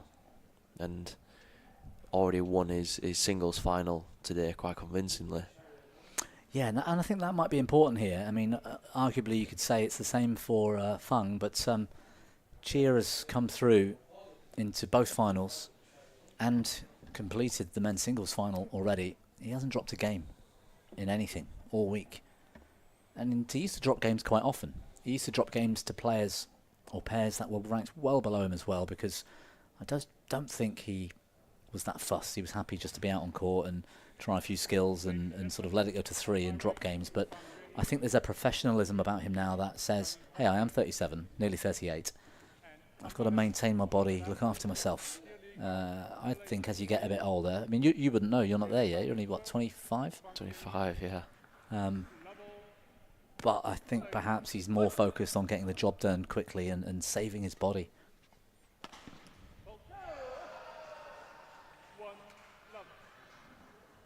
Yeah, and I didn't see Chia when he was in the early stages of his career, but I would imagine that it was a little bit faster, a little bit more explosive. But opposite. Oh wow! He was well, us Britons talking stones, but obviously a lot of people talking kilos. He was a good 3 stone heavier. Oh wow! For many years. It wasn't until it was announced that it was going into the Paralympics and they went into qualification.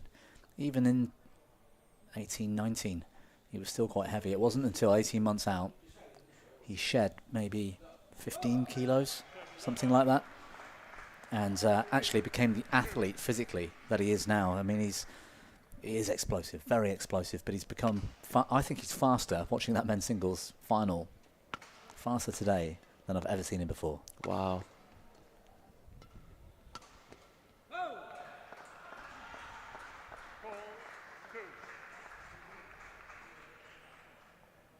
Maybe it's a slight misrepresentation, because he's played singles finals against, in my view, better opposition. David Amrimusti from Indonesia, Suryo Nugroho from Indonesia. They're better players than Feng. More accomplished, they've got the titles. And even then, Chia's won. So it looked a bit more dominant earlier in that singles final than perhaps it would have if he was playing against somebody else. But we don't see much of Suryo now. It looks like he might not come back. Deva has been declassified, if that's the right word to use. There's every chance Chia could go on for another Paralympic gold title at 40. He'll be 40 in that summer. Wow. That'd be quite something.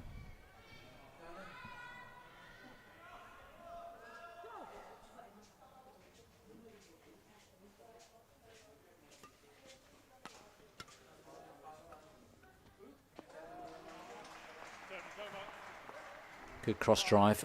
I think you can understand them not taking Chia on at the net with the return and maybe trying to run Ahmed Azri, or Faris as we call him mostly, around the back. Might be the tactic for the Taipei pair. Yeah, yeah, I can see that.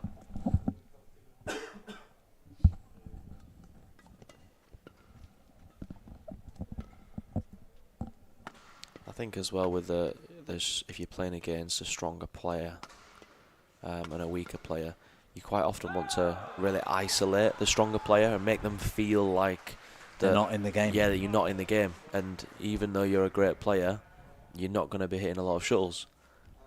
And I think that can start to frustrate you. I mean, for the badminton players out there, there will have always been a time if you've played doubles where one of you is slightly weaker and the other one is slightly stronger. And that dynamic, it can frustrate a stronger player on the court when they feel like, well, I'm the strongest one on here, but I'm the one with the least influence because I'm getting a quarter of the shots that come to us as a pair. Yeah.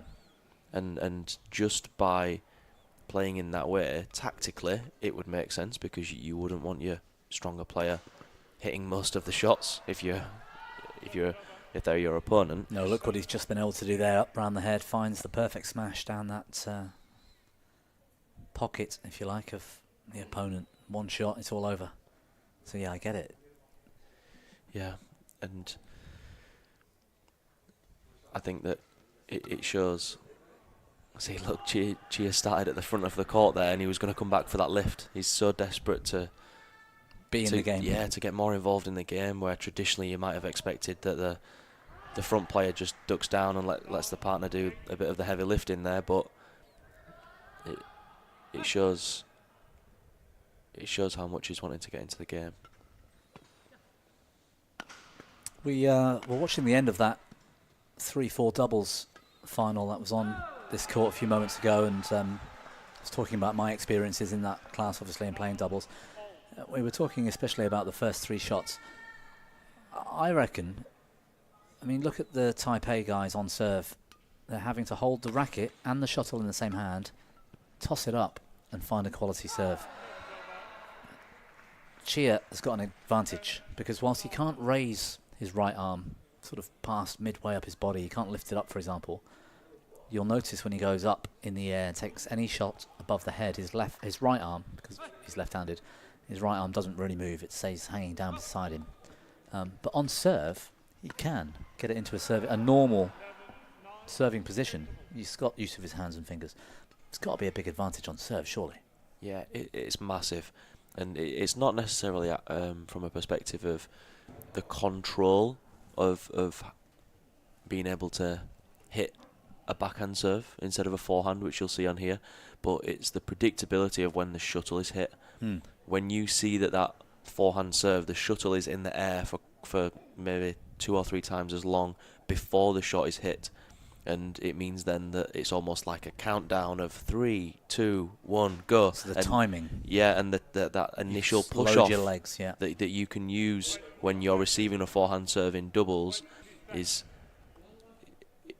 it can be used as such as to an advantage. I mean, of course, getting your timing right, but at this level, when the players can push off as quick as they do, having a countdown of 3, 2, 1, now return the shuttle, it makes you that much earlier to the shuttle, whilst somebody who can hold the serve like Chia and can hold his racket next to the shuttle could wait a second and execute a serve within a quarter of a second. Yeah. It's a lot harder to then know when to set off and push off, and of course you've always got to wait for the shuttle to be hit, but if in your head, if it helps you visualize it, being able to have that mini countdown for when you're going to set off and how much earlier they take that return is and these guys crucial to doubles. They've all got 2 good legs, so they're loading those legs in return of serve. So arguably in the other sport classes where they've got impairments below in the lower body, you know, you're not going to be able to load both legs quite as well as these guys do. But yeah, I think that's a big advantage for Chia.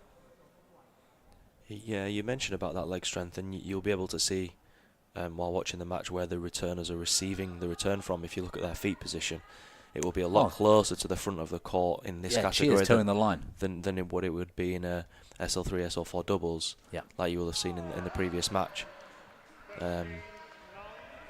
Those out there that may be questioning, well, if somebody's standing so close, why don't you just hit it over their head? I'm sure at some point we'll get an answer when you see them get up and hit the smash. They're just so quick.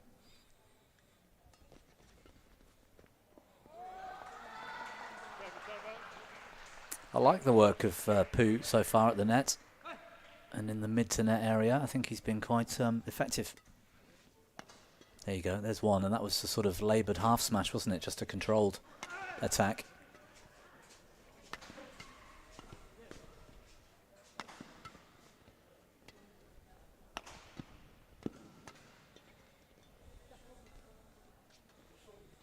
That was a good interception from Poo. Really good. Faris, though, I think stepped in maybe a bit early. That drive he hit was pretty powerful cross court, and if you go early, you can get caught on the cross, as he did.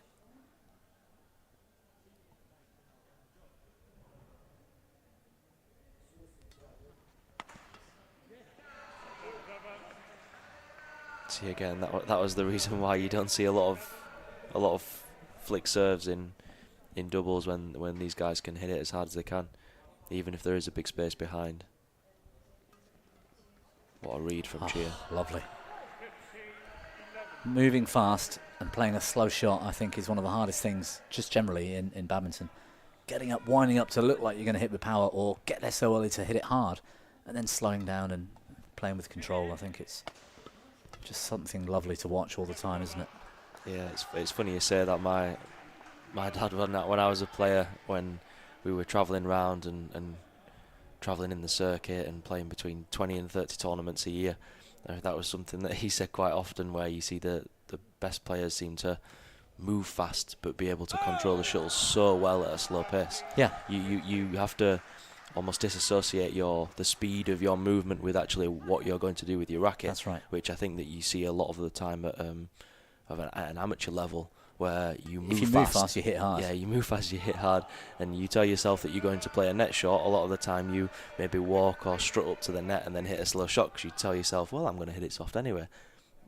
But you find at the higher level, the moving fast bit has to be the constant.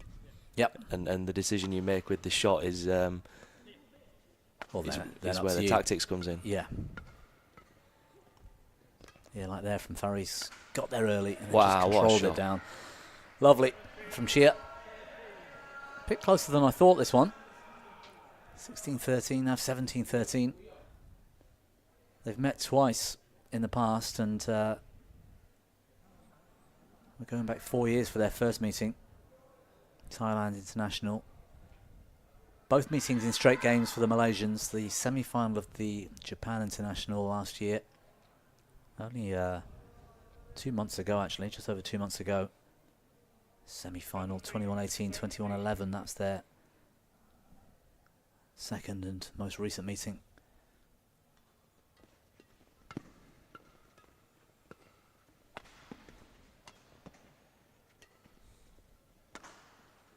I think he's having a good game, Poo. Yeah, I think so.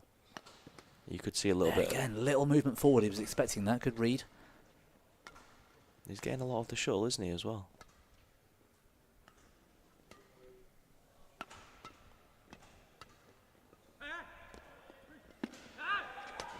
Oh, that's a great rally.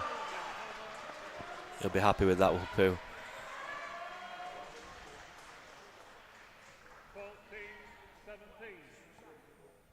I was just going to say, Bobby, that I don't know if you saw that there was a little bit of frustration that seemed to come out by Poo before the last rally was just played on.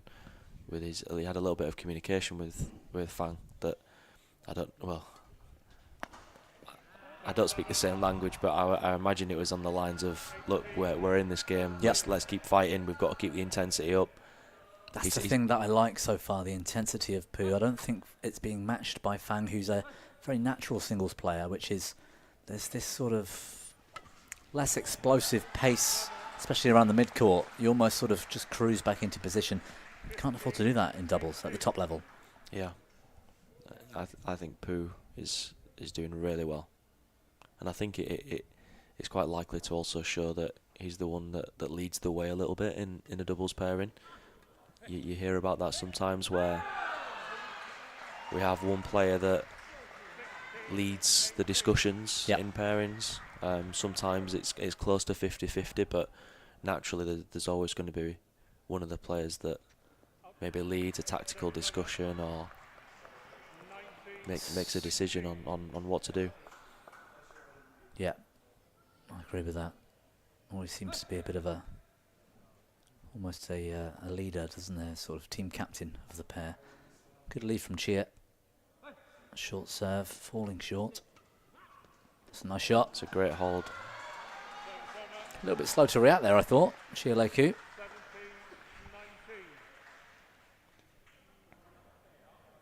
I think the Taipei pair have got the tails up now.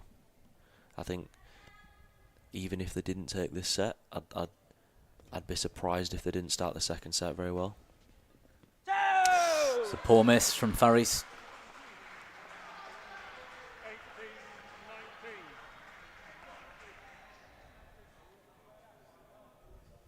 I think it's maybe a big comment to make, but I think that Pu has been the strongest player on the court so far in this game. Really Certainly impressive. the second half of the game. Yeah, I agree. Good work from Fung as well, who read that nicely.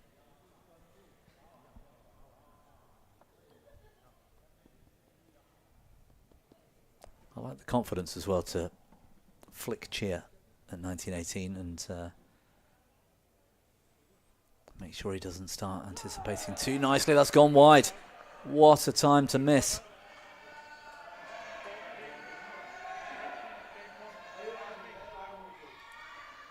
Chia Leiku on serve. 1 point from taking the opening game. Oh, he's missed it. He's framed the shuttle. Ah. That's great defence from Chia, wasn't it?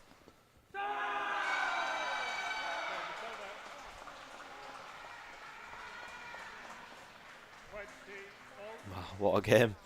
This is a lot more evenly contested than I thought it was going to be. I suspect the Taipei pair have really done their homework for this particular match. It's a big smash. I know, in his round head corner, it's so difficult to get that arm over and behind you. I think as well in our round head corner, maybe as able-bodied. And then hit cross, by the way. And I was going to, yeah, and I'm mentioning about the SU5 category in particular, when they struggle with that opposite arm control, being able to use that to counter rotate. And yeah, counterbalance, yeah. Yeah, being able to generate that much power.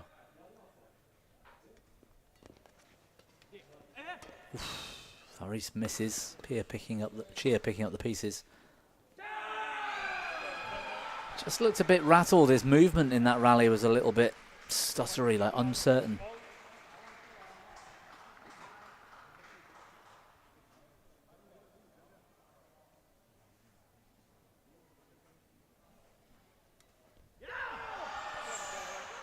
Struggling on serve, Fan. I mean, his focus is the singles. He spends all day, every day, training for singles. It's got to be hard then to come up against somebody like Chia, who's hunting that line to receive your serve in a tight doubles match when you're not really that practiced. Game point once more.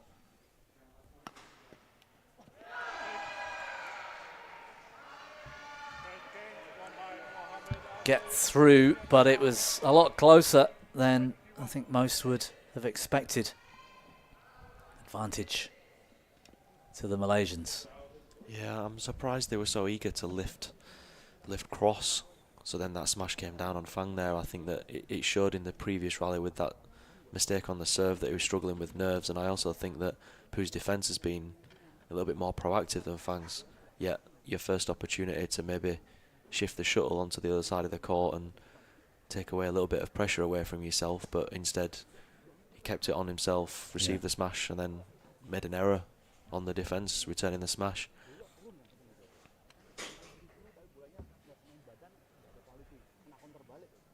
I would be surprised if the coaches weren't talking about that in the break, with saying maybe instructing Fang to lift cross a little bit more, allow Poo to be on the defence. Yeah. He's the one that's hunting the net a little bit more. He's been the one that's intercepted a lot more at the net, as you just saw from that rally. Like here, hitting soft, moving forward. I think to keep him on the shuttle a little bit more as a partnership, I think would work really well for them. I would be really surprised as a coaching team if that wasn't spoken about in the break. Yeah.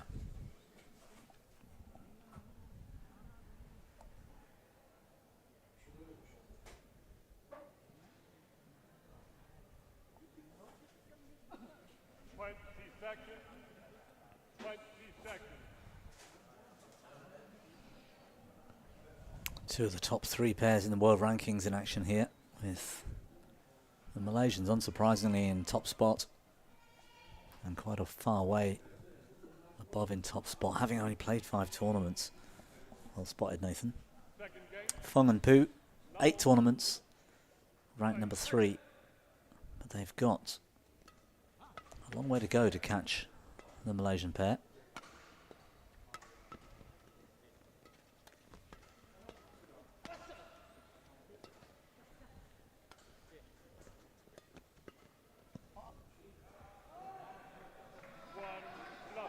Good rally. I think you can tell it's Chia that's the sort of boss of the Malaysian pair.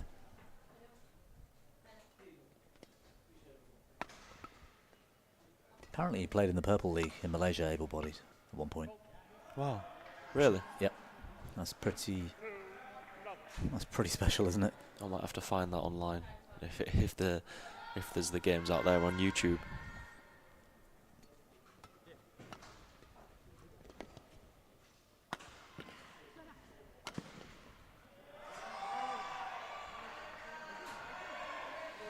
Yeah, I remember that, and also in this category we talked about your under-19 national accomplishment, for example. Deva Amrimusti, who's a para player, was in the, I want to say semis, but I think it was the quarters of the under-19 Indonesian nationals, which I'd argue, Nathan, is maybe a little bit more impressive than the English. Well, I think there's only one way to find out. You'd have to play him. I think I'll have to play him. Yeah. In the practice courts. You'll have to get your single shoes on though. You reckon half-court Danish box? Probably. He'll give you a game, I'm sure.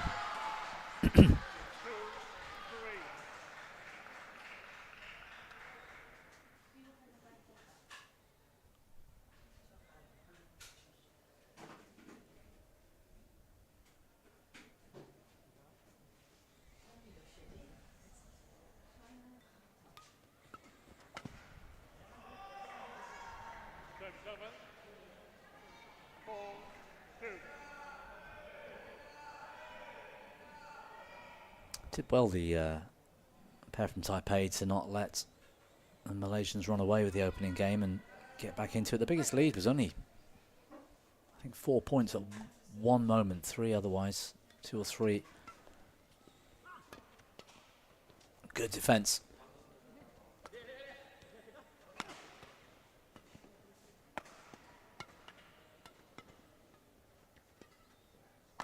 Did well to get that past Chileku, who was really pressing the net. That's a great rally. Lovely final shot as well. I mean, we're used to seeing a high level badminton, you and I, as big badminton fans that we are. That looked quite comfortable, but just the way it was almost like it was automatic for him. He knew he was in a bit of trouble, knew he had to turn it cross at least to middle, maybe a bit further.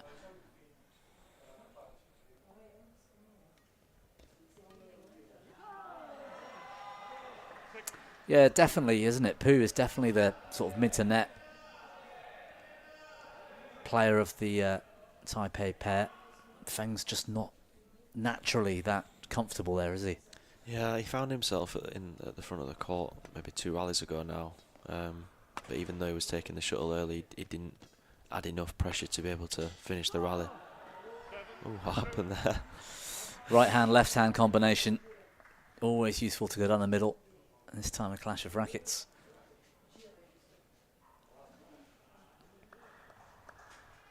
I wonder if his coach has just told him that you should keep hold of your racket. You might need that for the next rally.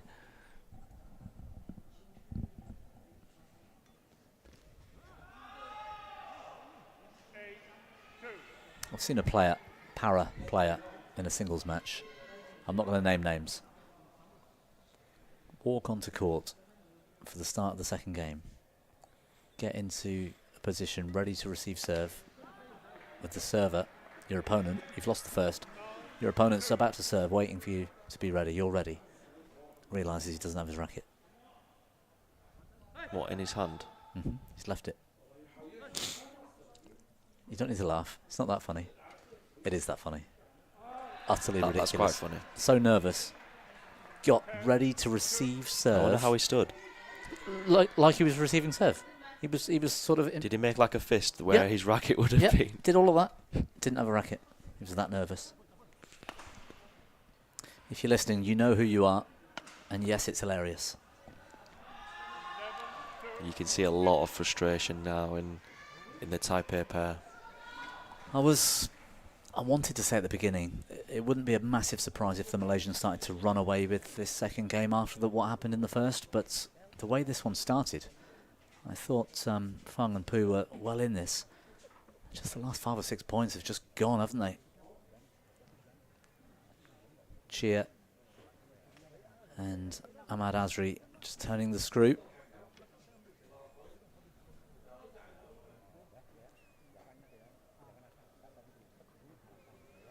Eight straight points to get them into the break. 20 seconds. 20 seconds.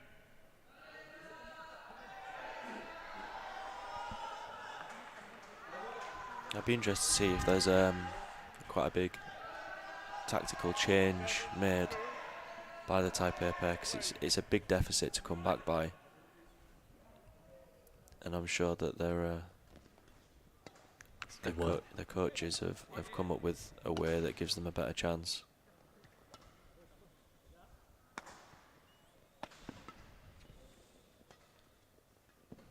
Oh, Pooh's cross lift just flat enough to cause problems for Faris.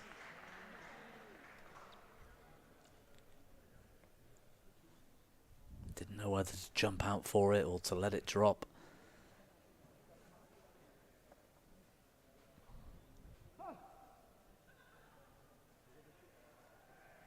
Earlier in the week I was in the warm-up hall and I was watching Chia and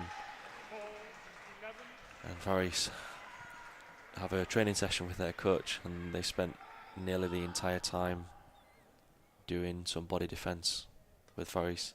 Dubs defence. Some doubles defence where Chia was on the net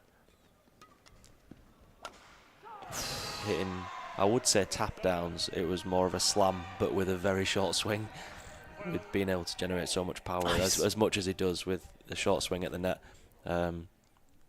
They must have been going at it for at least half an hour, and I think I was in the hall for 45 minutes. They were doing it when I was already in there. He's got a terrific technique, but also that strength in his forearm. Chia, do you know, I'd never seen, this might sound amazing considering I had played badminton since I was about 13 years old, but not at a high level.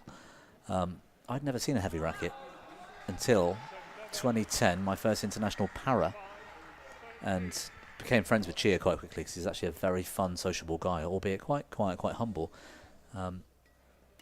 And every morning he was just basically walking around. He doesn't let it out of his sight. He's got a heavy racket. He's all day. He's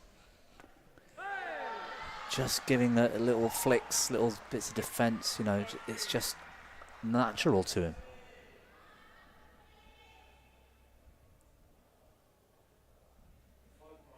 Yeah, I always have a heavy racket in my badminton bag. I mean, I'm a coach now, and when I was a player, I wish that I would have done more when I was younger. Yeah, me too. I remember my my coaches, Harry and Barbara Jarvis, who had the old wooden squash rackets, Yep. which I measured were, I think, 320 grams, which is twice the weight Wow. of the heaviest Yeah. There's weighted rackets 160s that are you the can heaviest, find. aren't they, really? I mean, 115s are the ones I preferred because, Yeah. you know, anything higher than that, it became pretty aggressive after about 5 minutes. I remember it being also really useful just to train you to hit the middle of the strings a little bit more, because the old squash rackets Yep. were so compact in its head that doing some wall hitting with a heavy racket really made a difference to my game. I definitely suggest it for those out there that are... Look at Chia. There's just no Wow. getting through him. He steps forward on the service line and pretty much it's all over.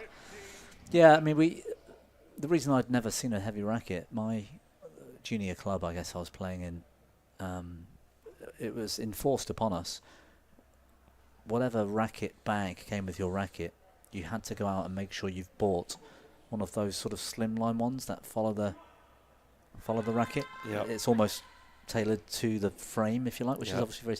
So then, at the start of every session, leave that head cover on, and you're just, you know, doing a few racket skills, getting your wrist working. So, which is the equivalent. Actually, works quite well, surprisingly. I've seen the Korean national team have I think it's the training racket covers that have a little hole in the middle that they've used for doing things exactly like Strength work. Yeah, strength work with wall hitting. Heavy rackets are much better, aren't they? Because they've got fairly decent strings in. You can actually have a, you know, training game, can you, on half court, something with a heavy racket. We do that quite a lot. To actually play the shots for 20 minutes before you actually go into your session.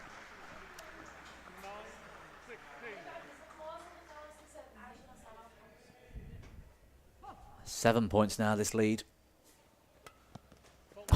Great It's return. lovely. The way he sliced across the shuttle as well to send it even further and steeper across court.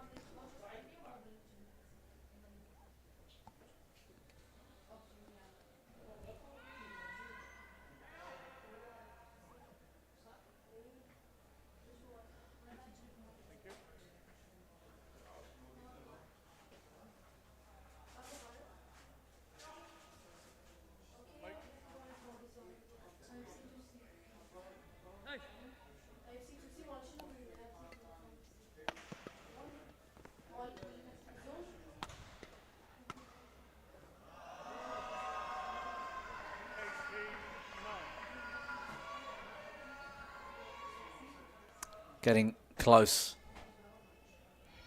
Chieleku looking for an amazing 7th men's doubles gold medals at the World Championships. Oh. 21 years ago, Chia won his first men's doubles World Championship gold medal. That's amazing. Wow. I think the sport has come so far in that time.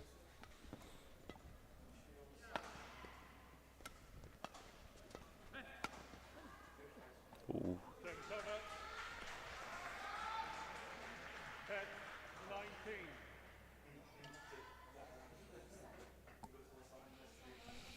Other amazing thing as well for Chia is he's won those medals, those titles with 5 different men's doubles partners. It's a sign of a good player. Faris was number 4. He also won last time out with Mohammed Anwar in Thailand 2 years ago, who again has been declassified, another player. So he's back with Faris.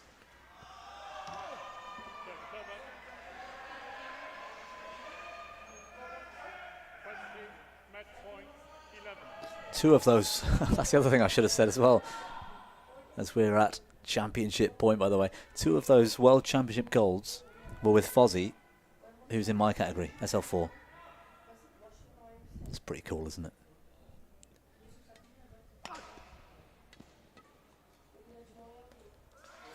How do you think you would have done competing in the SU5 doubles, being in the category that you're in? You reckon that you'd have taken a bite out of these guys? No, it depends if I could be Chia's partner or not. No chance. No way. I was nowhere near.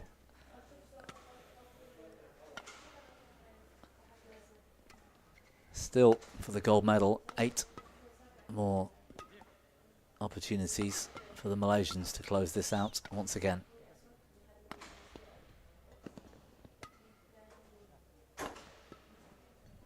Toying with their opponents now, I think.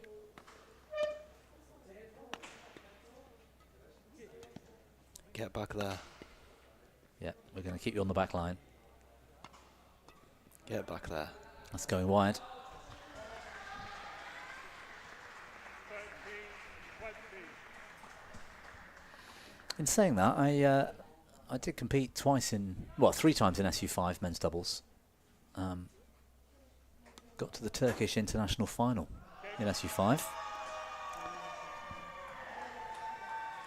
End of this one, 21-13. More about that story in a few moments. Gold medal once more for Gieleku and his partner, Mohammed Faris Ahmad Azri. Yes, it was predictable, but they still had to show enough class to get the job done. But I don't really think they were ever going to be tested to their full extent today.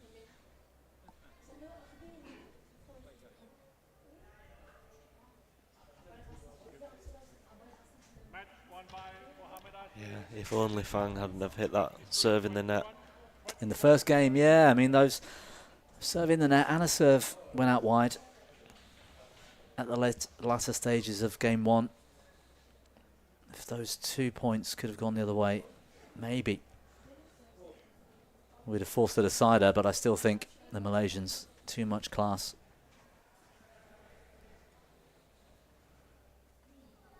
Yes, Jan-Nicholas Pott and I don't know if you know Jan, got to the SU5 men's doubles final.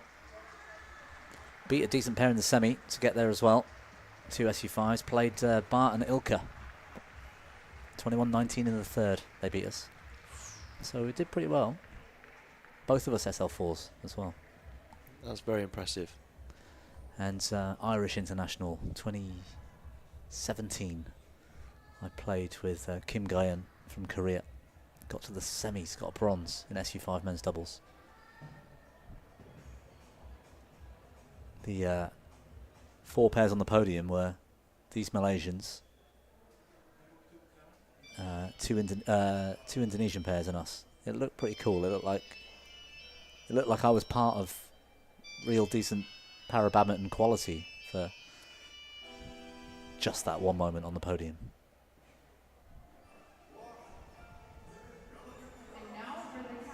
Did have a bit of a lucky draw, to be fair, that week. We don't have to talk about that. I don't think that's written on your medal. It's not. And nobody else remembers that I had a lucky draw. Yeah, I've been on the good side of some lucky draws in my time, and I've also I've had some disastrous draws as well. Some real unlucky things going on. I think you do. I mean, I like to believe that in the long run, there's a greater chance of your luck starting to even out, and I think that in time that there won't be that many people out there, unless you're very biased towards yourself, that you believe that you've had very difficult draws over a long period of time, a lot more than you've had good draws. But I think it goes back to what we were talking about earlier today with looking after your ranking, and I suppose that the only way that works is that if everybody else is also looking after their ranking, because it might be that you're the 1 seed or the 2 seed, you've travelled around the world, but you come up against an unseeded pair that have managed to just about get into the draw, but in fact on playing ability, they're one of the best in the tournament. Yeah, and we've seen that quite a bit this week, especially with Team China who don't travel all that much, so they don't play in many internationals. Their rankings, therefore, have dropped quite a lot. But we're talking about a good number of world and Olympic or Paralympic medalists unseeded here, even at the World Champs, and coming through to the very latter stages. That's a tough one, isn't it? If you work so hard and you get up to, say, number 3 in the world, and then a really good player turns up out of nowhere and beats you in the early rounds, it's just one of those things. Yeah, I would imagine that it's very difficult for the players to deal with as well when they've done the long hard miles and they've been travelling around the world, and like we were talking about earlier, with travelling and jet lag and time away from family and friends, and looking after your physical condition because your tournament calendar is packed, to then in the hopes you're ranked at your highest when the big tournaments come around, whether that's a Paralympics, if it's a World Championships or Continental Championships, only for a player who they've managed to get into the draw, but maybe their seeding or their lack of seeding isn't a fair reflection of their playing ability. It must be difficult to deal with when you're not always getting rewarded with a favourable draw, even when you've looked after your ranking. Yes.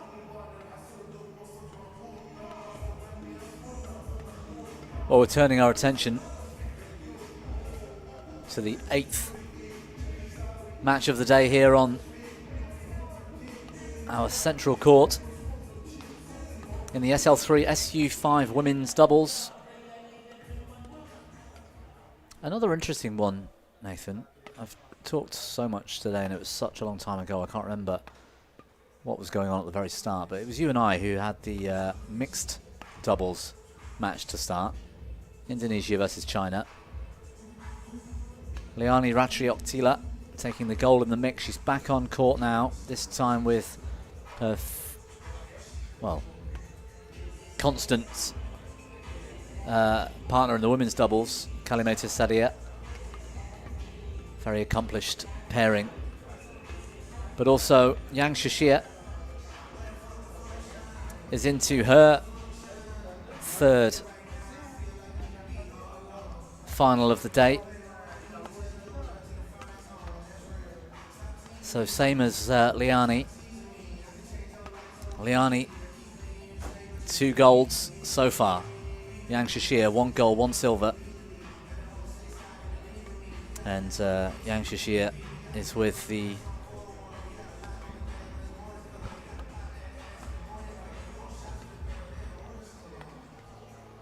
SL3 Zhao Xuxian. So that's another doubles final where we've got 2 SL4s up against an SL5 SL3 SU5 SL3 combination. It really does mean that the Indonesians have got to sort of really focus on who's doing what, where the gaps are, and how to find them, because Yang Shishia has proven once again she's the best SU5 female in the world. Don't know if you got to saw it, Nathan, but that SU5 women's singles final was possibly the highest standard in terms of both sides of the courts, most evenly matched, and highest standard of badminton for that particular class I've ever seen, I think.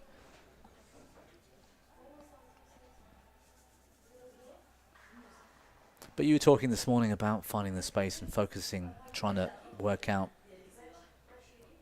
how to play on the weaker, if you like, player. And they might not be weaker in terms of their badminton ability, but Zhao Xuxian simply doesn't move like her partner.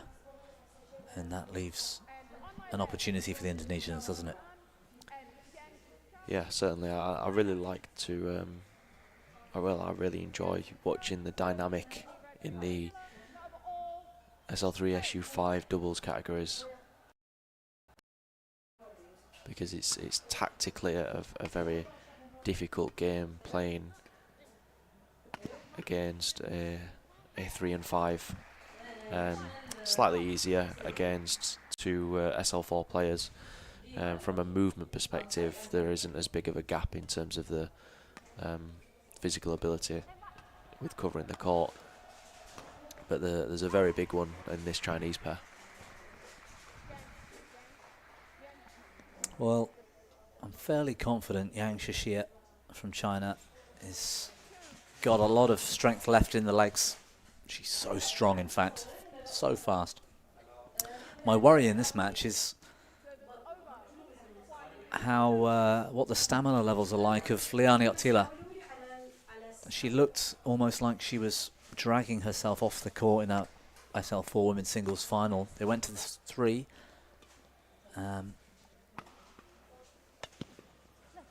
She did look a little bit tired. And she's been back quite a while now, but she did take almost a year off and had a baby and has come back to the top level. It's not an easy final, this one. Their 4th meeting. The last 2 went the distance. Indonesians lead the head-to-head 2-1. But their last meeting was 2.5 years ago. Thailand final 2023. They met in the 2022 Asian Para Games in the semi-final. Those 2 meetings went the distance. Both taking a win each. First meeting all the way back at the Asian Para Games in 2018. So we can perhaps discount that a little bit because it was so long ago.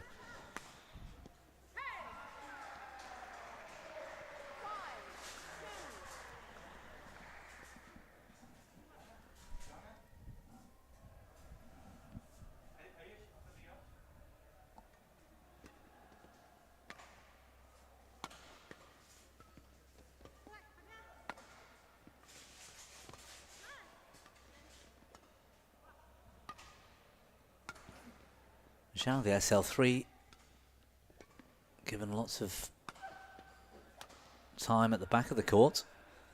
I was sort of expecting her to hit one of those drops and run in and sort of hover around the service line somewhere and allow Yang just to play singles for a moment.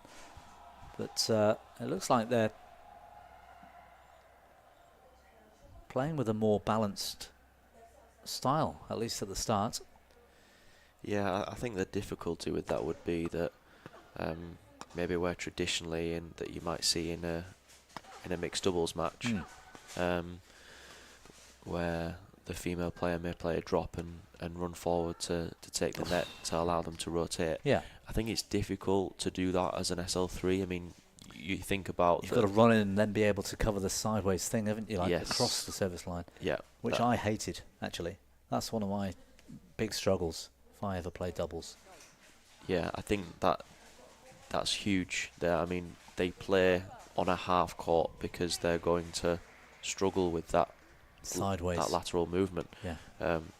So being able to run forward and maybe as the shuttle is hit on a cross net, being able to load one leg and push and move to be able to still pick up that cross net early enough to keep the attack, I think is probably one of the most difficult skills from a movement perspective that the SL3 class that they will struggle with, and it puts a lot of demand on that player's physical ability if they play that drop, run forward, because any cross net would, if your opponent reads it early and holds you and turns it, you're done for. And it's difficult for the singles player to be able to cover both corners. So if the SL3 player is running forward to leave the space open on one side, if they're not going to be able to pick up the cross net from a movement perspective, the SU5 player would have to pick up the cross net and the both straight rear lift. corners. Yeah, and both rear corners, but especially that long diagonal on a doubles court, maybe on a singles court, they'll be able to deal with it. But adding that extra maybe meters worth of distance, including both tram lines, is really difficult for them to be able to do. So I think that's one way that they'll have to try and get out of it. Maybe you could hit a faster drop, which makes the cross net more difficult to execute, but it's certainly an advantage that maybe the Indonesians would have if they wanted to get one of their players towards the net. They wouldn't struggle as much with that No. lateral movement around the net as much as the SL3. as the SL3 player.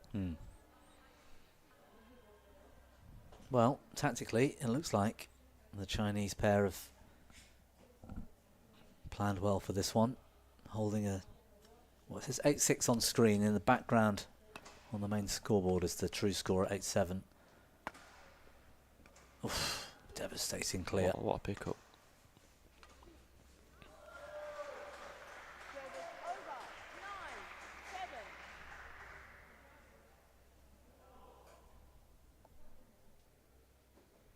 We were talking earlier about having or being able to use the impaired arm for an SU5 as a counterbalance.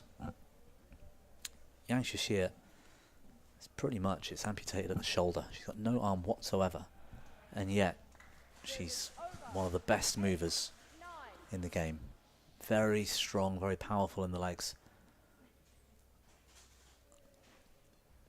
Yeah, it's also very difficult at the net with going into a deep lunge. You don't have that opposite arm, that non-racket arm, to be able to stabilise you. Look at that, the speed of Yang. Pick up off the floor at the net, cross net she picks up, gets it over the top of Sadia. Was bitten by a snake as a young girl, Yang Shishan, and they had to amputate, which is one of the more interesting or different reasons for the impairment.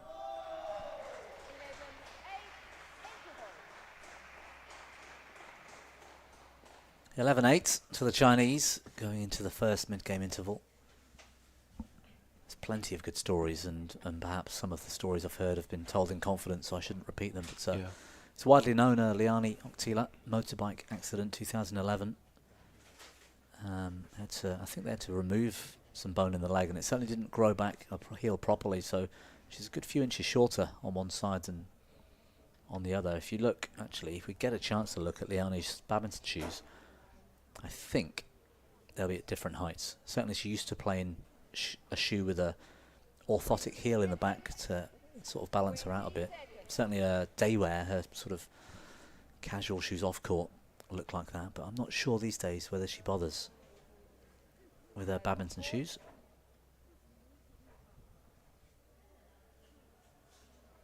No, as you can see, her left foot, her heel doesn't really touch the ground ever. She's always on her tiptoes.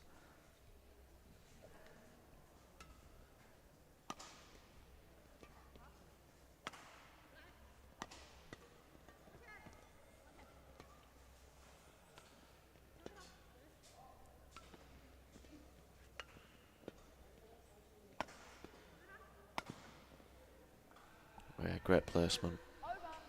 Did well with the smash there. You can see the difference in speed actually. Whilst both Oktila and Sadia SL4s, Oktila was at the higher end of that mobility spectrum, if you like, compared to Sadia.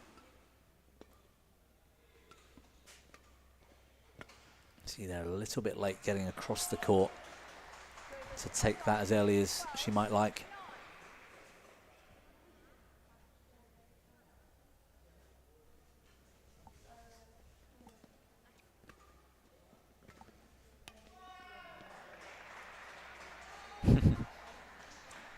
Liani having a quick word with her partner there, I think, after that slow drop to middle that was so easily read by Yang.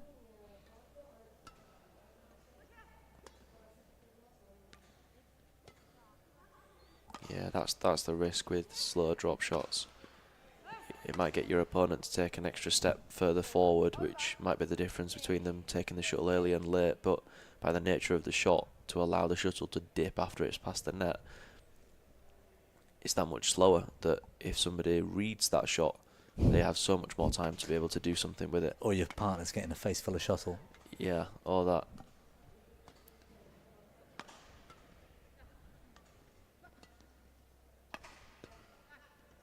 Good defence.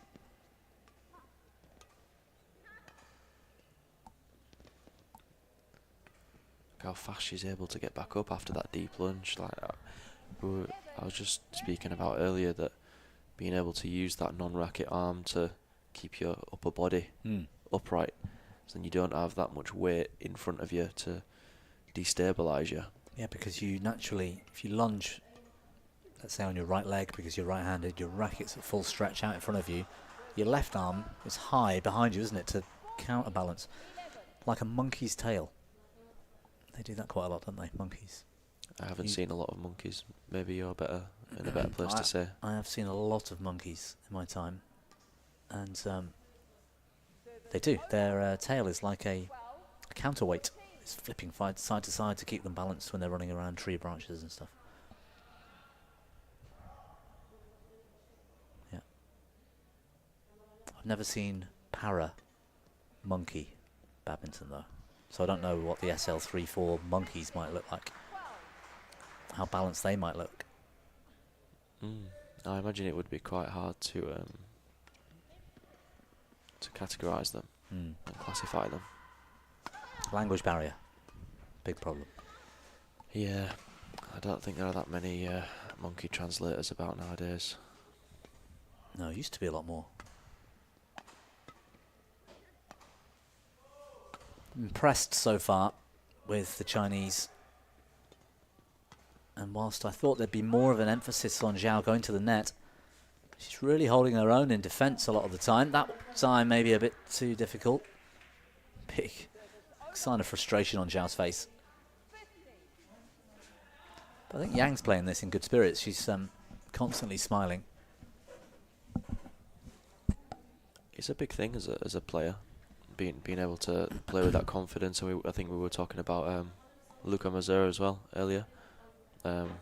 With reference to when his confidence is high and when he's smiling and looking up to the crowd, and almost that confident strut around the court is when he's playing at his best.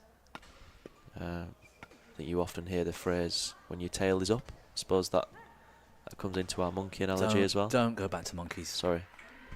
But yeah. I think it makes a big difference, and I've heard it a few times as well from sport psychologists that they talk a lot about to smile a little bit more on court, just to tell yourself that I'm here, I enjoy the sport. I mean, it doesn't apply for everybody, but for most, they enjoy the sport. I'm here. Good defence from Yang. Yeah, exactly. You know, there's no point, I think, trying to be a top level athlete if you don't enjoy it, if it is just a job, because there gets to a stage when your lungs are burning, your legs have had it, the lactics set in, where the reason why you want to keep going and push harder is because you enjoy it, because you want to be in the next round. It would be very easy just to give up at 18-all in the third if you're dying. I think that applies even more so from a para-badminton perspective. Little look again from Oktila to her partner. Please stop playing that slow drop across to Yang. You're going to get me murdered. But yeah, I think you're right. I think it does apply to...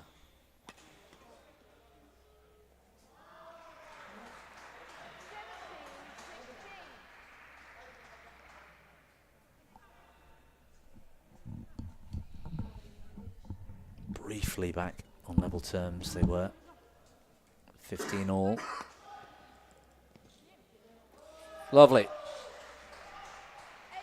This time it's Liani with that cross backhand from the mid-court. Yang with a little double action, getting her partner in trouble there.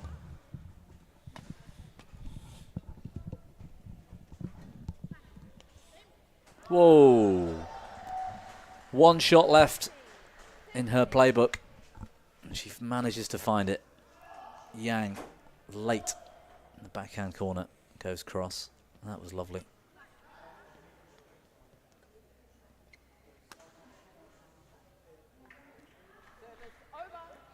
I like to see that sometimes when players take their frustration of the game out on the shuttle from an easy net kill. Absolutely, I love it. Yeah. Builds a bit of confidence, doesn't it? Shakes off those nerves a little bit. I think that's That's Ooh. why I often think you Well don't read. want to make a big smasher very angry. I think that you're just asking for trouble. Somebody who likes to hit the shuttle hard, or if they're very good at it. That missed serve. I mean, we saw how important it was earlier in the men's doubles at the end of the first. It's just handed 2 game points to Yang Shixie and Zhao Shuxian.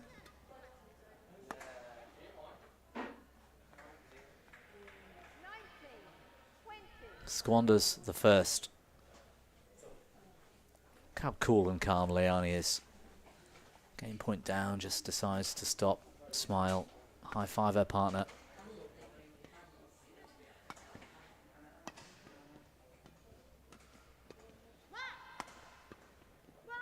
Oh, anticipation was there, misjudged the quality coming back from the Chinese. It went over her head. Zhao and Jiang from China take a lead in the match, 21-19. A long way to go in this one, I reckon, Nathan. Yeah, certainly. I think the defence of the players on the court is so good that even though nearly all players have a lot of weapons, it's just hard to put the shuttle on the floor. And I think we've seen far more shots be winners from the front half of the court through anticipation than we have out and out brute force from the rear court. Means you've just got to hit an extra 2 or 3 shots after a good smash to be able to finish the rally. Yeah.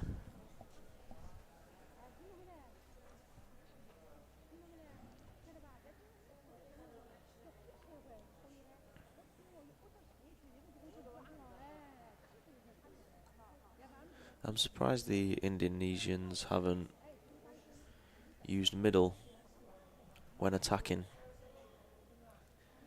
I'm surprised they haven't used it.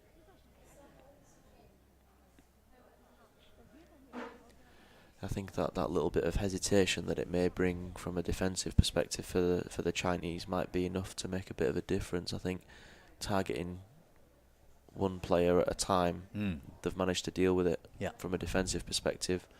And of course, like you mentioned as well earlier, with left and right-handers, just bringing that little bit of hesitation to think, not sure, is it slightly on your side, is it slightly on mine?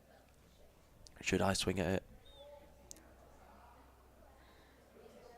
I think it'd also help reduce the angles down from an attacking perspective for the Indonesians as well. They wouldn't have to cover as much distance if their attacks were going to the middle, with of course the drives also coming back from the middle from an attacking perspective.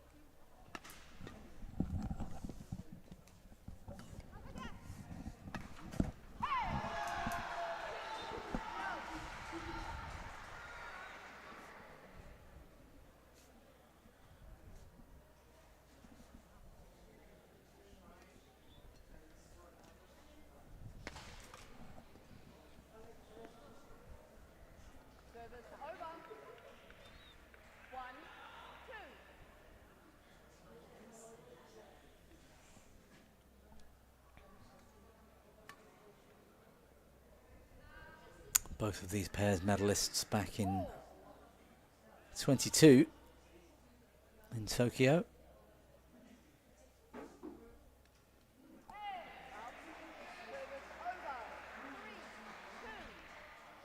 I think it was 22.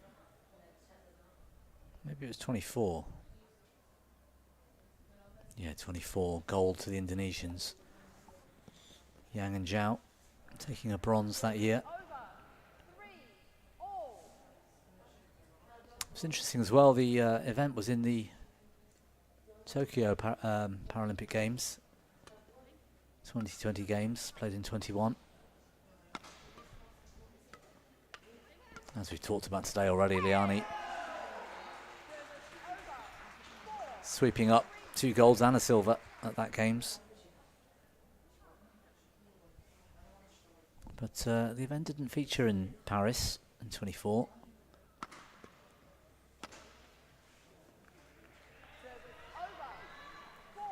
Still a big emphasis on it though. Unlike a couple of other of the categories where fewer nations from around the world are focusing on certain events, like the mixed doubles in the wheelchair. You've got Xu and Liu, brilliant players in their own rights, winning comfortably, but there's nobody else that's really prioritising and playing the event so they walk into the finals, if you like, or push in their chairs into the finals and quickly collect their medals and move on. But in the women's double standing, it's a pretty high level throughout. Lots of good pairs.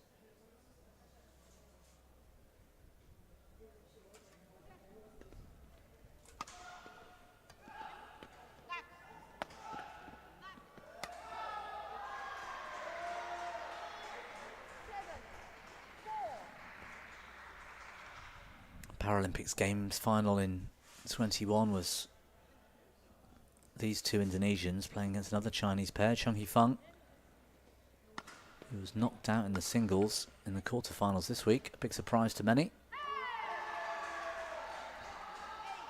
And her partner, Ma Wei.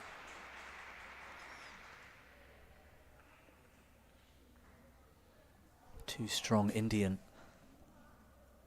SL3, SU5 women's doubles pairs as well. That's a nice reverse.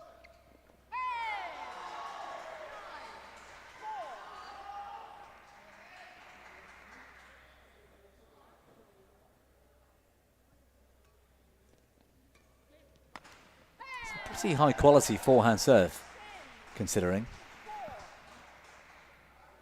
Watch this from Zhao. Let's see if she can repeat it. Not bad.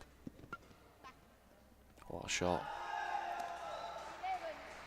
Oh, what a runaway lead here in the second. 11-4 at the break. 1 game up. Liani might not be getting that dream 3 gold medal run here today after all.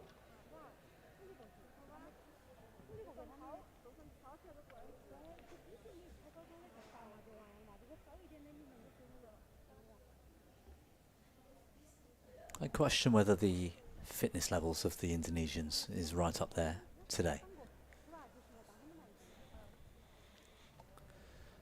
Yeah. I think the Chinese pair, in their own rights, look physically ready for this. And yes, I know Liani's already played 2 finals, and therefore she's played 3 events every day, all week long. But what's the cost for doing that? Yeah, it's... I suppose with things related to fitness, you sometimes think that, well, the proof is in the pudding a little bit, where let's see how you are in day 6 of a major international tournament. Are you dealing with it physically? Are you carrying any injuries? Can you do that not just for 6 days back to back, but can you also do it in more than one discipline? So then you're having 3 games on every day. Yeah. And when we think to other very popular sports, when you hear of schedules being congested and there's not enough time of rest in between matches, where there's lots of complaints whenever a team of players or an individual only has 2 days of rest in between their match. I like that I have the knowledge on badminton to be able to fight our corner a little bit and say, yeah, exactly. How do you think badminton feels? And I think that on the able-bodied circuit, I think it's a good thing that they've done with the Tour 1000 events. From 27 onwards. with splitting the tournament up a little bit and extending it to be over 10 days, 11 days. 11 days, yeah. A 5th Super 1000 event coming in as well for that year. Denmark's getting its status back, I guess. Not as a, it was never a Super 1000, but it was a Super Series Premier event, Yep. one of the top level events in the Super Series era. But yeah, I think there are a lot of reasons why they did that. And not only have they given the players that sort of, they're being prioritised a little bit more. Great attack. For that reason. It also means every match in those Super Thousands is covered on TV, because the whole thing's on 2 courts rather than 4. Which will be interesting. And what's your favourite player from around the world?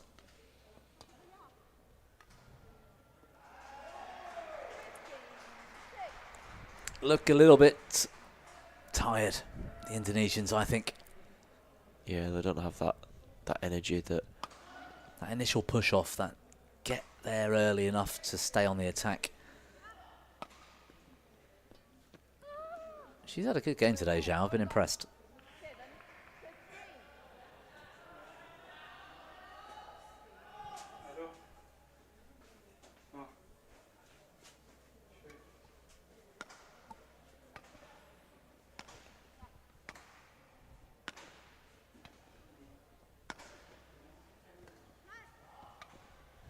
Yang was tempted to cover.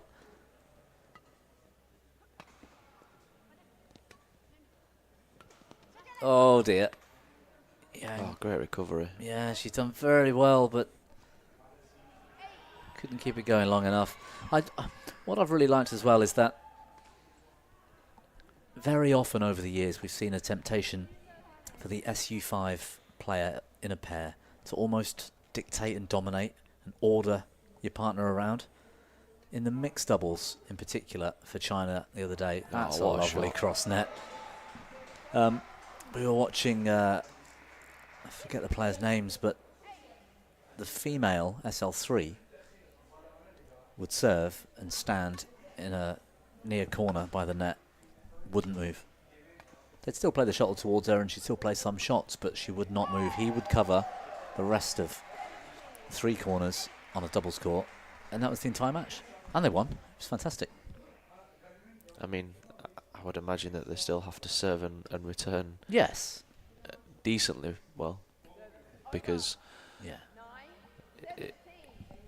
it would be difficult if every second serve that you managed to win back, that you'd lose the point straight away. By getting flicked or whatever. Yeah, I agree.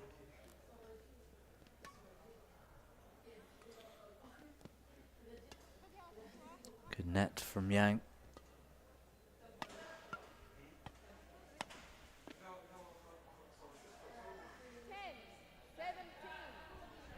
Given the body language of the Indonesians, I think going drive with them is probably not the answer.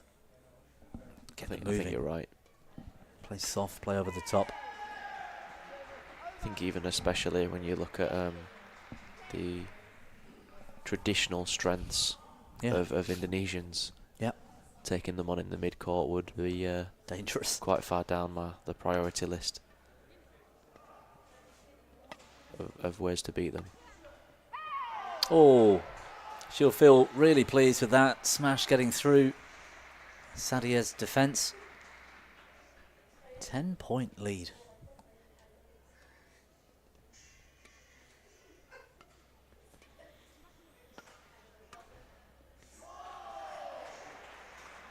She's gone through one more time. Yang Shishir with the singles gold already today. Lost out in the mixed final. Might take a second gold. Looks like she will take a second gold in the women's doubles. With 9 championship points remaining.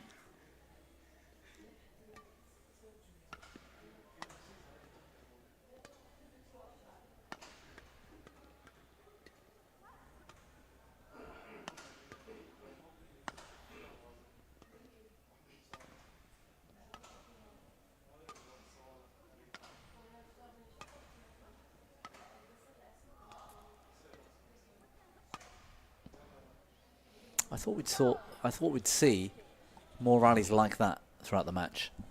Pinning the SL3 into the rear corner, maybe trying to find a block in front of her, but basically keeping it away from Yang. Yeah, I think you're hoping then that she gets impatient and maybe steps forward to take one of the shots. Hold it and go over the top. A great shot. Yang finds the winner. 21-12 the second. What a terrific match and a bit of an upset, I think. Zhao Suxian and Yang Shishir, the women's doubles SL3 SU5 World Champions for 2026. It's not to be a triple gold for Liani today. She settles, I suppose, for 2 golds and a silver. Not a bad day at the office. Not a bad week. A second gold medal for Zhang Shishir, beating Manisha Ramadas in the women's singles SU5. So she equals Liani then. 2 golds and a silver medal in the standing classes. It's pretty impressive.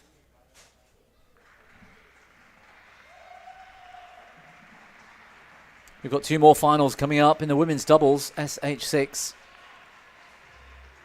The world's best, Li Fengmei and Lin Shuangbao from China.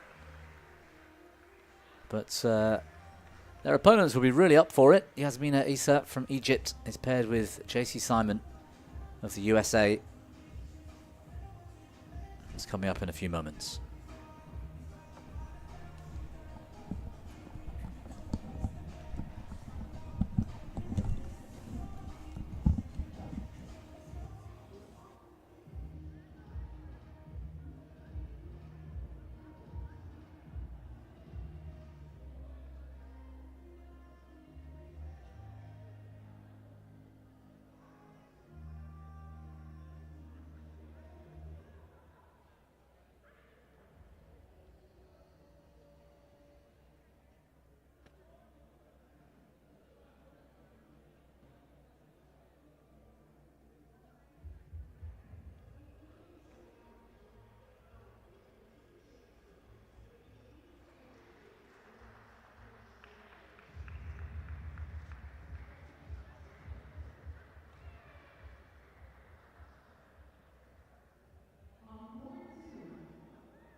Ladies and gentlemen, on my right, Lin Shuang Bao and Li Feng Mei, China.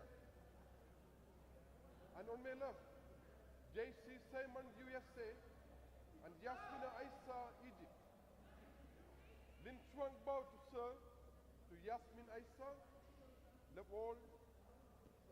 Play.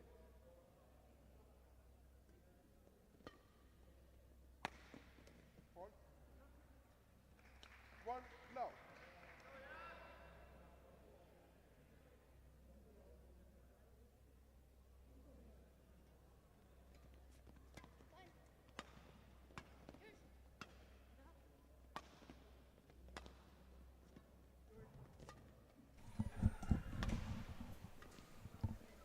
So we're into the 9th final on this show court here today, the women's doubles SH6. An event that hasn't featured yet in the Paralympic Games, but doesn't diminish the importance for these players looking for a world title. And you'd have to think, at least on paper, hard work for the USA-Egypt combination, as they're up against two of the strongest SH6 females we've seen in recent years.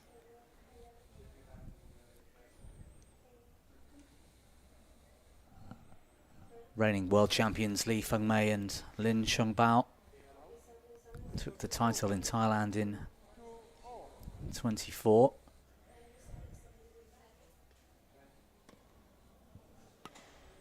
Didn't feature in Tokyo in 22 due to COVID. The Chinese team weren't able to travel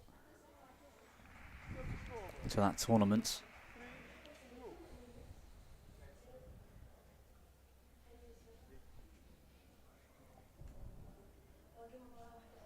Li Fengmei has already taken the women's singles World Championship gold today after beating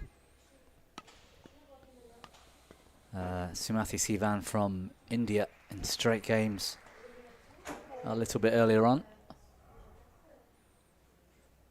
So a tough task, Nathan, for JC Simon and Yasmina Issa, but they've improved a lot over the last 18 months or so, these two individually. Yeah, certainly. I think it's difficult to compete against this Chinese pair, but I'm certain they're going to put up a great fight. Yes, whether they can cope with the pace, the power.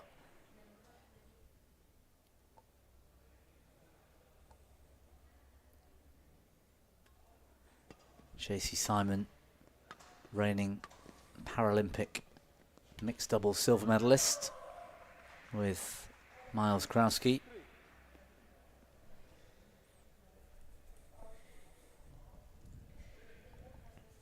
What a week he's had, by the way.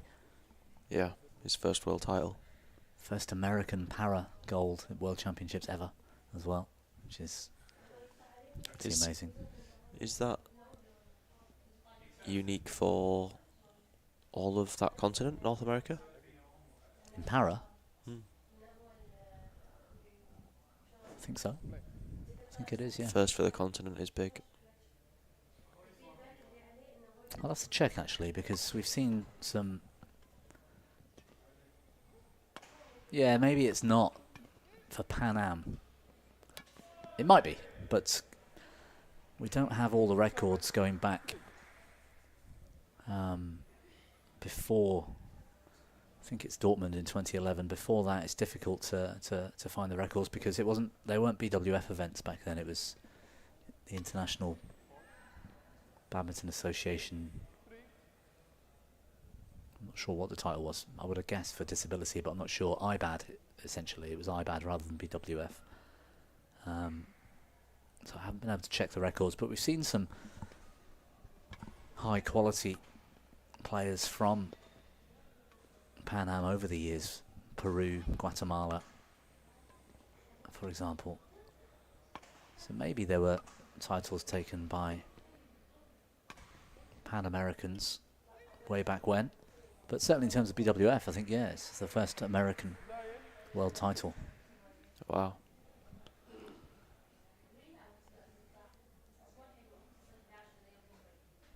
I thought he showed really good fighting spirit. Miles. Yeah, against Michai, he was trailing in both sets. Yeah. Showed really good character. Yeah, quite amazing for Miles Krowski earlier in the SH6 men's singles. Still might see another if JC Simon with Yasmina Issa of Egypt can find a way through these two, but at the moment the scoreline isn't looking very likely, at least in the opening game.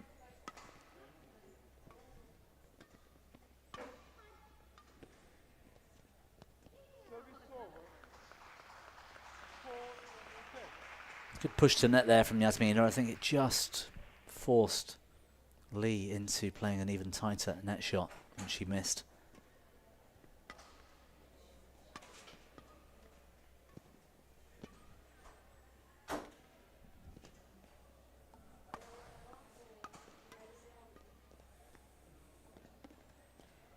Clever. Oh, good skill.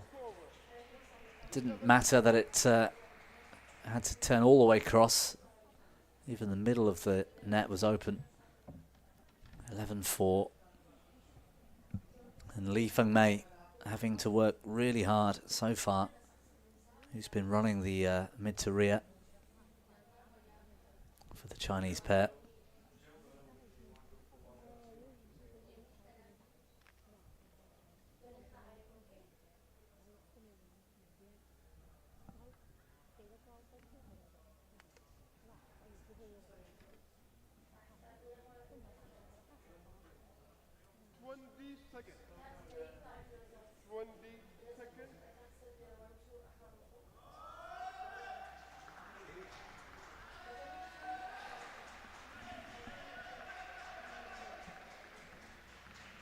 Lee Feng Mei won the mixed, the Paris Paralympics, and won the women's singles. And her partner Lin was her opponent in the women's singles final. That's the level we're looking at in terms of SH6 women.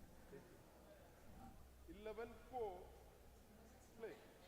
It's a shame that this category isn't in the Olympics because it stops.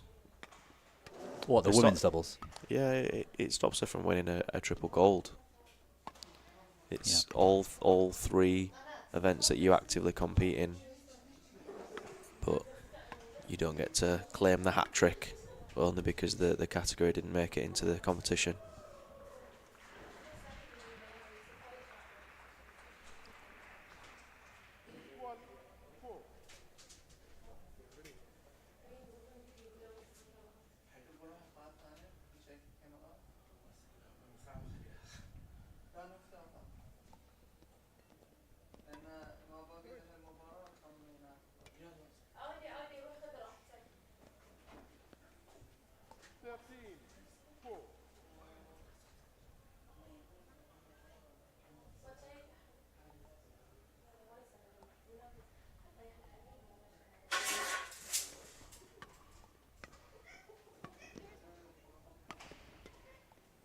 Oh, it's well played. Lin Chuangbao making moves. I like the way she just held the shuttle on the forehand and pushed it back down the line. Good awareness.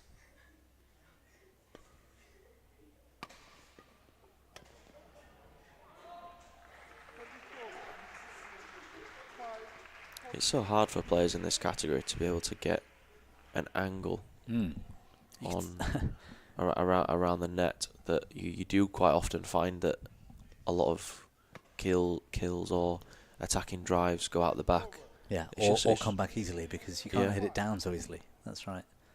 I mean, you saw in that previous point, the one she missed, Lynn, I think it was, she did everything right. She just couldn't reach the shuttle. Just it's not high enough, so she couldn't create the angle down. 16-5.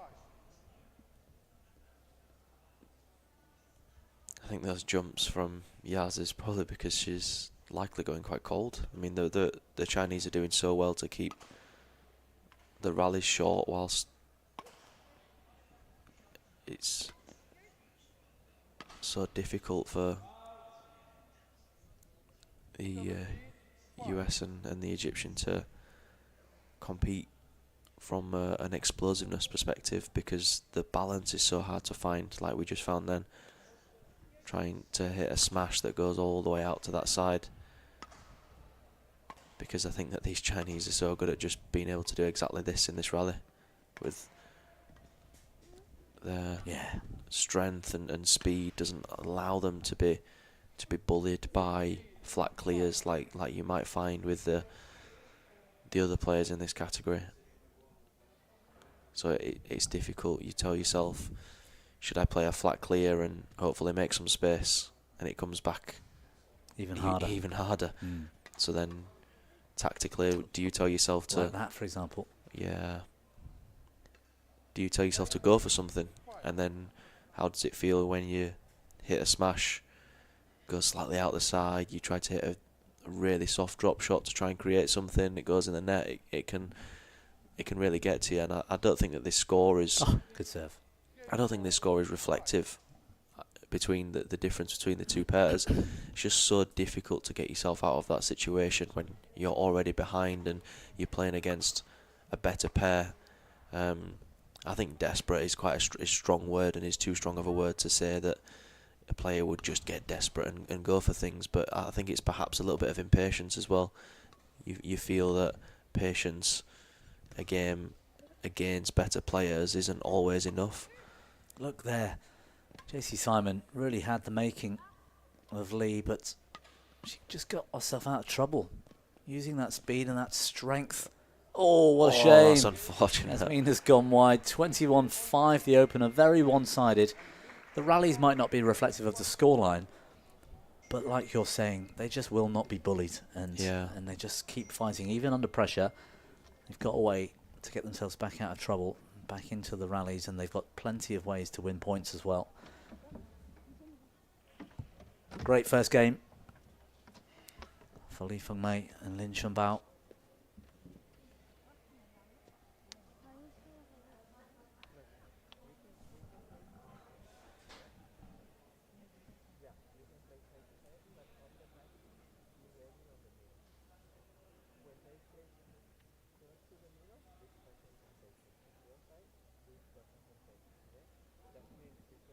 Might try and compete here, this one, for the shortest match of the day, no pun intended.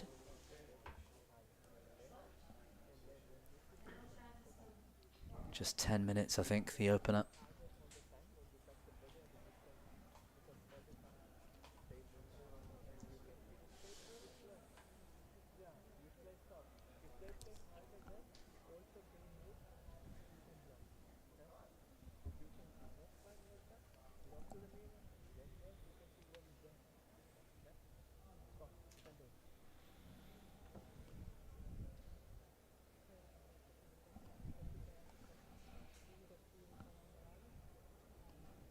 Yeah, you talked about this discipline not being in the Paralympics, Nathan, but as you've just spotted, here's a chance for Lee Fengmei to be a triple gold medal winner in the standing class.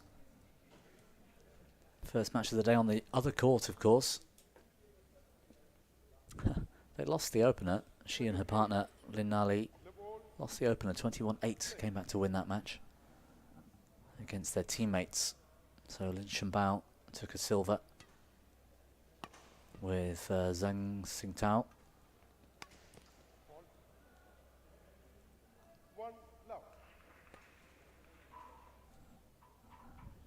21-8. And came back to win. I think she is potentially going to be the only triple gold medalist in the standing classes. We saw a couple in the wheelchair finals yesterday afternoon. Service over. 1-2.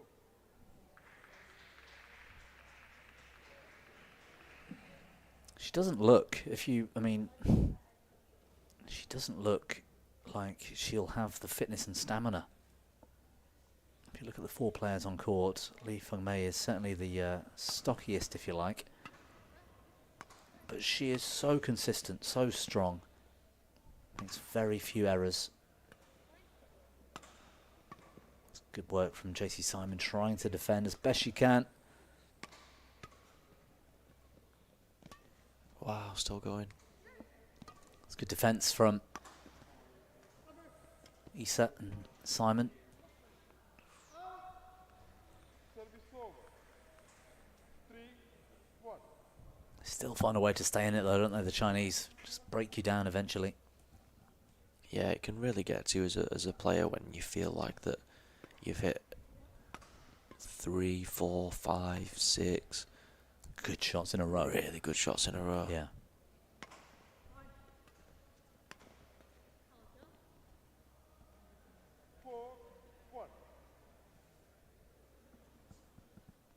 A little bit of work to do, I think, he's still for Yasmina Isa in terms of racket skills. She's improved massively since her time training at Loughborough University in England, physically and in terms of movements and footwork.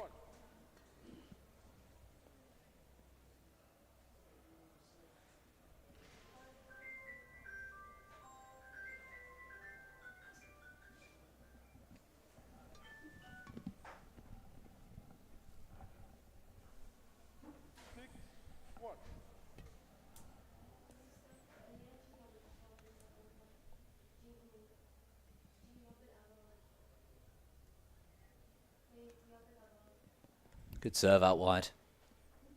7-1.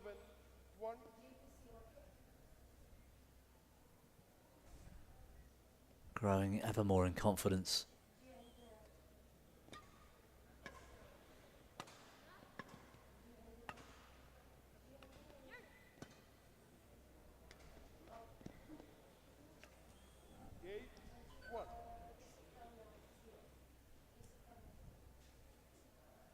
So difficult mentally when you're in moments like this in a game. You've lost the first set 21-5, you're 8-1 down in the second set.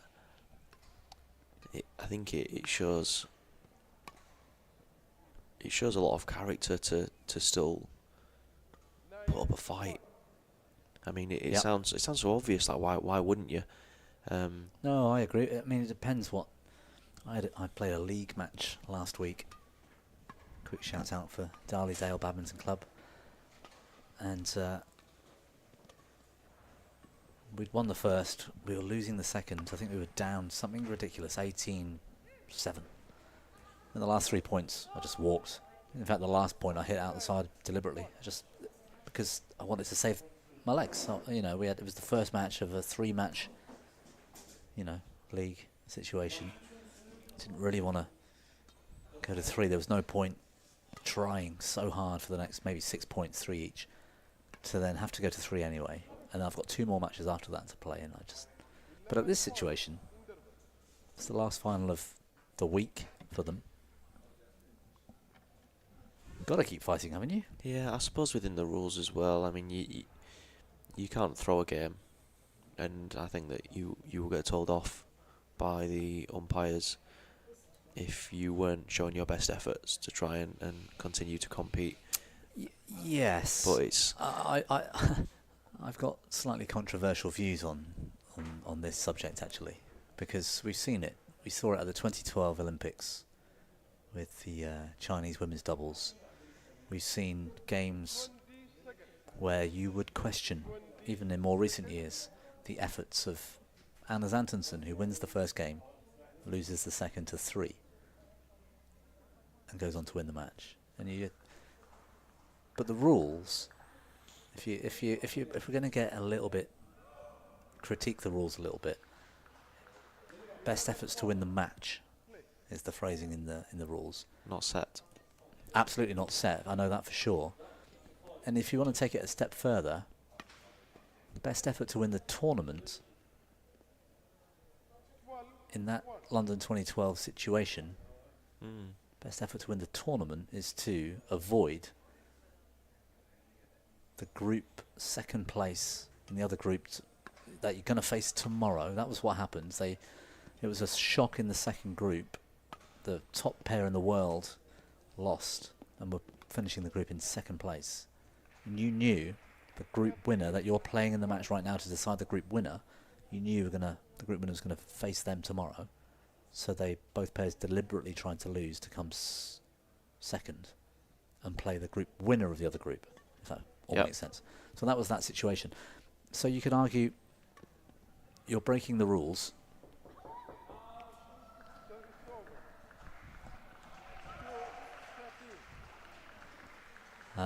By not giving best efforts.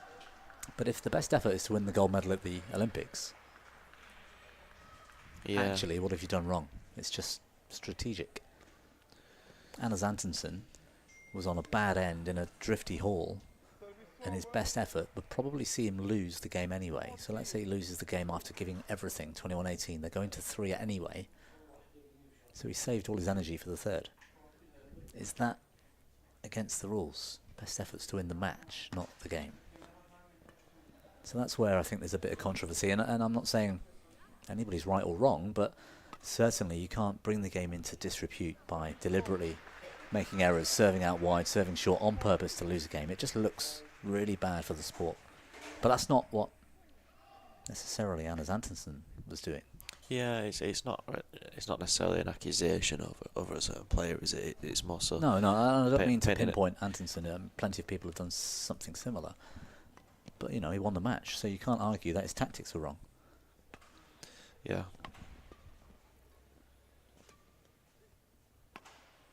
But what we were talking about here was how demoralised you might feel losing the first so convincingly and being 14-3 down. Now 15-3 down. But you can't just give up. No, I think, like I said before, I think it's a test of character. It's not over till it's over. No, it's not. And also, I like to think of the future. I like to think of what I can learn here. What can I do to try and work out what I need to do to improve for the next tournament, for the next cycle, for the next whatever year. If they can now go from 15-4 to 21, 9, 10? Yeah, 10. And show that for 10 points they can compete and win 5, lose 5, and it's an even contest. They can then use that video analysis later, look back and work out what they were doing, make some strategic changes now to their tactics. That might then start to work, and then they'll have learnt something. They can use that. And I think, especially from a para perspective, I would imagine that Yasmina and JC, it's rare that they get the opportunity to play against very high standard pairs in the same category as them. Of course. I think that we're quite fortunate very fortunate from an able-bodied world where you might be able to find players at a similar level to you, and you think, okay, like your example of being in the club, you're playing your match, and you think, well, I've got another 2 games to come that are going to be at a similar level after this, and if I really wanted there to be more, then I could go and seek that a lot easier. Whilst we're talking about the final of a World Championships, the 2 best pairs in the world at this moment. So then, when would there have been a time where Yasmina and JC would have been able to play against a pair of the same category but are actually at a higher standard than them? Yeah. So this experience is invaluable. Experience, that's a great word for it. That's what it is. If you can stretch, this game could have finished 2 minutes ago. It might last another 10 minutes if they're lucky, as in Yasmina and JC. And they could learn so much. They could get so much experience from those 10 minutes. That might change their entire career from this point. They might something might click. They might learn something which they can take into every training situation from this point onwards, every match. Yeah, it's a good shot, Yaz. And therefore, that 10 minutes might provide a springboard. You just don't know.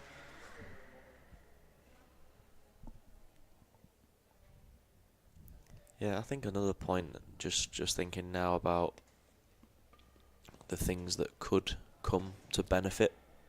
That was going wide. Yeah. That could still come to benefit for you to continue to keep going and keep fighting in this game, would be that there's always a small chance that the pair that you're playing against could get injured in the match that you're playing in. And are they a lot more likely to get injured when you're still making them move and work for all the points? And I'm not saying that you can play in a way that makes somebody injured, but to give yourself that 0.5% of chance to be able to progress to the next round, or even win the match if it wasn't a final. And I mean, nobody wants to win by your opponents getting injured. It's not something that I'm saying would be a good thing for everybody. But when you're talking about all the small percentages that add up, it gives you a little bit better of a chance to be able to win the game. Yeah, it does. I mean, it's unlikely at this point. 11 gold medal points for Lin and Lee. And they've eased through in a pretty confident-looking straight games victory over the USA's JC Simon and Egypt's Yasmina Issa. 3 gold medals for Lee Feng Mei. I think the only standing player today to have achieved that. So huge credit to Lee Feng Mei and her partner Lin Shengbao from China.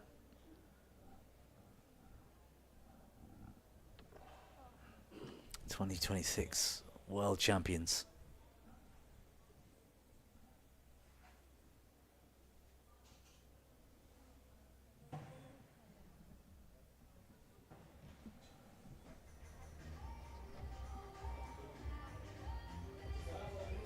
Valiant effort from those two.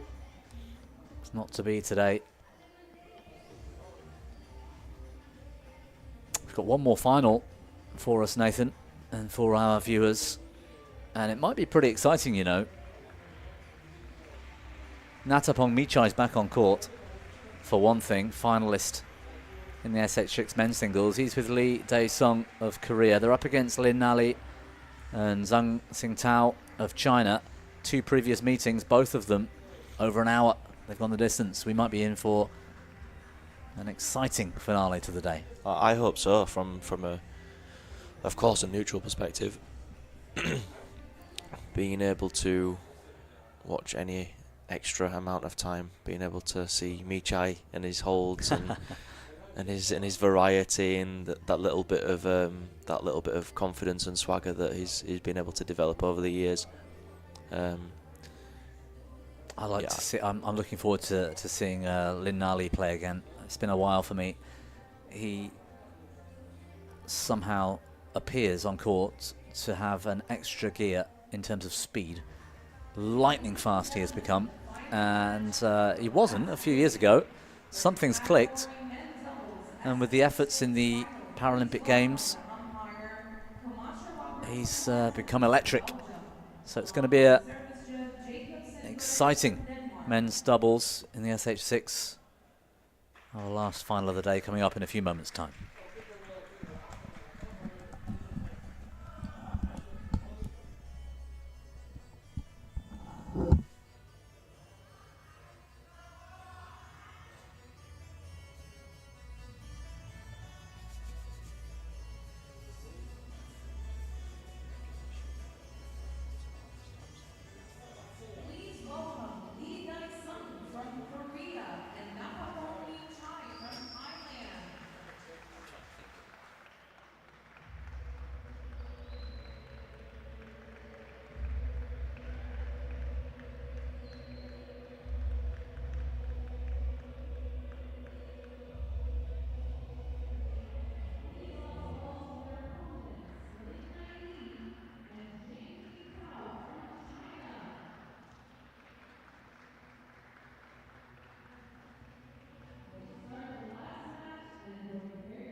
the 2026 BWF World Championships in Para Badminton.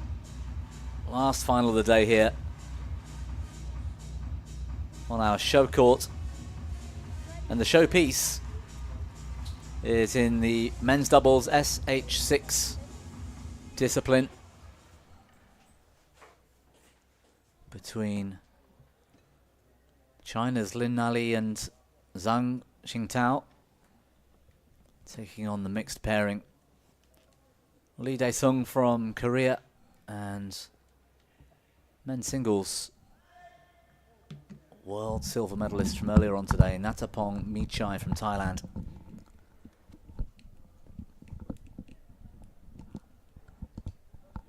Could be a very exciting finale for us. Lee and Michai have a lead in the head-to-head. Have won both their previous meetings, but both of them were played last year. Both of them were finals, the Asian Para Badminton Championships final and the China International final, so big events. Both of them went the distance. Both of them were well over an hour in length.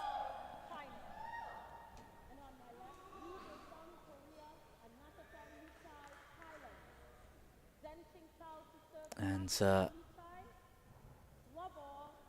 we're in for some pretty long rallies, I think, in this one, Nathan, because these guys, all four of them, the defence is so good, speed and power is so good.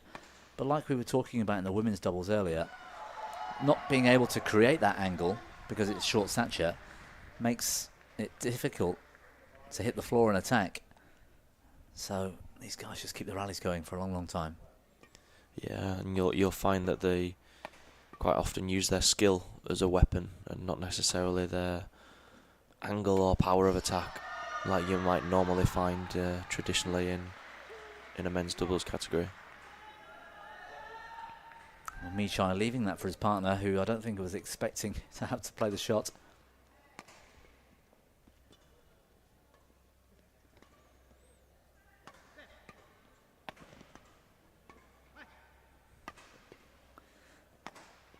And Michai doesn't want to settle for 2 silvers here today. Oh, fast racket by Michai. Good defence from the pair in blue. That was an unusual rotation. Yeah, it was, wasn't it? Straight lift and walk cross court. I think that those it's a good time to mention about those pushes into the mid court that we saw Michai use then. It's quite often a shot that you might see in mixed doubles to hit it just over the traditionally the girl to hit the middle space, but those shots are obviously effective because even when the front player does intercept them, they're not taking the shuttle at a height that is going to be hitting the floor, damaging from a drive or smash kill. So you can take those risks a little bit more often, and of course the stride length coming into play also means that there's a little bit more space in there than maybe a traditional doubles game.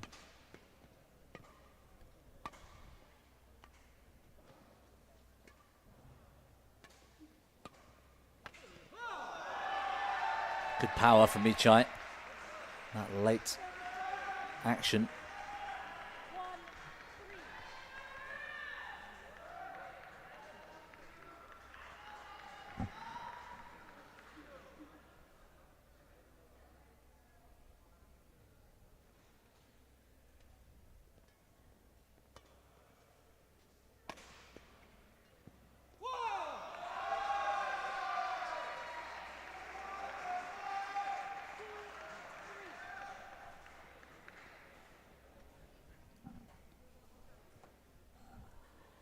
It's got some pretty heavy duty taping around that right knee.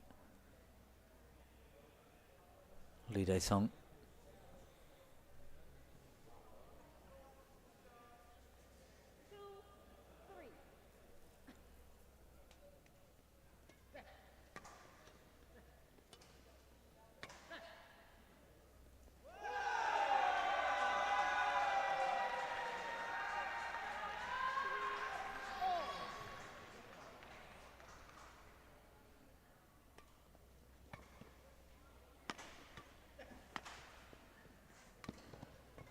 That's good anticipation from Michai, isn't it?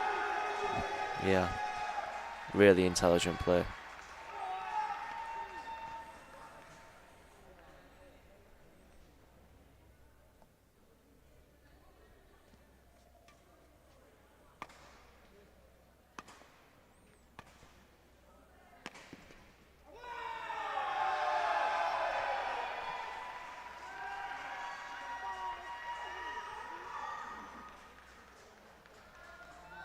Some strong Thai and Korean support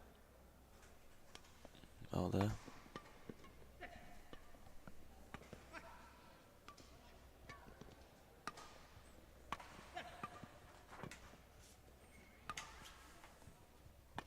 Yeah, there is a good support here in this arena, a good level of noise.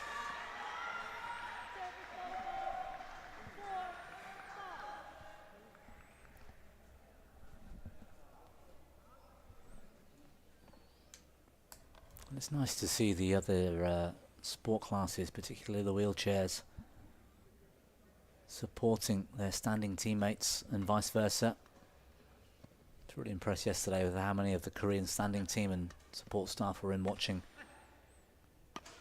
some of the wheelchair finals.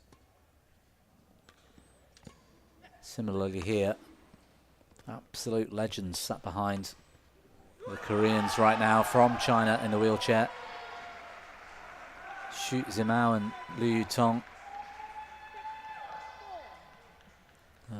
She's never been beaten, by the way, Liu Tong.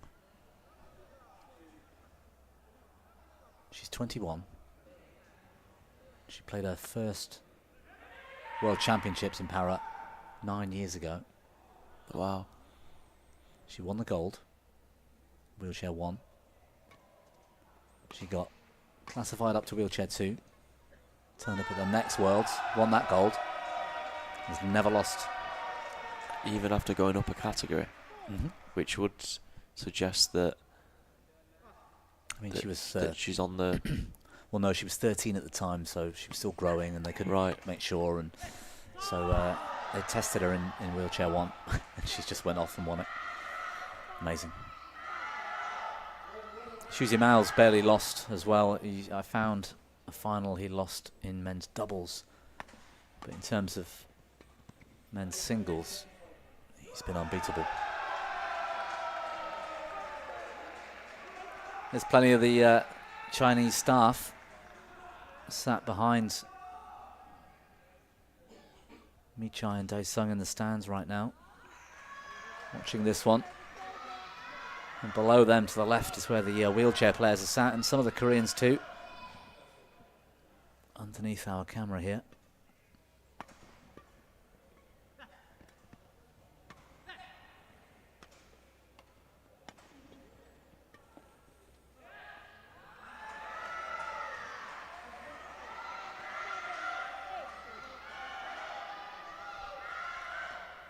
Closely fought so far, as expected.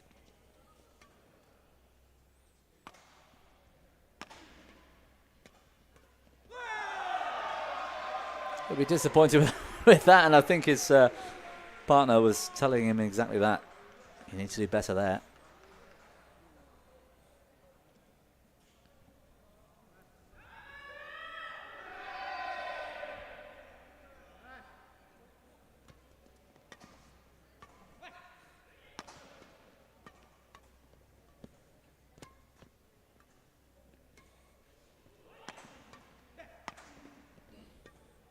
Oh, brilliant. What great deception.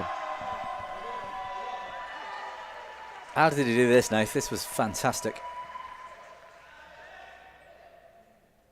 Of course, we're not going to see replays of that sort of thing, but Lin Nally, I think, just completely outfoxed, wasn't he? Stepped forward expecting the net shot.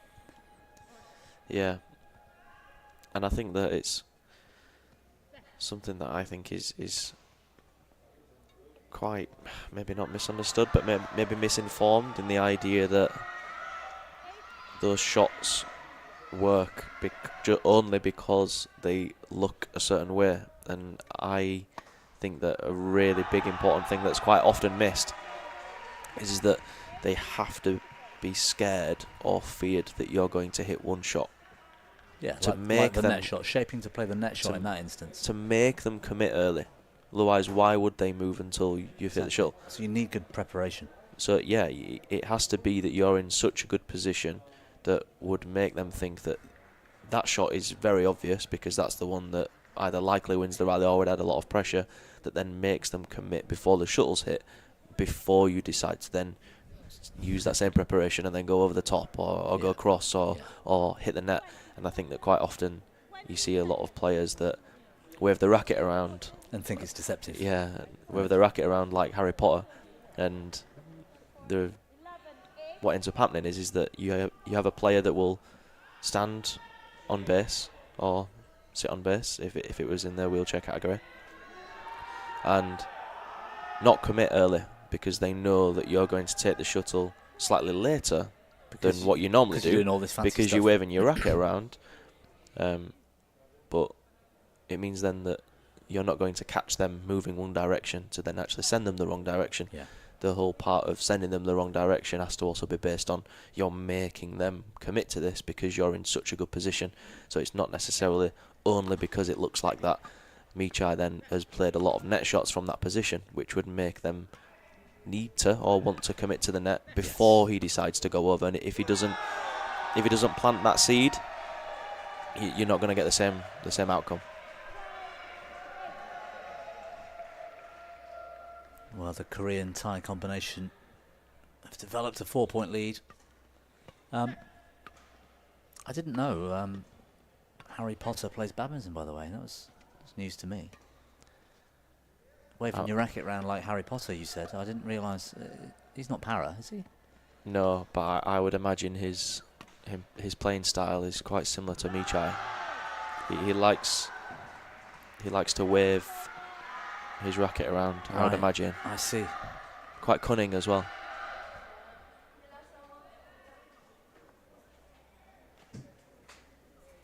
And that's no disrespect to Harry Potter, by the way. Michai is an incredible badminton player.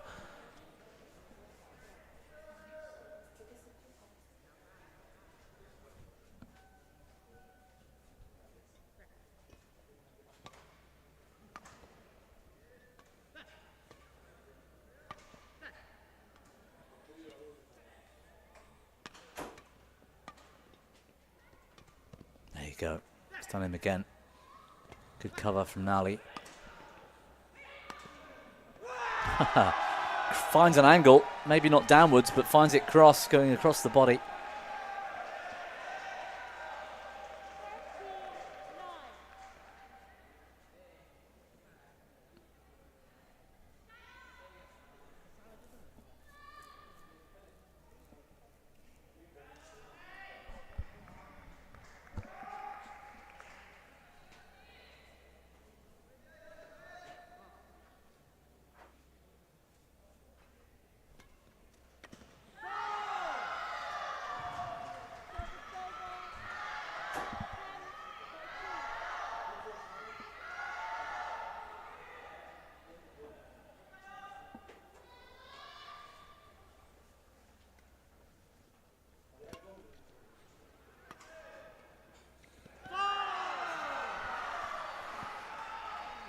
Pretty casually played. I think he took it quite late, actually. And perhaps they were expecting the lift.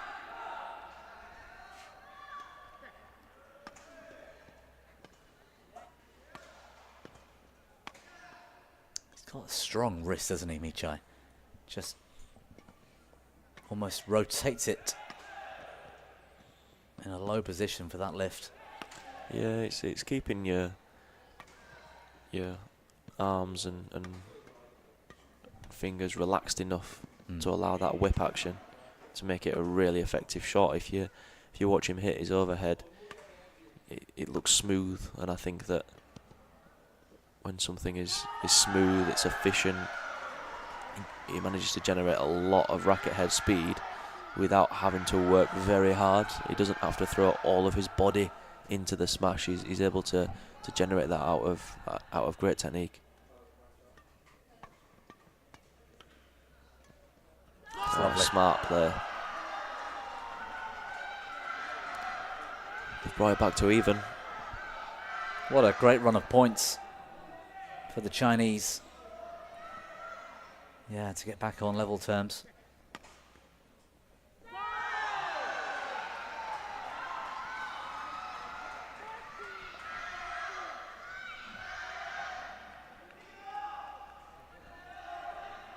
It looks like they've been struggling a little bit, the Lee and Michai, with court coverage from an attacking position. I think I don't imagine they train together much, being from the different nations. It would surprise me, and perhaps that they've got that lack of communication, if you like, or lack of natural rotation. Yeah, I'd be interested to know whether there is a language barrier there. I mean, if from Michai's perspective, after a rally like that has happened, I would have expected him to turn to his partner and say, look, I'd like you to cover this shot. And if I play, like for instance, I'd like you to cover the straight block. If I decide to play cross-court smash and they play a straight drive or a straight lift into that big space that's there, then that's on me, because I've told you that I'd like you to cover the straight block. Right. But it may be difficult for them to do that if there's a language barrier there, of course, when they're from different nations. But that's where I think that you're going to have a lot of strength as a pair that don't have the same language barrier. Yeah, a bit of controversy. Yeah, line call here. It's been given to Michai and Lee.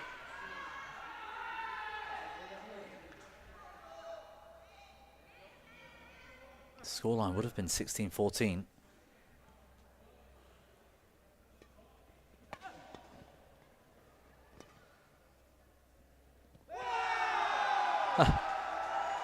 Haven't seen many air shots today.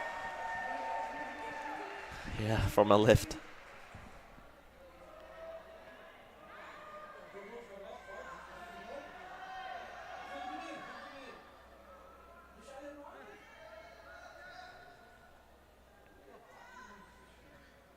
China looking on with high hopes.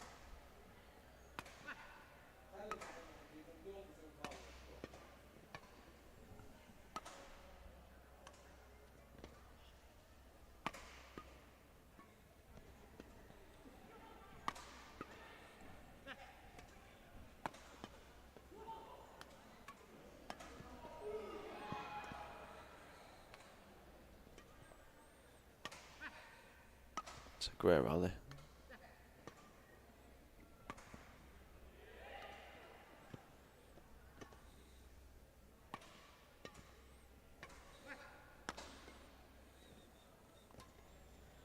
Showing a lot of confidence is Michai.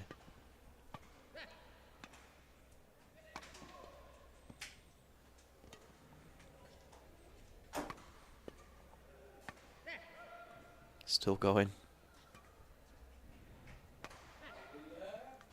Must be the longest of the match. Easily.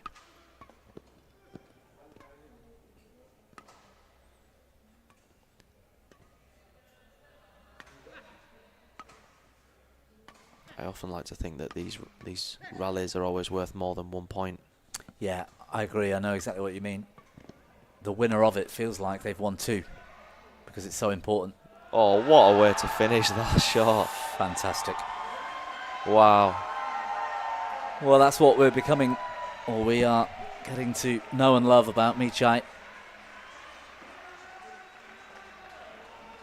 What a shot. That's a shot that Tony Yeboah would be proud of. Great Leeds striker, wasn't he? Yeah, amazing. You're trying to get me onto the subject. I know you are. You're desperate to tell your Leeds story. Yeah, it doesn't have to be the story. It was a little bit more of a reference to the back of Leeds' top. Maybe it's his name's Korea and he's from Leeds. That's something I didn't consider. No, his name's definitely Lee Dae-sung. Or Yeah, he'd Lee have a different flag, DS. wouldn't he, on the board? He would, and on his shirt. I like the way they've coordinated their shirts and still maintained their separate nations' flags. Yeah. So, good preparation for this match. Oh, it's a great block. Hey, I thought that was going to be a winner from Lee, and good cover from Lee. Intensity levels are going up as we're near the end of this opener. Oh. It's well played. Zhang trying to force an opening.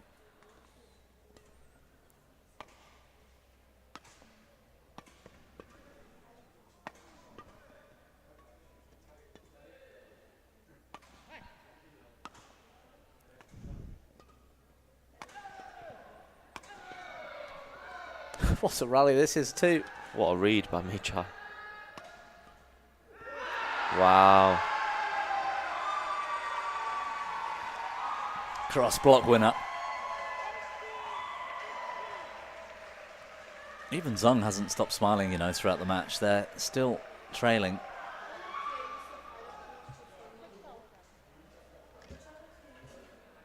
"22 different sport classes here, by the way. You probably know that. But you may not know that this, if the Chinese come through, it will be 11 of those gold medals going to China. Wow. Which is pretty impressive. I think from a para perspective and even an able-bodied world, that they seem to peak really well for the Olympics, the World Championships. The team we events, talk about the you All know, England Sudirman Cup, that kind of stuff. Yeah. Talk about the All England in the able-bodied world.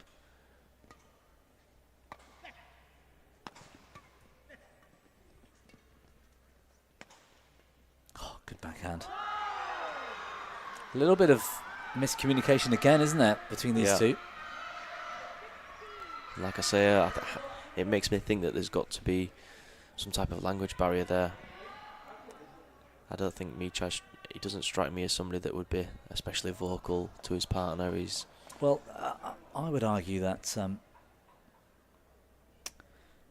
Korea is difficult to understand for any partner because he's from Yorkshire. West Yorkshire? North Yorkshire? West Yorkshire. West Yorkshire. Oh no, sorry. I keep forgetting his name's Leeds and he's from Korea. You've confused me already, Nathan.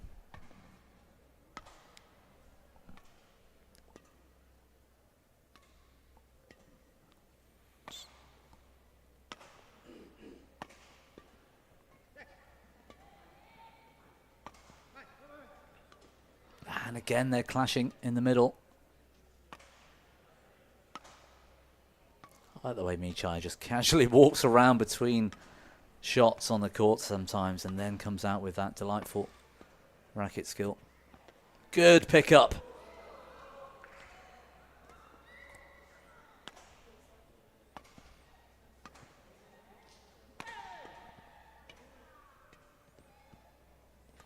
Looks to be a little bit of fatigue kicking in.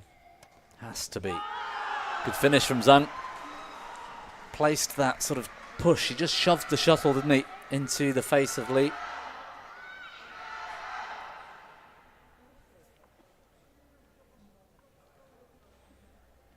Yeah, the really effective shots in doubles. It's not necessarily the damage that it does on that particular shot.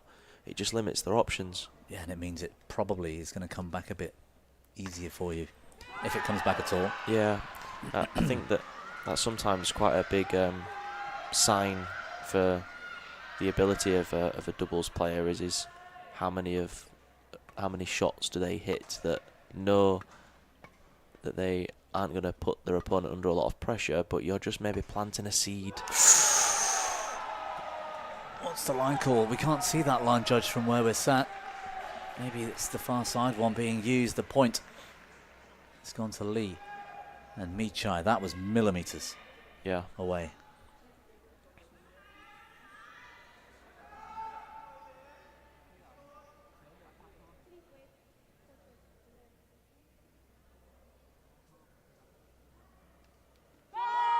Wow. That's certainly a sign of pressure. We saw that also in the SU5 men's doubles. We did. Service error at the back end of the game. Another lift out the back. Arguably, there's a lot less pressure on the server in SH6. Yeah. So I think for these professional athletes, these full-time players, A little bit less forgiving, isn't it? yeah, you can't really forgive somebody missing a short serve at this level. Game point. You notice they're keeping it on Lee. Clever. Really clever. Got the Chinese pair in a really awkward position, didn't he? And again, the obvious shot there, and the one that has the biggest threat is that cross drive, which is why it sent both players the other way. If he hadn't got into that position to... But you're facing game point as well, Nathan. What confidence yeah. for the young Michai to just slice across that push. That's not something he struggles with, is it? No. Again, maybe China showing a little bit of signs of pressure. What has been quite a comfortable position for him the whole game. He's even hit winners from that overhead position, but it finds the net at 20-all. Well, they've had a game point and let it slide. Michai on serve. He and Lee now with a game point. Saved.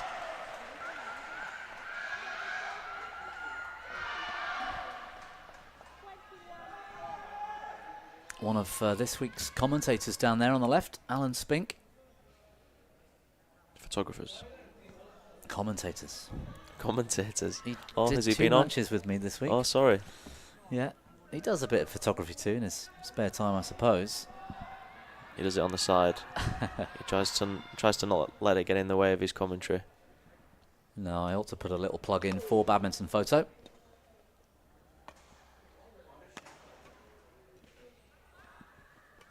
$21-all. Hey, Michai, where's he going? Good read again. Pushing the net, Michai looking for that opening. It's Lee, whose attack gets through.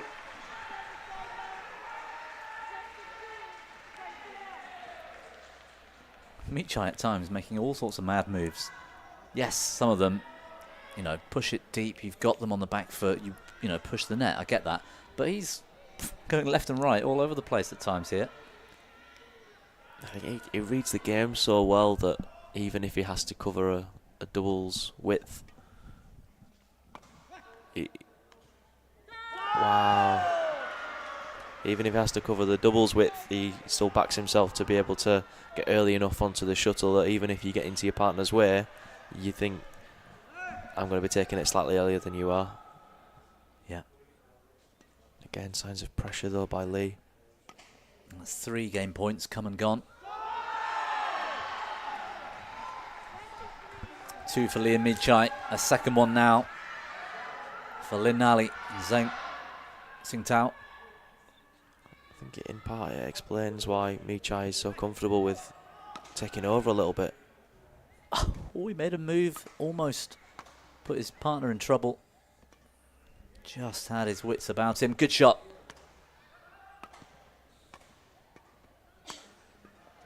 Pirouette from Michai. Oh! Again reads the game brilliantly. Wow. That's fantastic from Michai. The entire rally, he was completely the playmaker, wasn't he? Wow. Lots of smiles in the crowd. So easy to watch, isn't it? From a neutral perspective. Brilliant.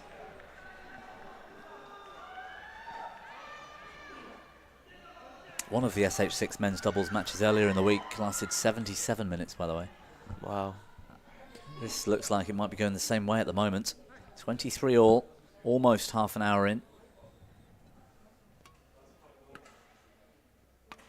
I'd be interested to know if there's somewhere out there that has a record on...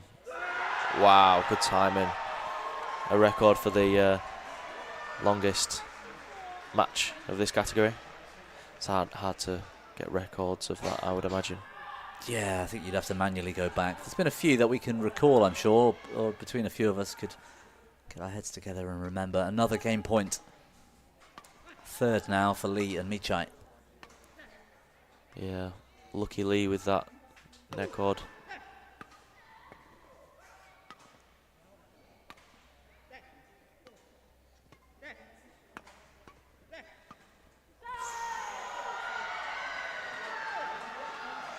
.24 points saved.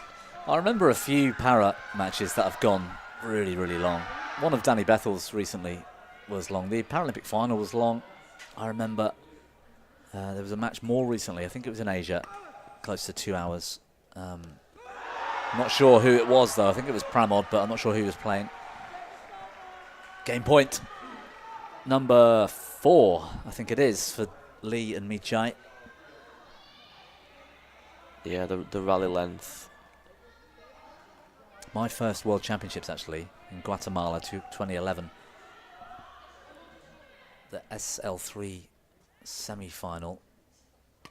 Let's see if I can get this story in before the match, or the game is over. It's not. 26-24 for the first look at the reaction amongst the Koreans alone. There's some ties around, no doubt, following Michai. Opening game to that mixed combination.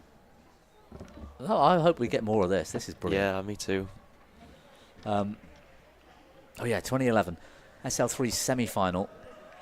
They got deep-ish into the third. It was closing in on 2 hours. I think it was an hour 50 or something. One of the players got stretchered off, and that was it. The other player got the win and into the final. Can be absolutely brutal because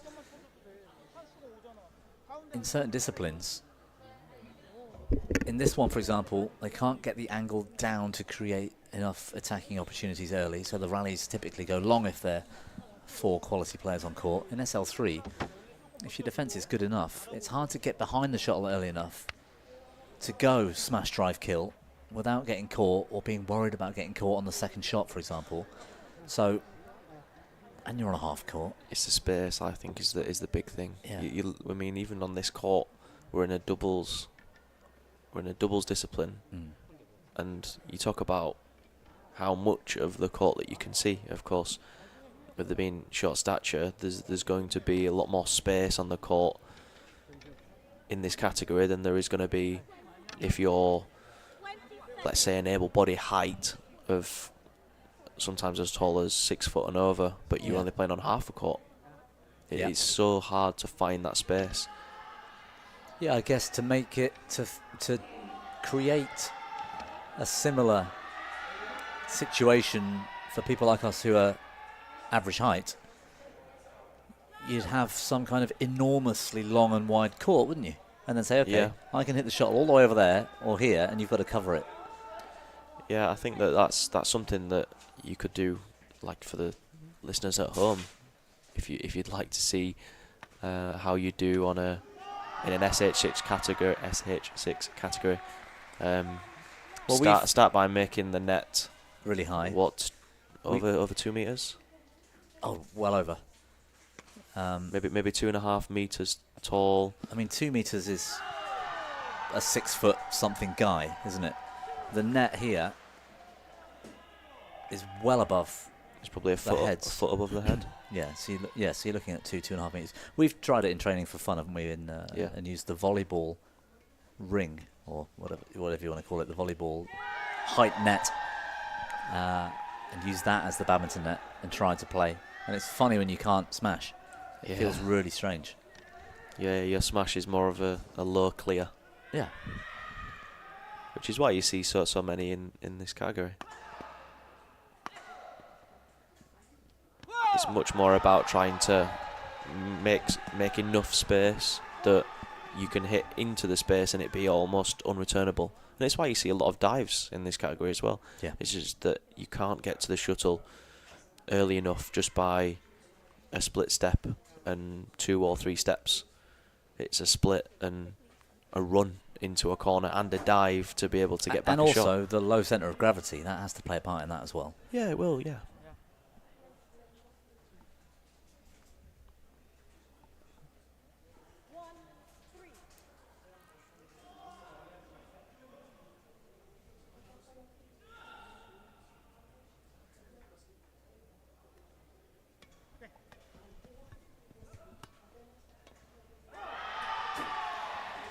Tidy play from Michai again.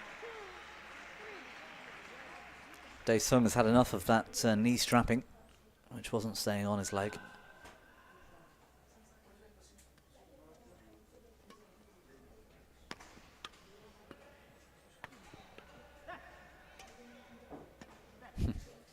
Michai's deception coped with well by Zhang. He didn't fall for it this time, pushing the net. He waited on the half court.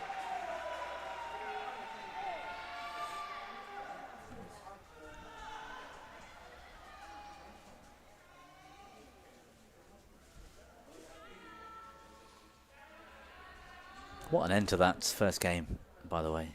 From 18 all, it went point for point to 26. First time it was too clear.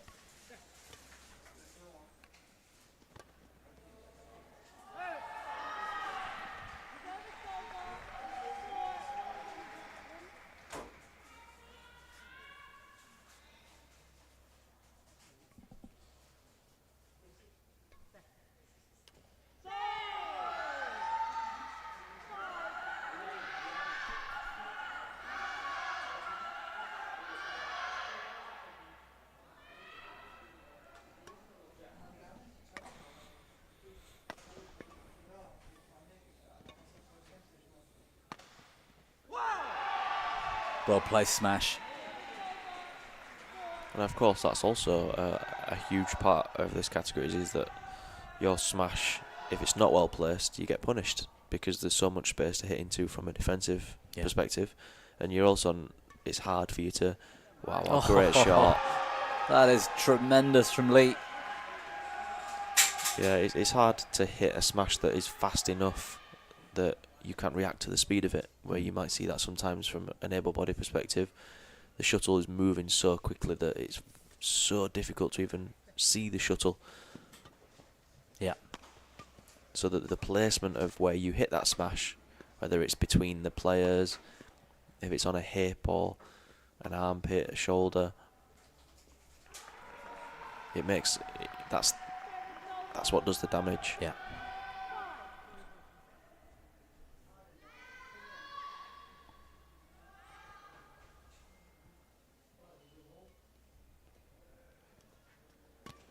Good cross net from Zhang. Wow, backhand, smash finish. Lee Zijia would be proud. He would. I did like the full pirouette as well from Zhang. Give him a good 9.6, I think, for that. That was close. Brave line call.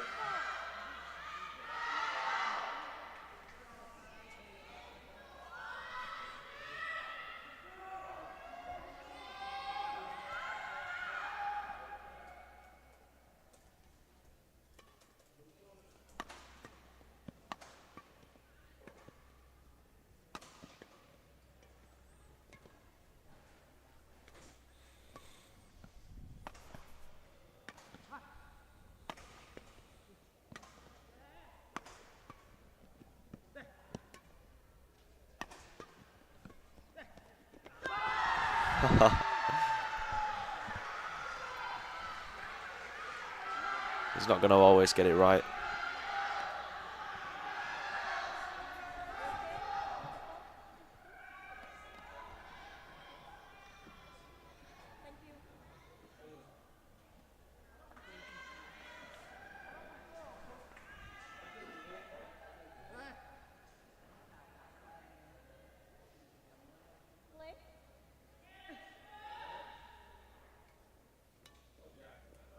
What a shot.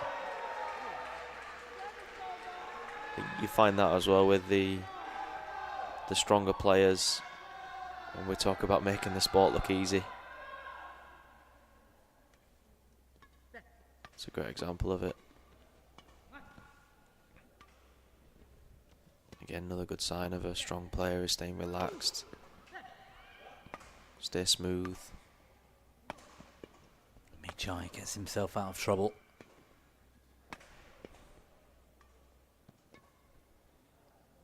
Yeah, he doesn't seem to have any troubles in that respect, does he, Michai?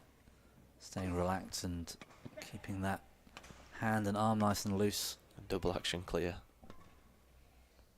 It's become one of my favourite shots actually these days. I love it in my local league club. Get up and shape to smash and hold, punch clear. Good defence from Lin. What great defence. The one from Michai that he got back was impressive. I think Micha has that little bit more variety from overhead. Yes, the more variety from anywhere on the court. I think. Yes. Maybe more variety than anyone else. Wow.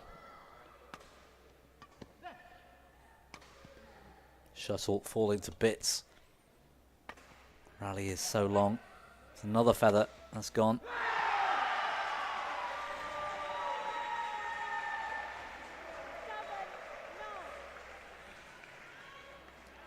Again, I don't think they're being as proactive on the defence, the Chinese pair.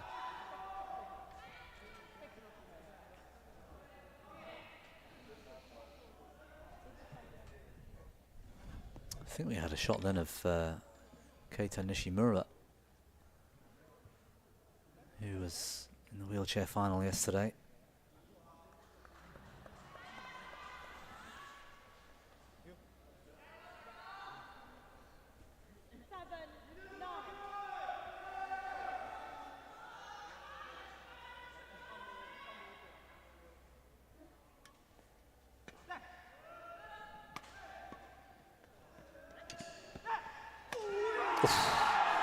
Gets the slam dunk finish. And the stare down. Might get a little friendly warning from our Yeah. umpire. If she'd have noticed, of course.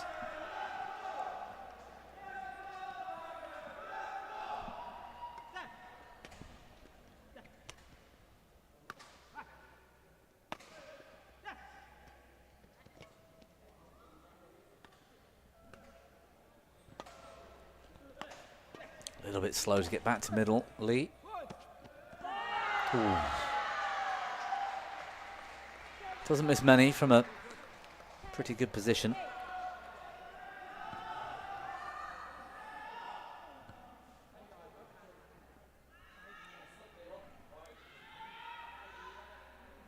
"41 minutes in para, not even halfway through the second."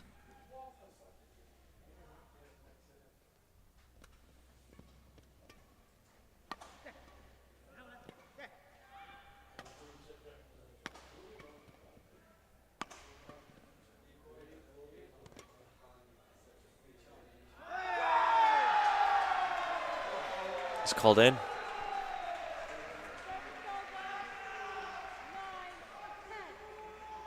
Wow.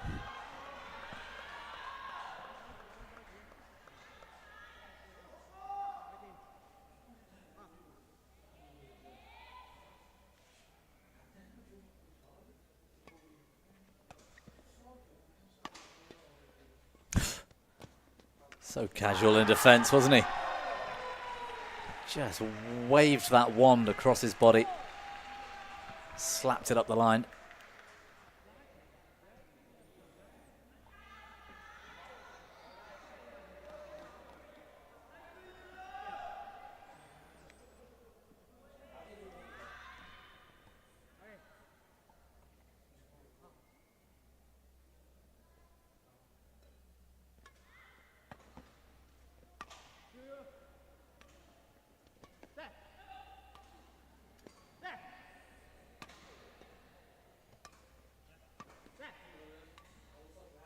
Michai staying patient. Nice. That is lovely. Those racket skills, Nath. Wow. Don't see that many people with nicer racket skills than you know, but I think me. Michai might be up there. Yeah, I think every head must bow. I think Michai is he's up there. That was beautiful, wasn't it? That No, backhand. he's very good.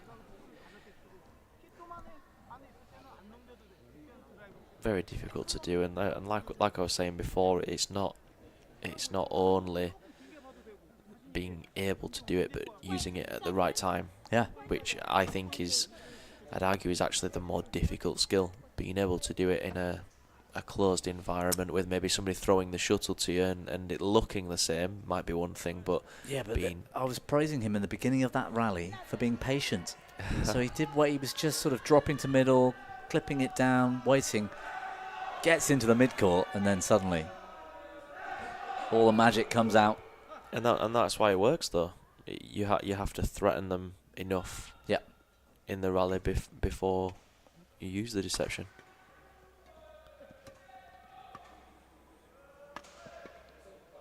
Even then he was waiting for the cross drive. Do you see that?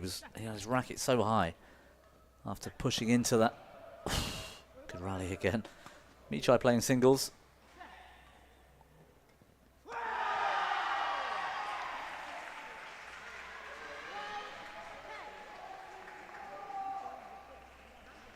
JC Simon, women's doubles silver medalist, still here watching on.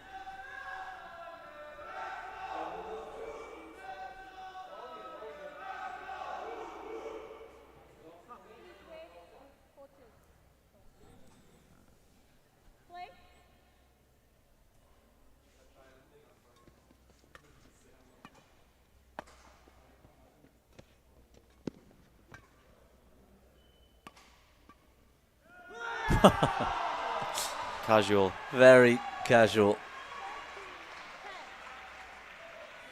Everybody in the crowd trying their best to imitate his technique with their hand without having to think about the shuttle or where your opponents are or how your racket sits in your hand. Can't help it. Even I was doing it a moment ago. Yeah. It's just a joy to watch, isn't it? And that's the thing. It's playing the game with a certain flair that makes it enjoyable for people to look. Look at him. He was waving his racket at his partner saying, come on, mate, you need to be over there. Get out my way.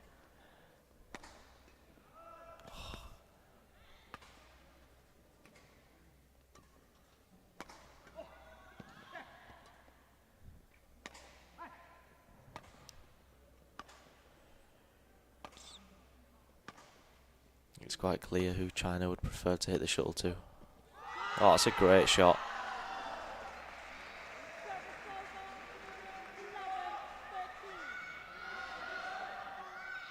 Again, that shot only works because he played those 5 or 6 clears before. Yeah, the more orthodox placement.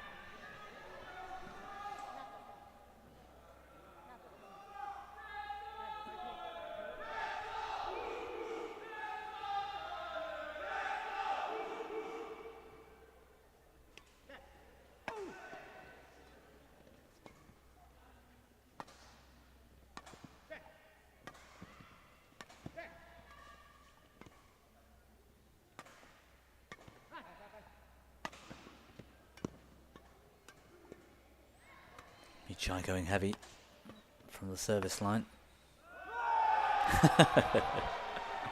Flamboyant leave from the tie.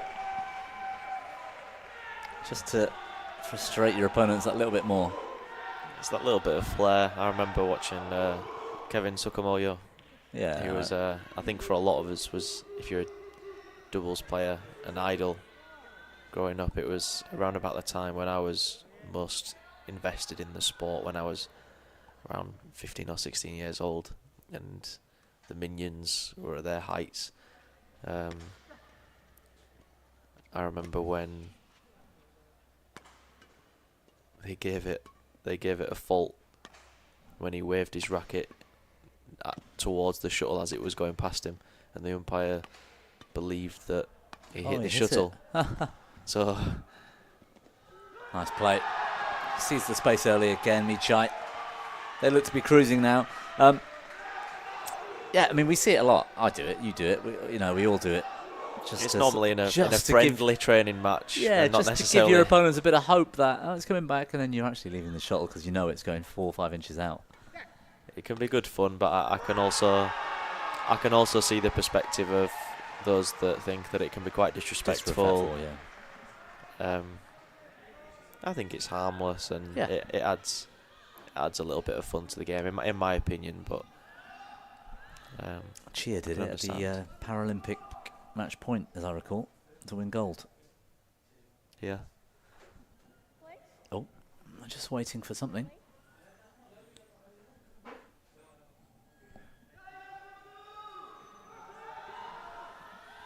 Five points clear. 5 points away from the gold medal. Yeah. Again, that same confusion. Yeah, a little apology there from Dae-sun. I think he knew that was his to cover, and he wandered, expecting the lift.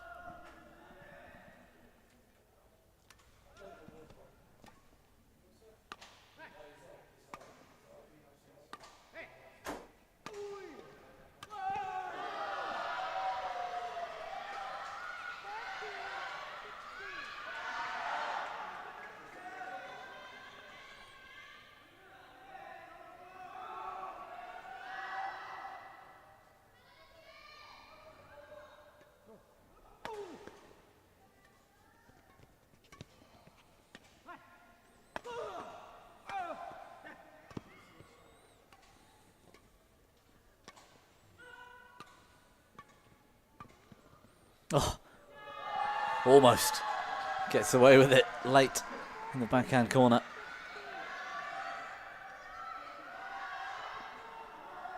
There's one shot in there that got them in a bit of trouble.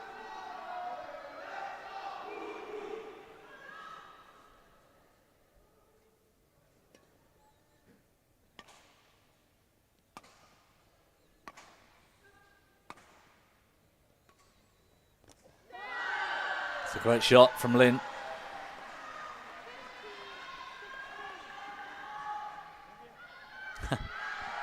The communication between the two is, I've just been watching them, it's very much pointing fingers about you do this and I'll do that.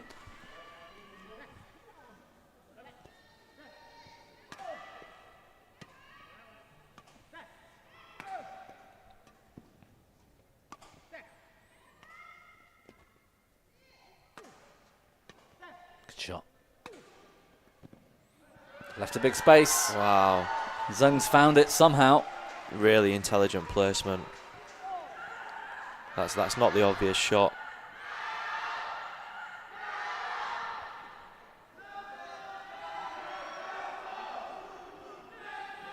I mean, we've sung a lot of praises for Michai in this match, but I think Lee's done really well. Yeah, I actually think Zhang Xingtao has really impressed me so far in this final. Oh, confusion down the middle. Oh, wow. Oh, there we are. I said he's impressed me. What a shot. Everyone eyes on thinking, is it going to clear the net? Is it not? Nobody moved.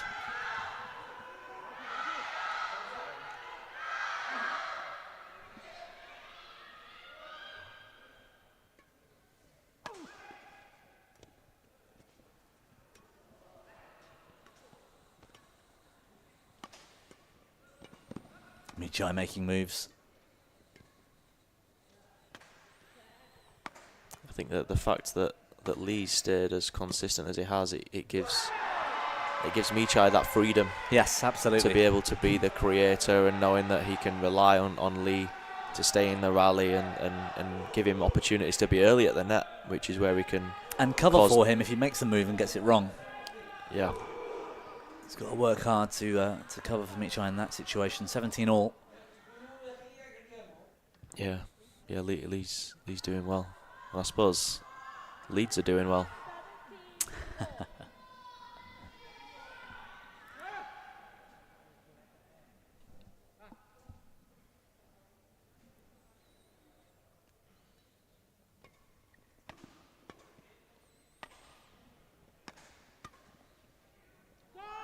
Long.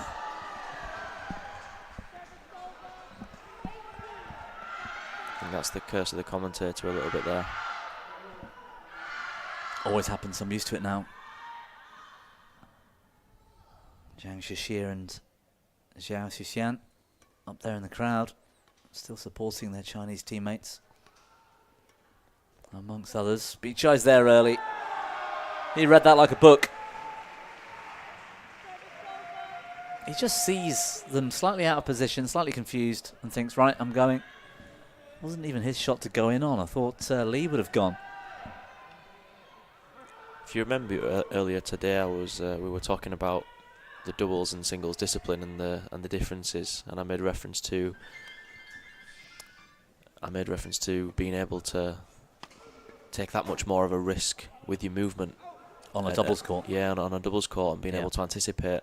And we've right. seen lots of signs of that in this game. Absolutely, and yeah. I think particularly from him. Yeah, and I think also particularly from this category, you're not going to be able to cover all the court all of the time because there's a lot of space. So then you have to start thinking, how likely is the shuttle to go into this area? If you think that it's very likely, then you can afford to take that risk. Yeah. Whilst maybe in a singles you do that, but maybe not so much. Not so much. Give yourself an out. He was there again, and that's what threatened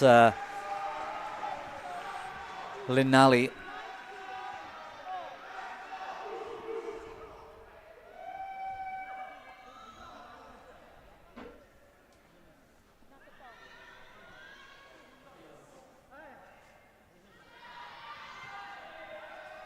Well, we're going down the same road as we did in the first.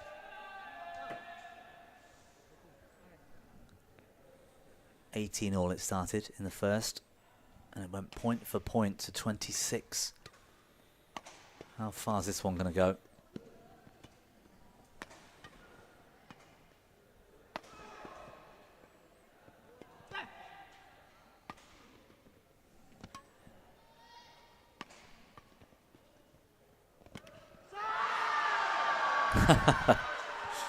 Again, Michai almost telling him off. That was mine. I've got it covered, partner.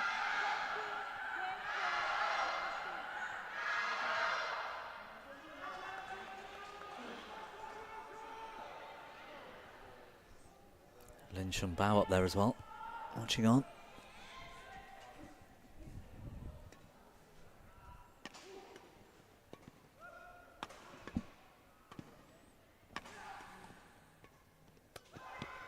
Well read from Lee.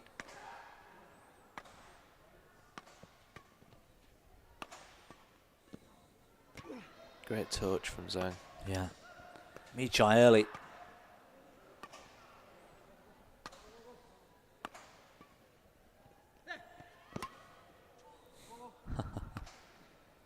Michai signalling with his racket Yeah. for his partner to get to the other side. Let me cover it.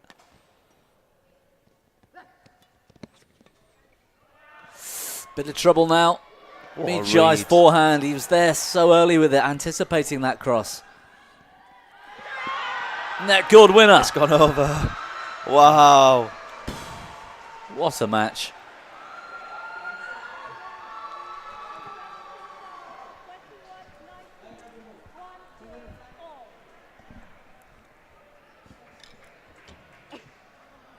Not quite at the hour mark just yet.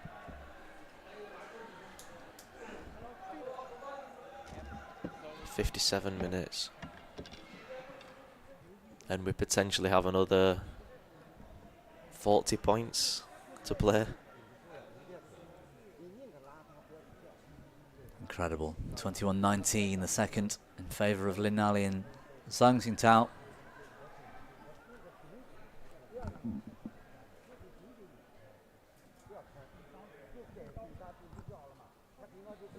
There were 6 game points in the first. Just the one required in the second. It only feels right, to be honest, that it's going to 3. Yeah, after that first set.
Well, the last match of the day here might go on to be certainly the longest match of the day, but the longest match of the entire tournament, perhaps.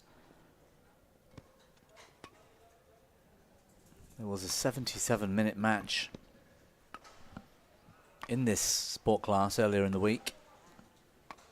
Typically some long ones in the men's singles SL3 as well. I'll have to go back and have a look.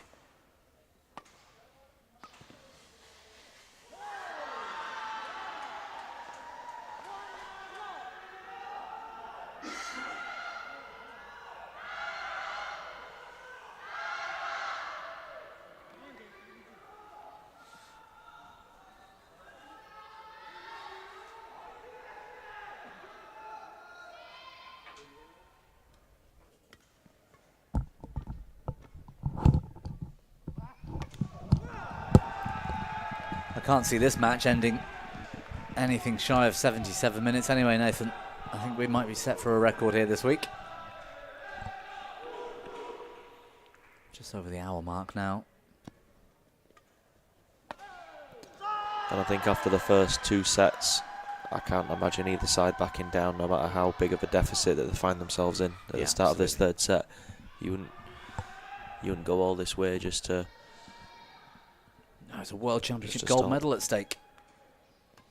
There was a 90-minute match in the SL3 men's singles.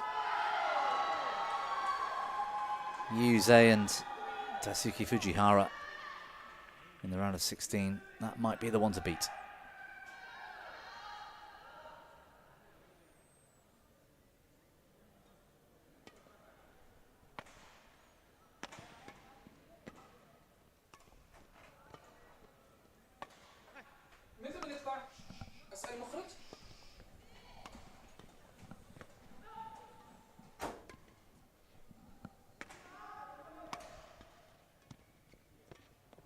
Oh, it's a high loopy cross net. Find the space. I suppose it doesn't really matter how and what the shot looks like if there's space there. Beaten at the net, Lee.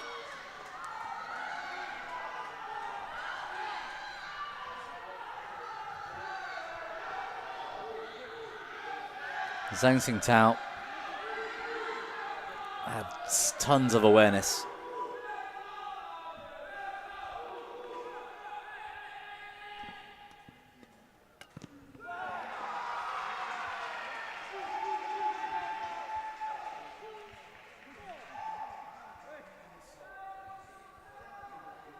Look at that, Michai bouncing around. He's still got energy to burn. He's one of the players that's played in 3 disciplines as well.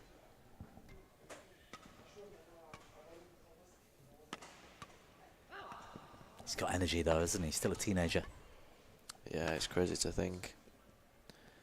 I believe as well you were talking earlier on the commentary about how open the SH6 men's singles is at the minute.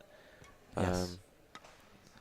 I'd be interested to see what that looks like potentially in 2, 3, 4 years' time. Michai seems like that he's still on the ascendancy at the minute, with that little bit more experience after he develops on certain areas of his game that will make a big difference to him. I think he's going to be one of the players that are hard to beat. Yeah, I couldn't agree more really with that. I find it fascinating as well, the different challenges, the different disabilities, while still in the same short stature category.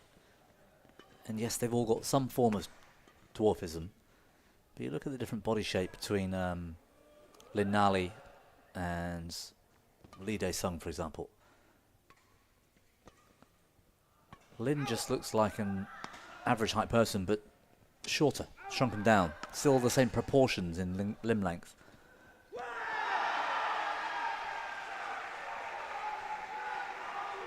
And then you've got the I think something like 90% of dwarfism is the more common shape of achondroplasia, like Lee and Michai and Zhang. But you've also then got the hypochondroplasia athletes like Charles Noakes and Vitor Tavares, who just look like they've got a physical advantage. So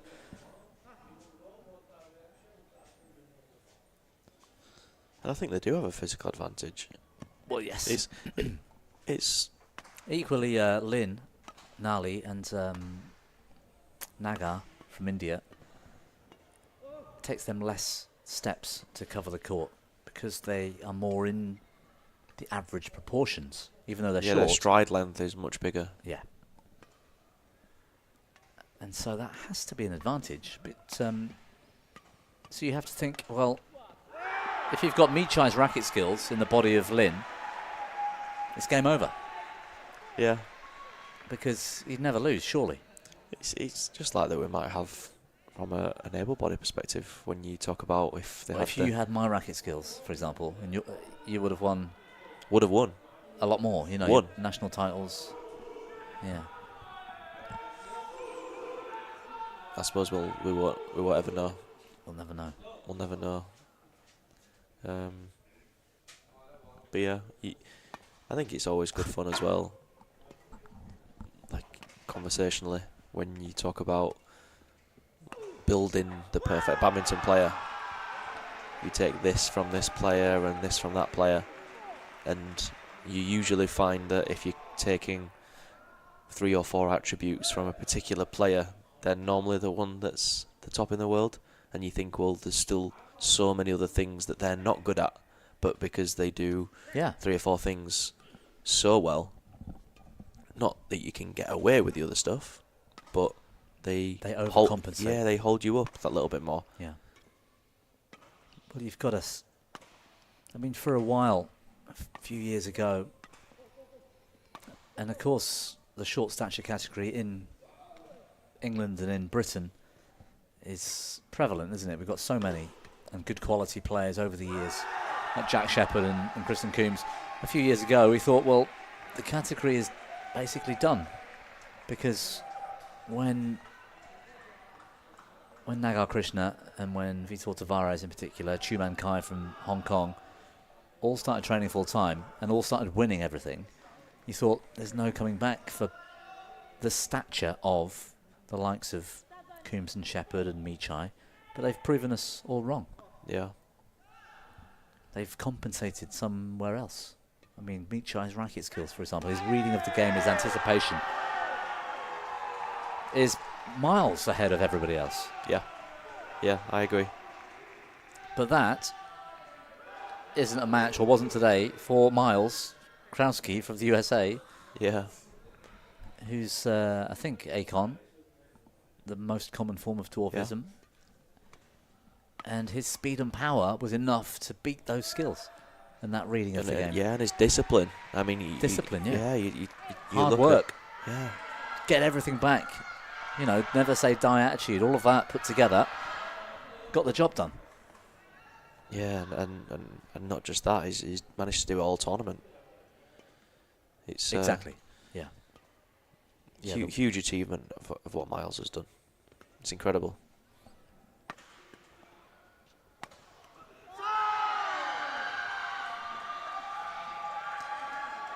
Yeah, and not just from a movement speed perspective, but I think that we saw an example of it then from Lin, where that little bit extra length of his arms give him a slightly longer lever. The angle there he hit, for example, came down steeper than any smash from anybody else.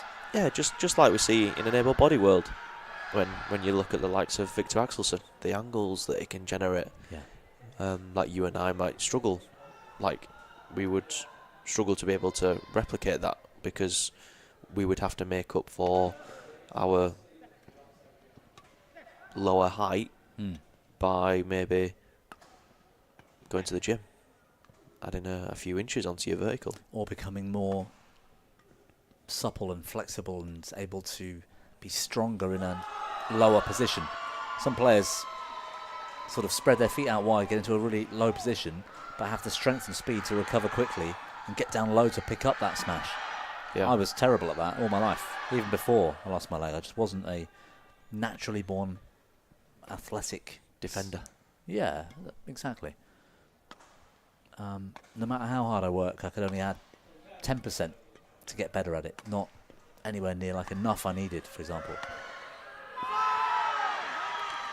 But yeah, that smash power that Lin can generate is partly down to the size of his arms. That longer lever that he has. Yeah, and he's using it more in this deciding game, or being given the chance to. Reverse slice to middle from each eye. Good looking shot. Oh.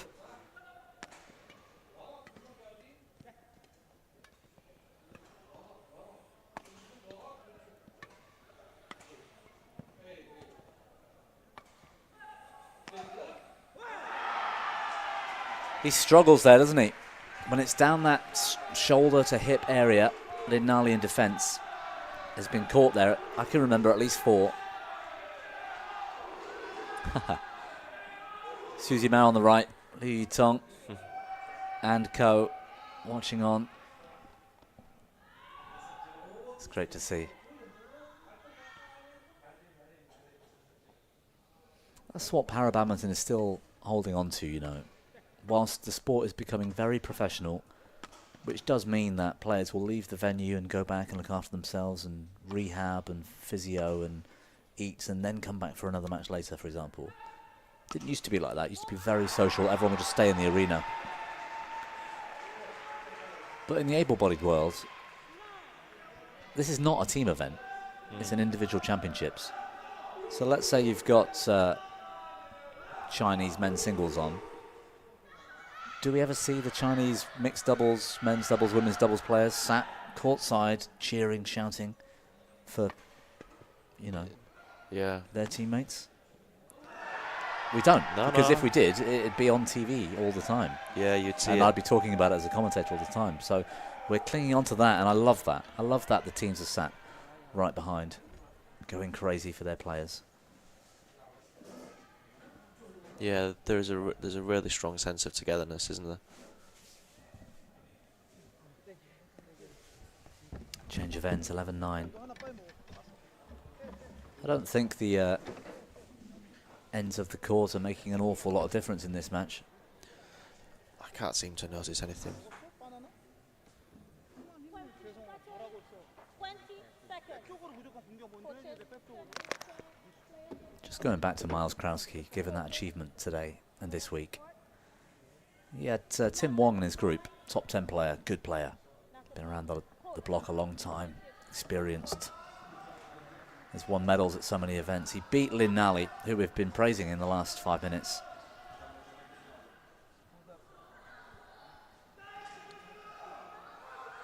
No, rather, he lost to Lin Nali, didn't he, in the group stage, but still came through the group. I guess, having 1-2 in the group already, he could afford to maybe take the foot off the gas, knowing he's already going through. Like what you were talking about. Yeah, perhaps. Best efforts to win the tournament, like we were talking about earlier. Round of 16, Olympic medalist Vitor Tavares beats him. Beats Lee Dae-sung, who's in this final, in the quarters of the men's singles.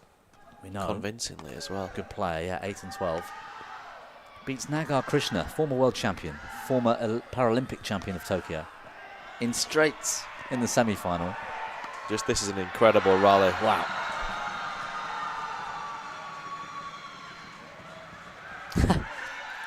Is Michai ever going to get up? He's having a rest. I think he deserves it.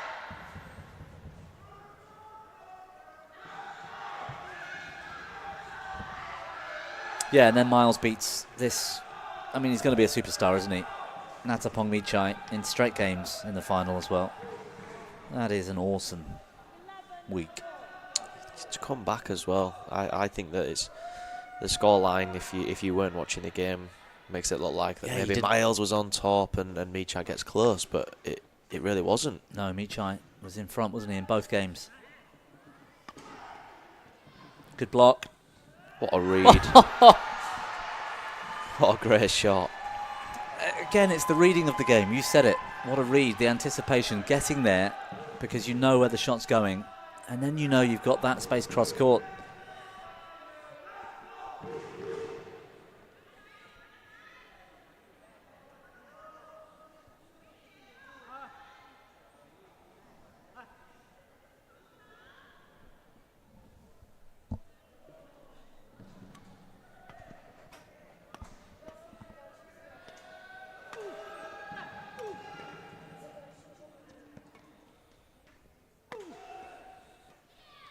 Look to be picking on Lin's defence a little bit more. Well left.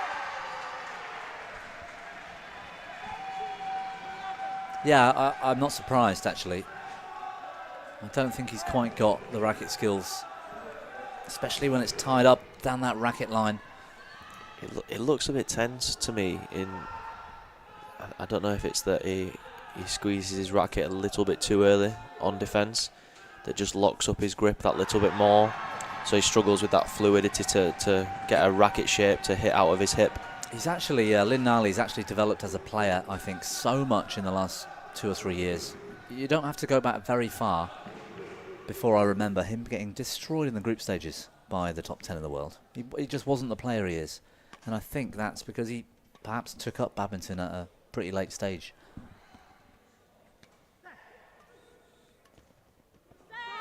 Wow. Well read, finds the space nicely.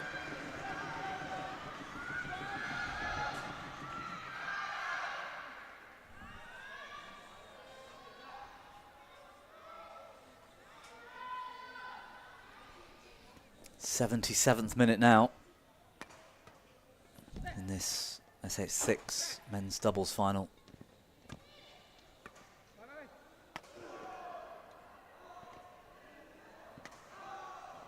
Yeah, it's quite a clear tactic too.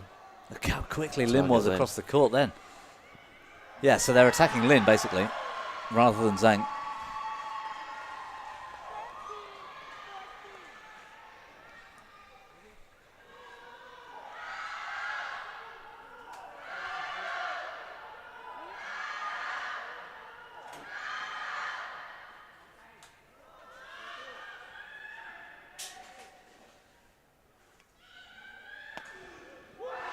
Wow. Quite right. Koreans and Thais in picture. Celebrating that winner from Lee Dae-sung.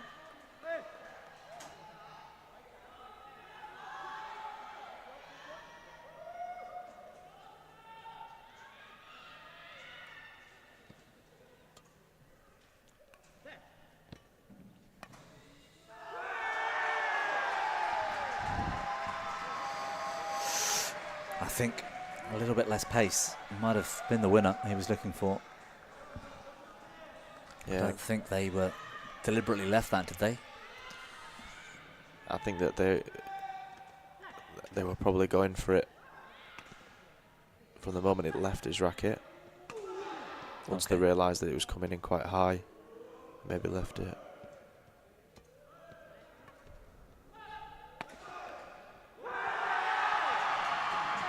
Getting closer. This does remind me of the second set though, when Lee and Michai were ahead and Lin and Zhang managed to bring it back. Well, it's a familiar story after their first 2 meetings. Both took place last year. Both of those meetings went the distance, and Lee and Michai got the victory both times.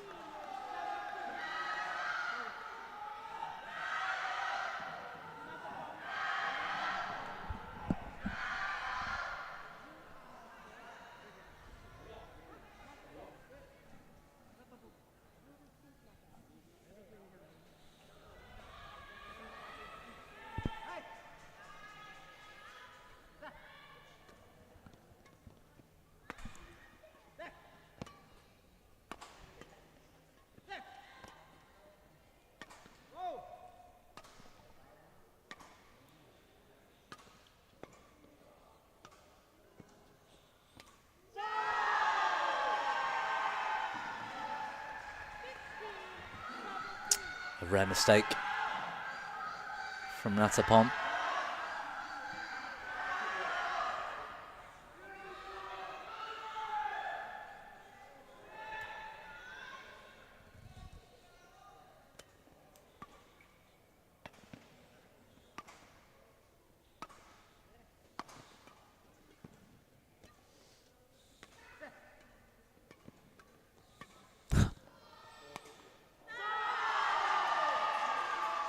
That round the head drive From Michai. that does remind me of Kevin Sukamuljo. Yep.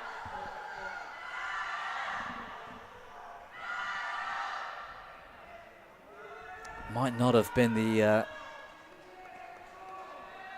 shot he would have chosen given what happened afterwards.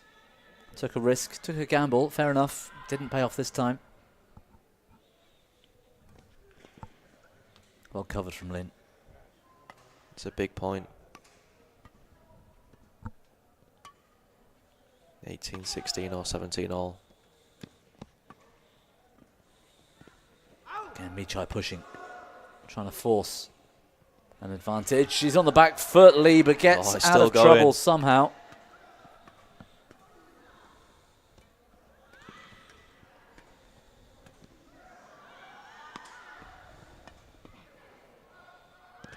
What a rally.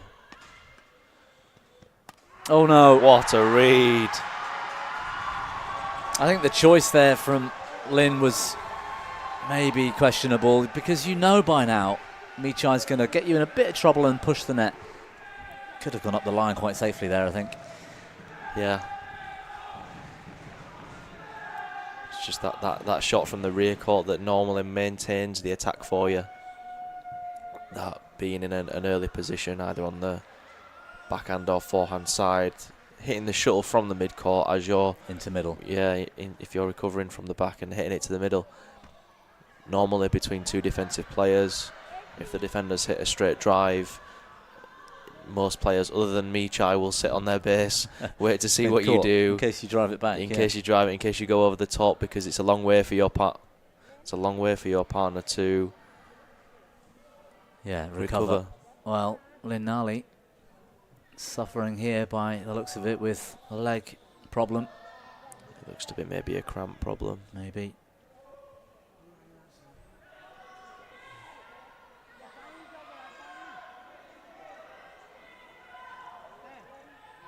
Yeah, stretching it out. Maybe cramp in the quad.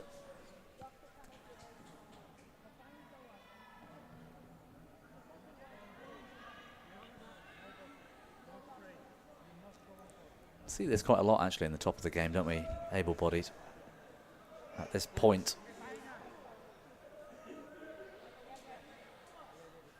Players need a little bit of medical attention. I think maybe on occasion people are looking to just break that momentum of their opponents, but we'll see. Lin does look like he's still shaking off a bit of cramp. 18-16 in the third.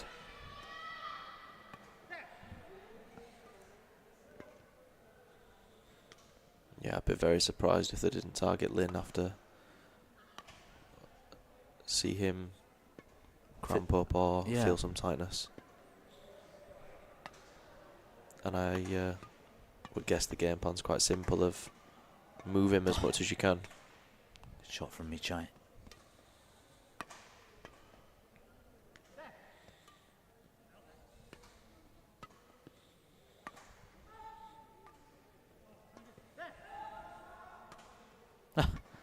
I like that little double action punch clear. Great variety. Lovely, wasn't it? The variation, yeah. Yeah. And like you were saying earlier, he was going heavy to then open up the chance to go cross soft for a winner. Did the opposite here, just kept laying off, kept dropping to middle. Get them into that defensive rhythm. Yep. So then you can go hard with the smash, catch them off guard.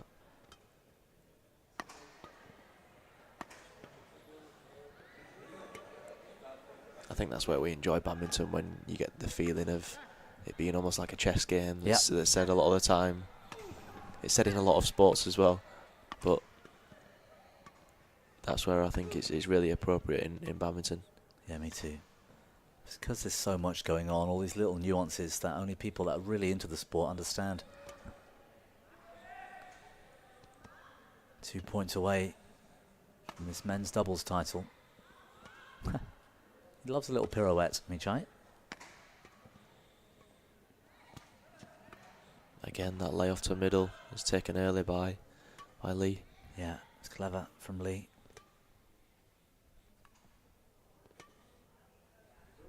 Patient from Zhang. What a read. Again, it's just the anticipation, isn't it? He sees the body shape. He knows he's not winding up to hit hard. So he thinks, well, my partner's got the clear. I'll push the net. Finds the open space. Now they've got four World Championship points.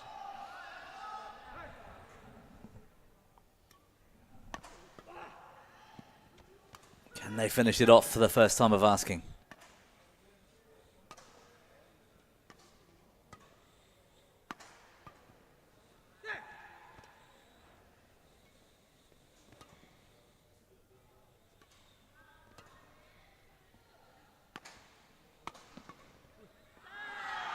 No. Of course they were going to put up a fight. Michai without his racket up. That was strange. Yeah. It's a bit late to talk tactics now, Michai. It's match point. We're an hour and 26 minutes into the match. Little cushion of 3 more match points for them to try and convert.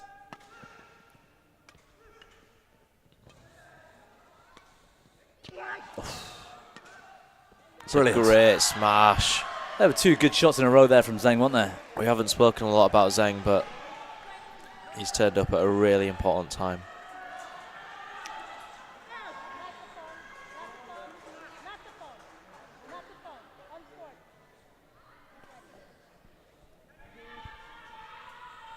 I wonder if Michai was waiting for an opportunity that he could win the title in style. Well, he better not take too long about it. He's only got 2 more to choose from. There it is. 21-18 in the third. Natapong Michai and Lee Dae-sung are the world champions in SH6 men's doubles. What a terrific final that was. Incredible. That's that. I'm not sure if we're supposed to say if we've had favourite matches, but Of course you can. yeah, that's got my vote. It was a great way to finish the World Championships. The last match, the last final, 15 we've seen today in the standing hall, 10 yesterday. No, 7 rather, yesterday in this wheelchair hall. 22 in total. That was a great way to finish the World Championships. We're not done in terms of the live coverage though, as Michai and Lee posed for a few photographs. We have got the medal ceremony and a little bit of a celebration over in the other hall. I think everyone, players and the crowd, are going to have to move over there next door, back into the wheelchair hall for the podium. And those 15 different gold, silver and bronze medals will be awarded across the standing categories. Might take a few minutes for them to set up, but we will be live here on the BWF channel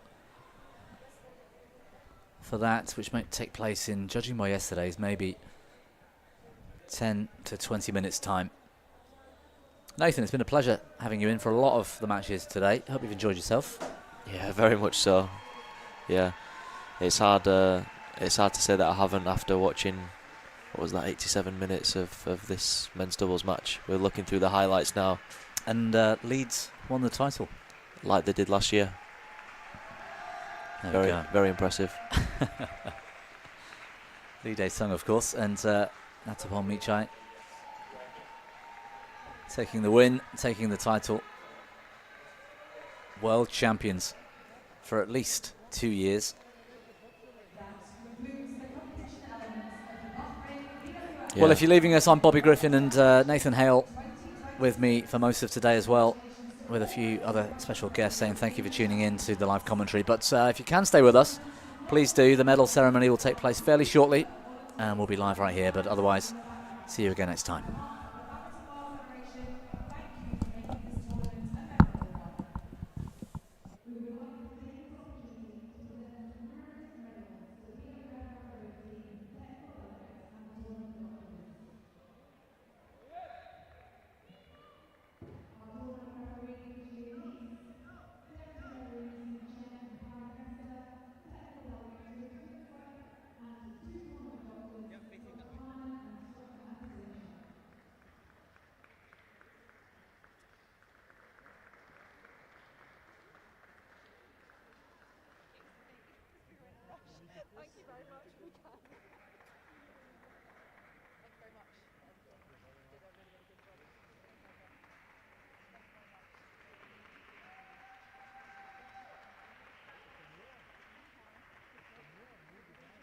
Dr.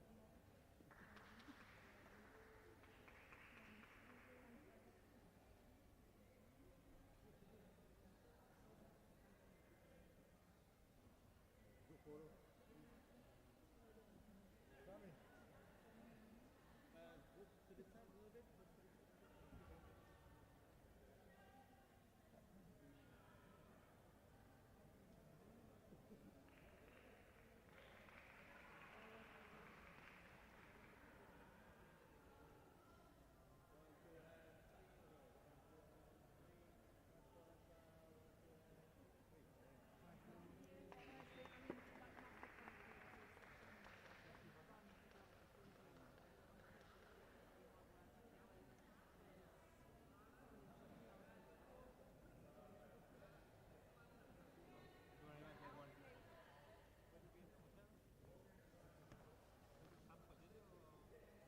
Yeah, we've got to rush to the other hall. If you want to watch, you're more than welcome to watch the medal ceremony and the closing ceremony. Please take your time. Thank you very much, guys. Hi, Frank. How are you?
This one for microphone. Microphone here. Just tie this one and keep it here. هذا شيء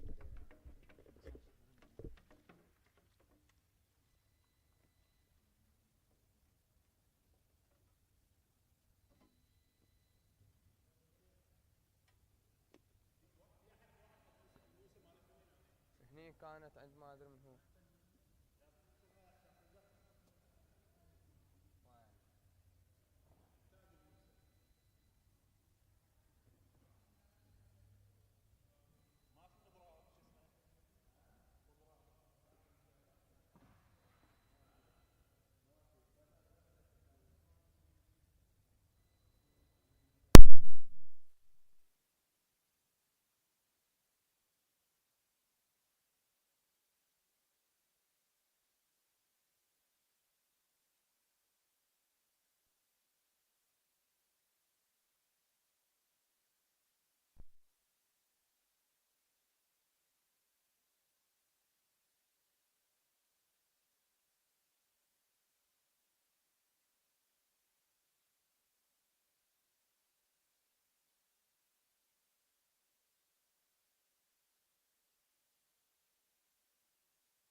golds at the Games in Tokyo and Paris on home soil.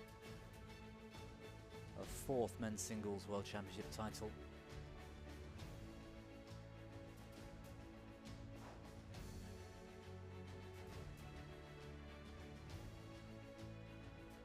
Thank you to all of our medalists.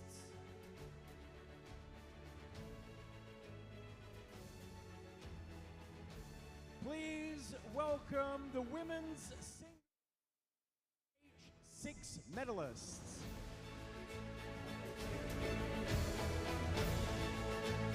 To present the medals, Richard Perot, BWF Vice President, Para Badminton.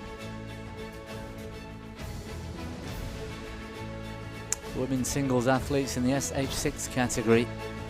Getting into position.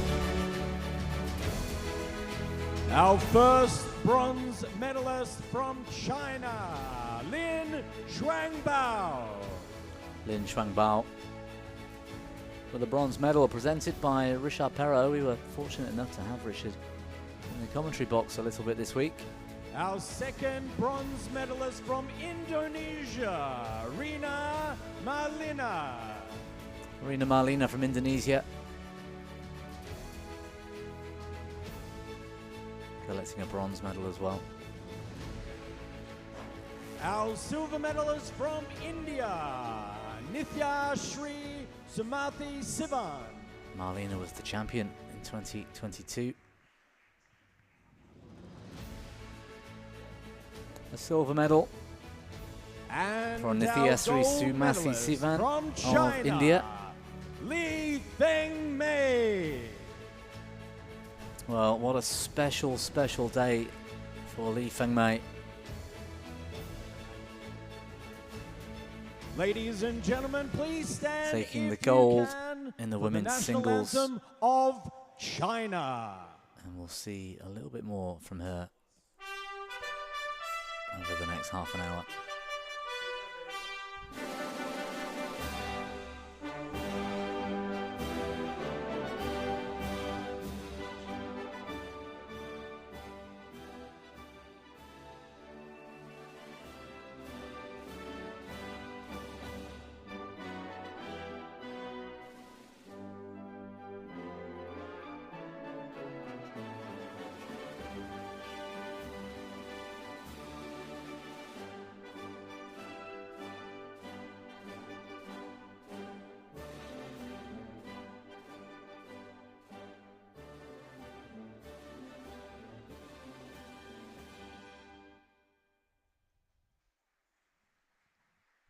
Chinese national anthem for Li Feng Mei in SH6 women's singles.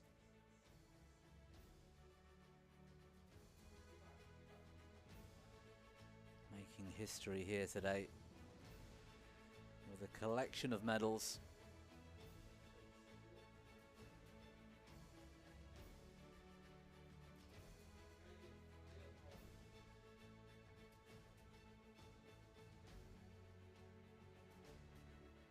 Thank you to our medalists.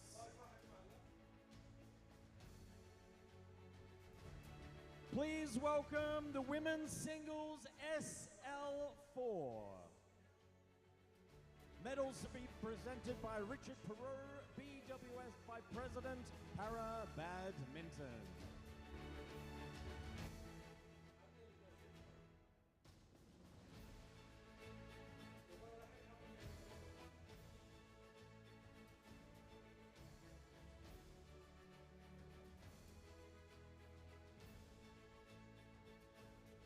The women's singles athletes in SL4.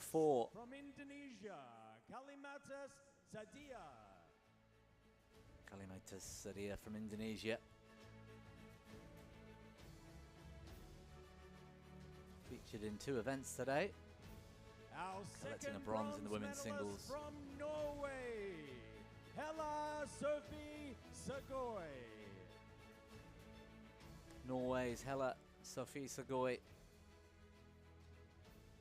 Also taking a bronze. Took the gold medal in 2022 in the absence from of China. Chung Hifeng.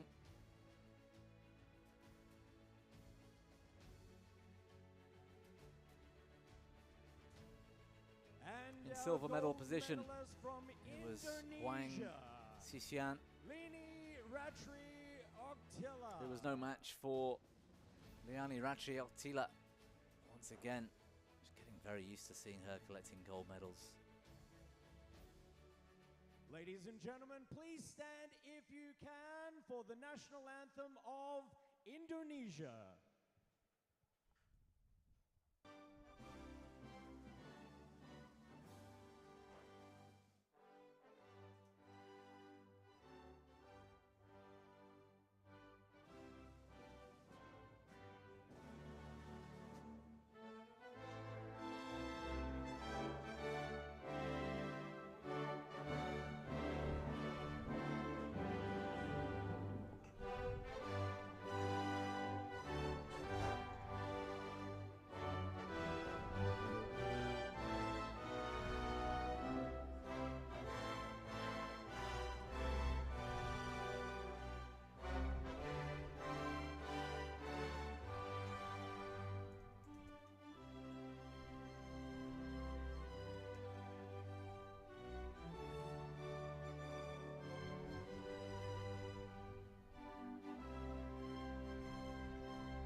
Well, the triple crown wasn't to be today for Liani Ratri Oktila, but an incredible 11th medal collected at World Championship level. 7th gold medal. But we're not done yet with Liani.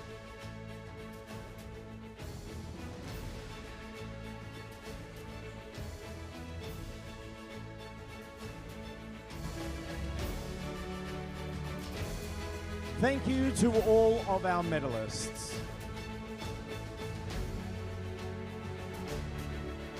Please welcome the mixed doubles SH6 medalists.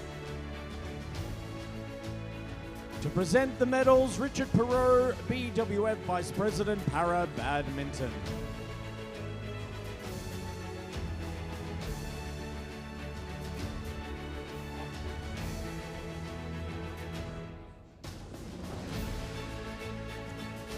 SH6 Our mixed first doubles bronze athletes. medalist from India, Krisha Nagar and Nithya Shri Samathi Sivan.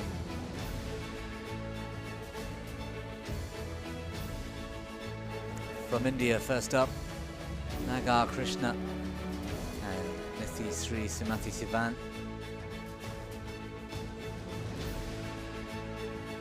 Top seeds this week.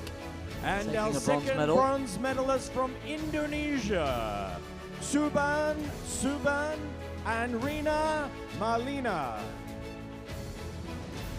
They won the Worlds in 2022.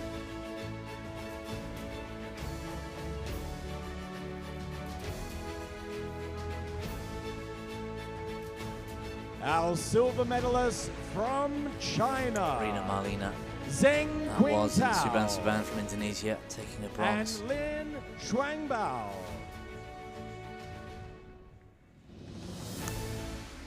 Zhang Qingtao, first of all, silver medal in the mixed doubles with his partner Lin Shuangbao.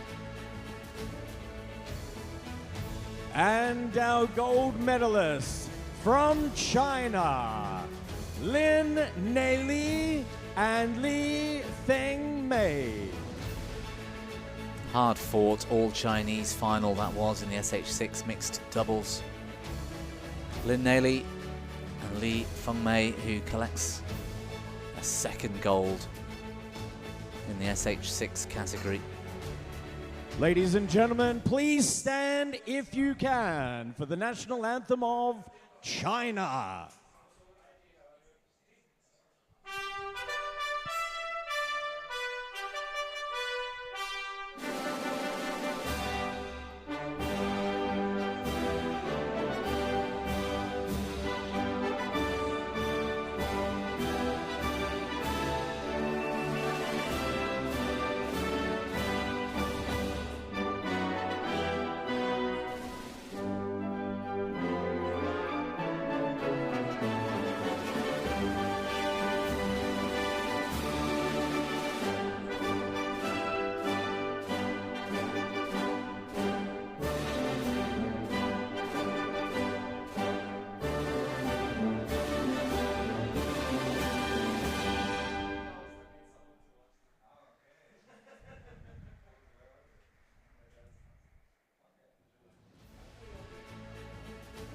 Well, the Paralympic gold medalists, Lin Nali and Li Fengmei, have turned that into a World Championship gold medal.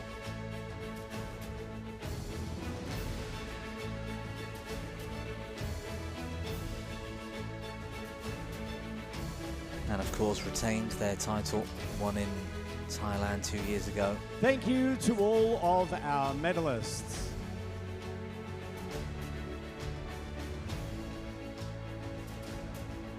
Please welcome men's singles SU5 medalists. To present the medals, Dr. Salsan Takawi, BWF Council member.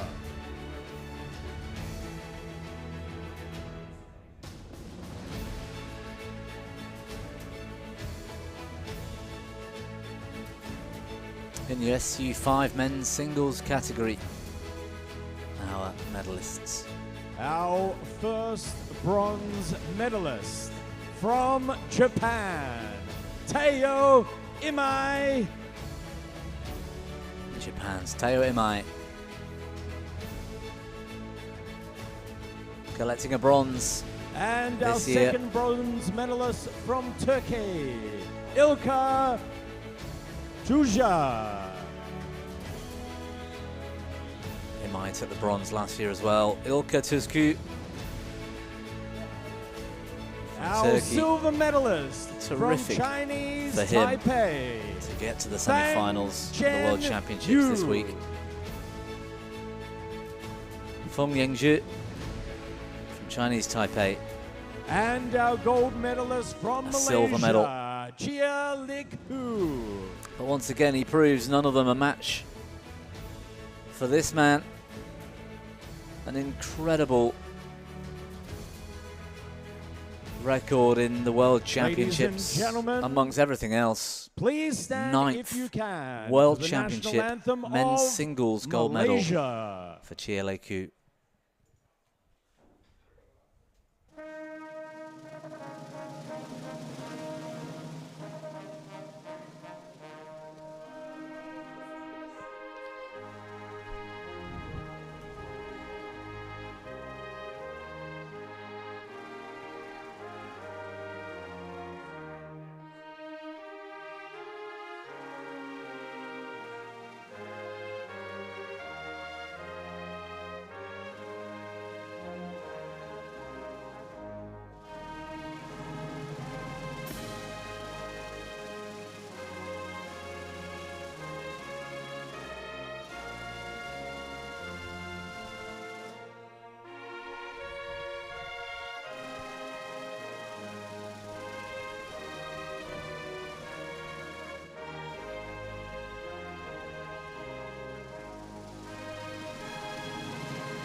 Well, it's hard to keep count, but I think that's gold medal number 16 at the World Championships for Chia Lei Koo across singles and doubles.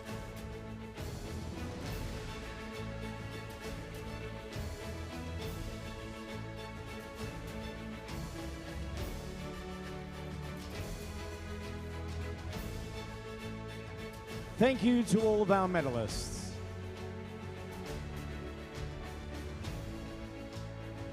Please welcome the women's doubles SH6 medalists.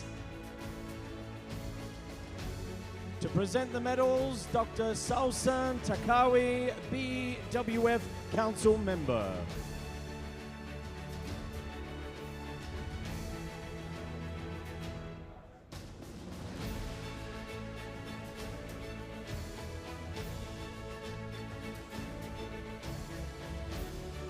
Our first bronze medalists from Chinese Taipei, Kai Yi Lin and Wu Yu Yen. Collecting a bronze medal from Chinese Taipei, Kai Yi Lin and Wu Yu Yen. Our second bronze medalist from Poland, Daria Bojniczka, Olivia Schmigel. From Poland, Daria Bojniczka and Olivia Schmigel. Our silver medalist from Egypt, Yasmina Isa. And from Great the effort United in the States, women's doubles JC final. Simon. Ended fairly one-sided in the end. But the silver medal going to the USA's JC Simon, and from China, Egypt, Yasmina Isa. Li Fengmai and Lin Shuangbao. Well, she's back once again. Li Fengmei being presented with her gold medal, third of the day, the only player in the standing sport classes to collect Ladies the triple crown. Please stand if you can Lin Shuangbao, for the her national partner anthem in the women's doubles. China.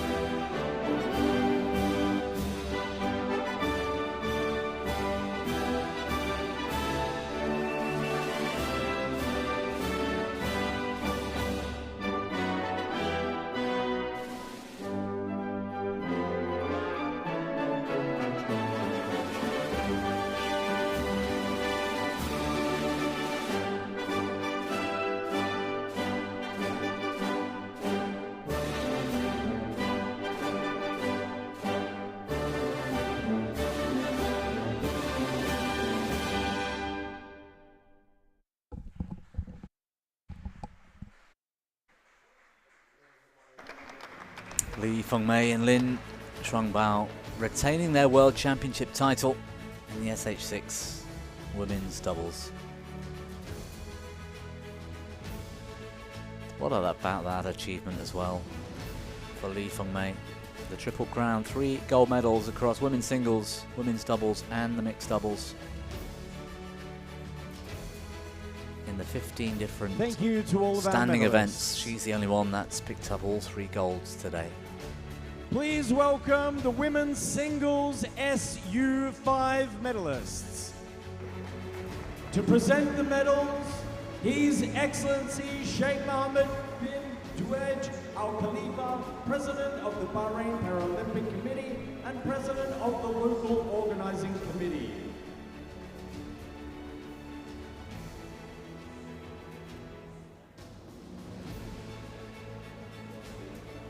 In the SU5 women's singles class, on this year's podium, Bronze medalist, Maud Lefort from France. big cry, big cheer for Maud Lefort And our second from France. bronze medalist from India, Thulya Semathi Murugasan.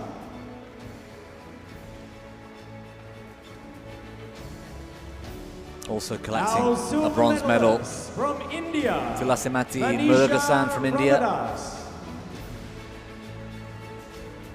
And probably my favourite final of the day, the women's singles And our SU5 gold medalist in silver from place, China, Manisha Ramadas of Yang India. Chusha. But once again collecting gold to add to that Paralympic title and so much more. Yang Ladies and Shishia gentlemen, of China please stand if is this you year's can champion. for the national anthem of China.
Yang Shishia, the Paralympic champion from Tokyo, the Paralympic champion once again in Paris. And multiple world champion now. Thank you to all of our medalists. Please welcome men's doubles SL3 and SL4. To present the medals, His Excellency Mr. Mark Thomas, Group CEO, Babco Energies.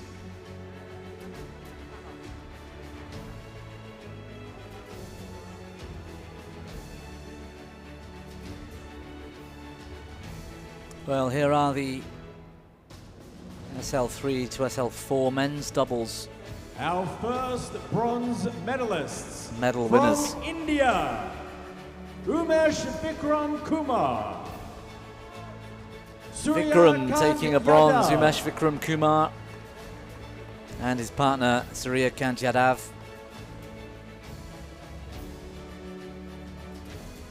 Our second bronze medalist from Korea, Cho Nadan and Lee Swing Hyu. Cho Nadan from Korea and his partner Lee Sung-yu also collecting a bronze. Our silver medalist from India, Jagadish Dilli and Naveen Sivakumar. An all-Indian men's doubles final in the SL3, SL4. Jagadesh Dilli and Naveen Sivakumar, And our gold medalist who also featured in from the India, men's singles Pramod SL4 final, Bhagat of course. and Sukant Kadam. Pramod Bhagat taking a second gold medal today. This time in the men's doubles with Sukant Kadam.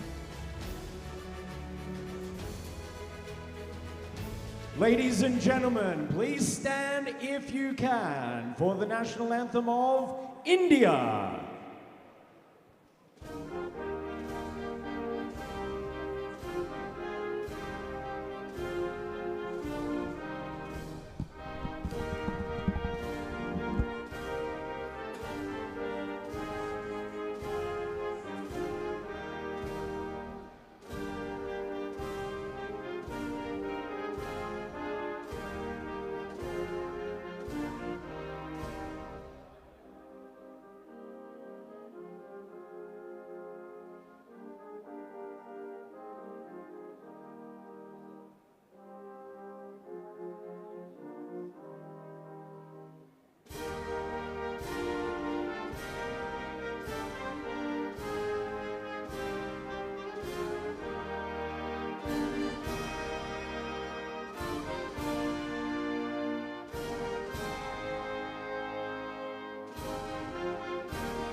Well, he's making quite the collection of World Championship medals.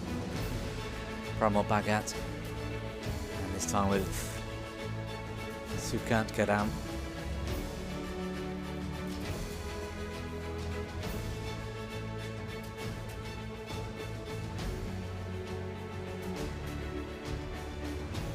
Thank you to all of our medalists.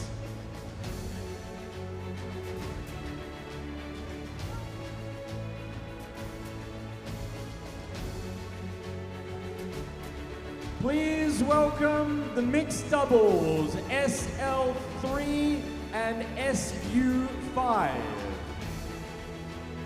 Presenting the medals, His Excellency Mr. Ali Muhammad Al Majid, Secretary General of the Bahrain Paralympic Committee.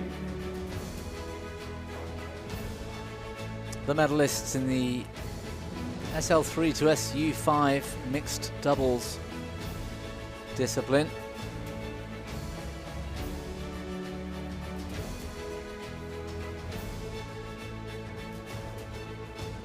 Our first bronze medalist from China, Li Mingpeng and Chiao Zheshren.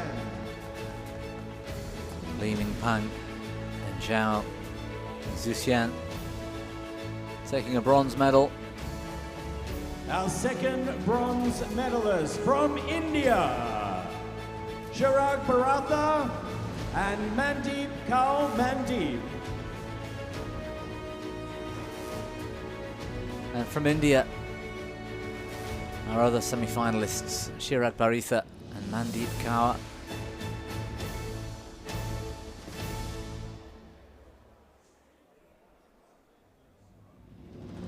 And our silver medalists from China, Yang Juan Yuan and Yang Jianyuan Chusha. And his partner, who takes a second medal today, Yang Shuxia.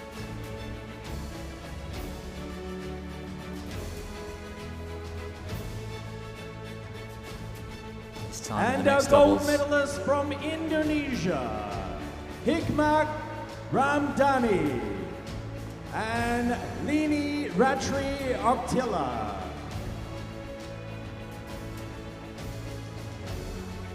Well, they've come back to defend their title and done that. Hikmat Ramdhani and Liani Ratri Oktila.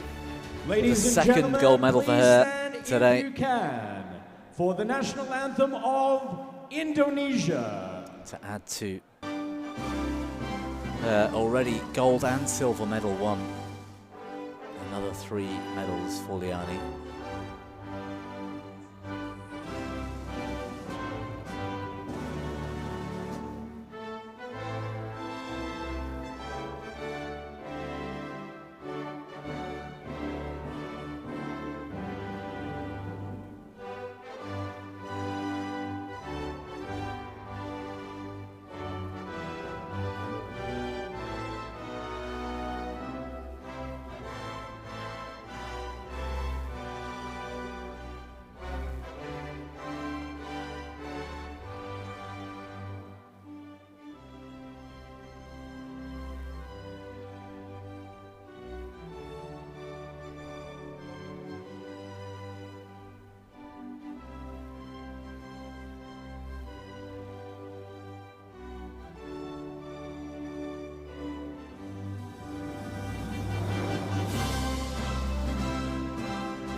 So 2 gold medals and 1 silver for Liani Ratri Oktila today. Tremendous performance this week. And of course the goal with her partner in the mixed doubles, Hikmat Ramdani.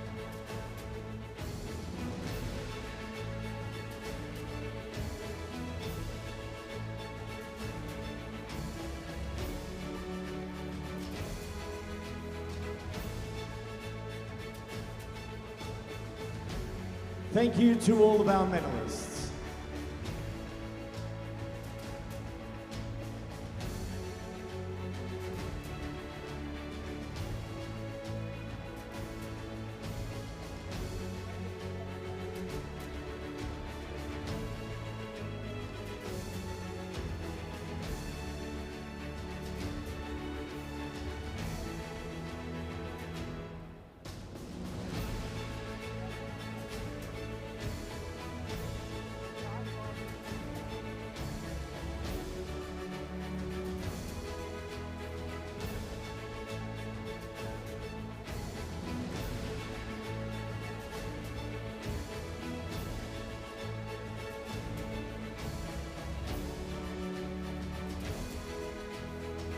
Please welcome the women's doubles SL3 and SU5 medalists.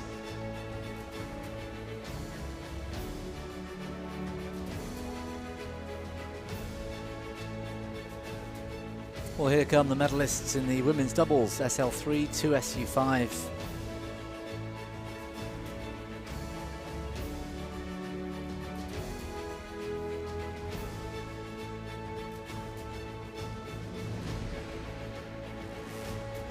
To present the medal, His Excellency Sheikh Ahmed bin Salman Al Khalifa, Executive Director of Finance and Administration of the Bahrain Paralympic Committee and Director. Our first bronze medalist from China, Li Tongtong and Lu Yimai. So the Chinese pair take a bronze this year, Li Tongtong and Liu Yuemei. Our second bronze medalist, SL3 from and SU5 India, combination. Manasi Kirishchandra Joshi. Another And SL3 and Dula SU5 Samadhi combination in the other bronze Murugesan medal place, from India. Mansi Yoshi and Tula Samadhi Murugesan. Silver medalist from Indonesia, Lini Ratri Oktila. And Kalimatas Sadya. They couldn't get the job done today in the final. Most people had them down as favourites. Liani Ratri Oktila and Kalimatas Sadya from Indonesia taking a silver medal. China, Chiao Zheshen. But the 3-5 combination CR1 of Zhao Xuxian and Yang Shixia had their tactics down to a T. A great performance in that final for those two. From China, taking the gold.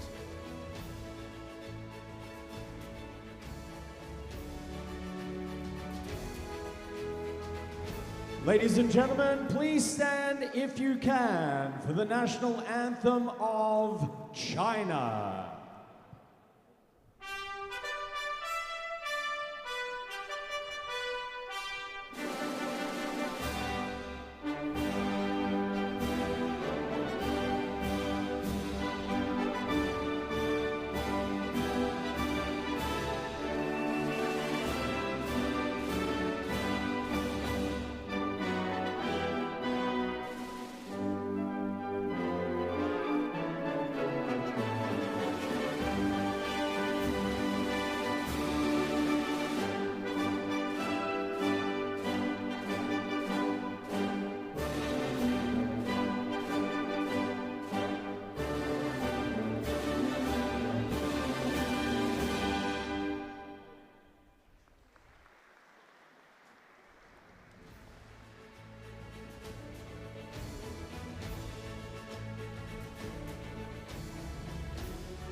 So once again, Yang Xuxie and Zhao Xuxian from China taking the World Championship title.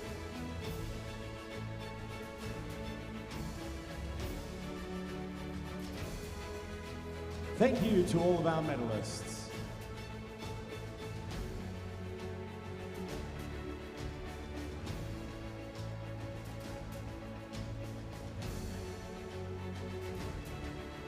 Please welcome the women's singles SL3.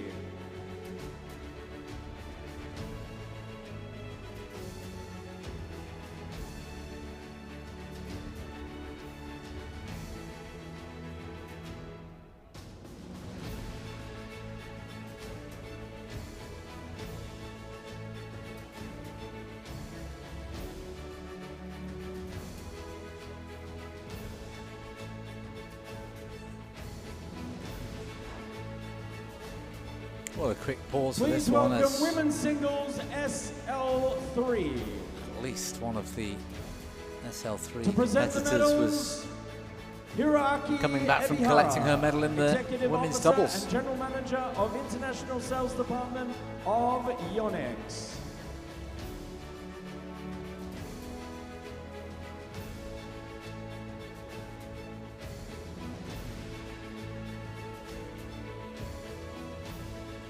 What a shift Our we've first seen in women's singles bronze SL3 over the last few years. From These China, four Chiao have really Zheshui. raised the level in this particular sport class. And our second bronze medalist from China, Zhao Yuan Xuxian Haoying. collects her second medal of the day. Bronze in the SL3 women's Our singles. silver Yan medalist Hao from Ying Nigeria, matches Mariam that performance as well with a bronze of her own. Representing Nigeria, And our gold an African medalist from silver Japan, medalist at the World Championships, Shino Mariam Aniola Kawai. Bolaji. And this new young superstar in the making, Shino Kawai from Japan. Ladies and gentlemen, please stand if you can for the High national hopes anthem of Japan. For that terrific player.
Where is this sport class going next? The level improving all the time.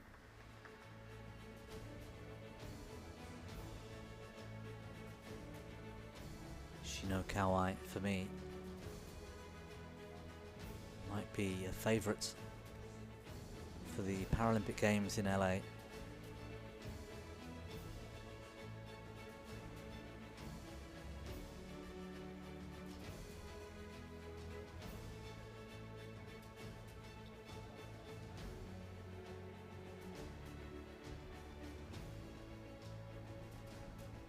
We now extend our sincere appreciation to our valued sponsors whose generous support made this championship possible.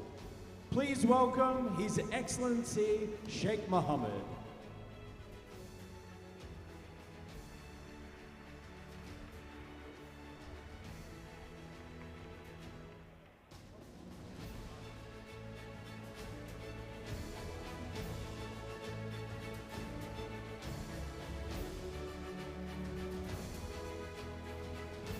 We would like to recognize Teal Flamingo, Clavis,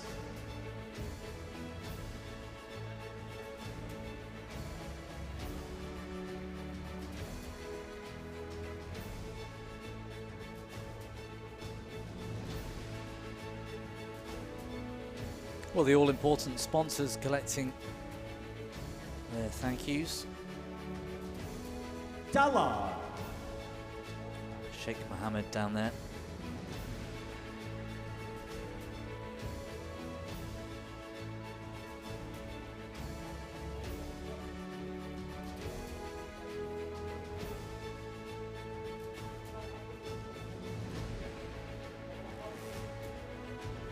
Thank you, Your Excellency.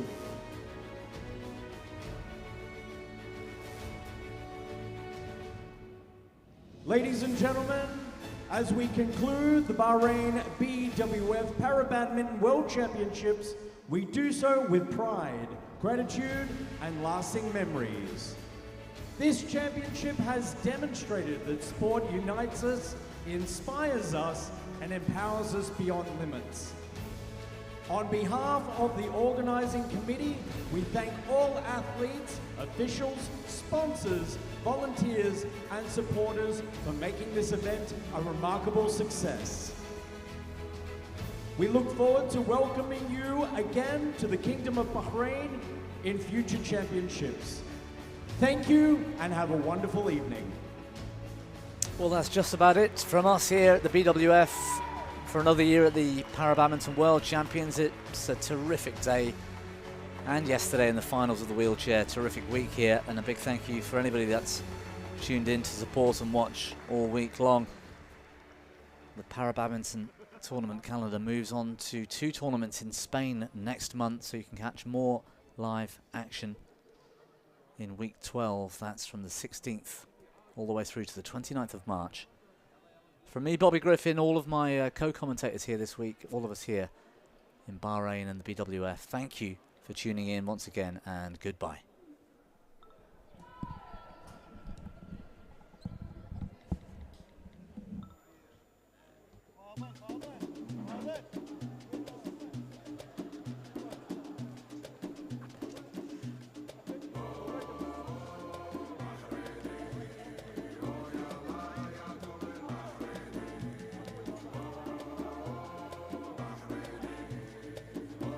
A quick announcement. Can all staff representing BWF, can you please make your way to the podium, the stage?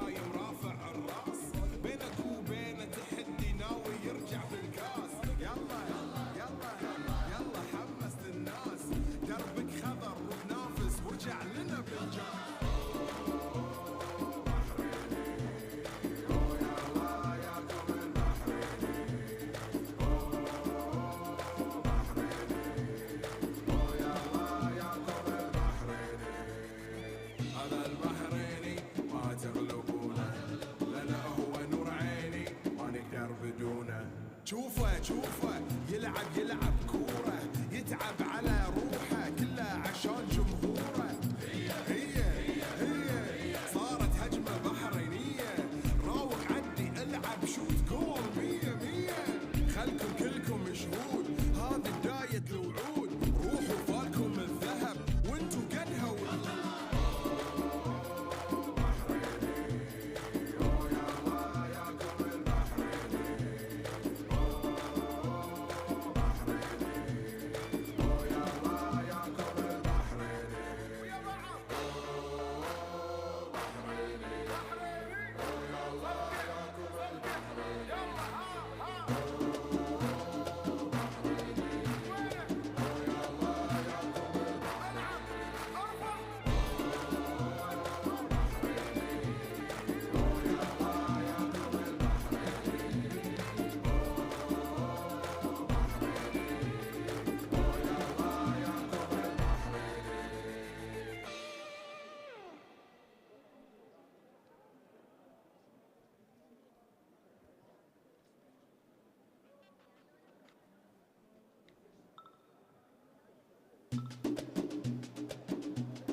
كل جماهيرك، حبنا لك ما ينوصف من كل مكان متابعينك. اي وينك وين بحريني دايم رافع الراس، بينك وبينه تحدي ناوي يرجع بالكاس. يلا يلا يلا يلا حمست الناس، دربك خضر روح نافس وارجع لنا بالجاز.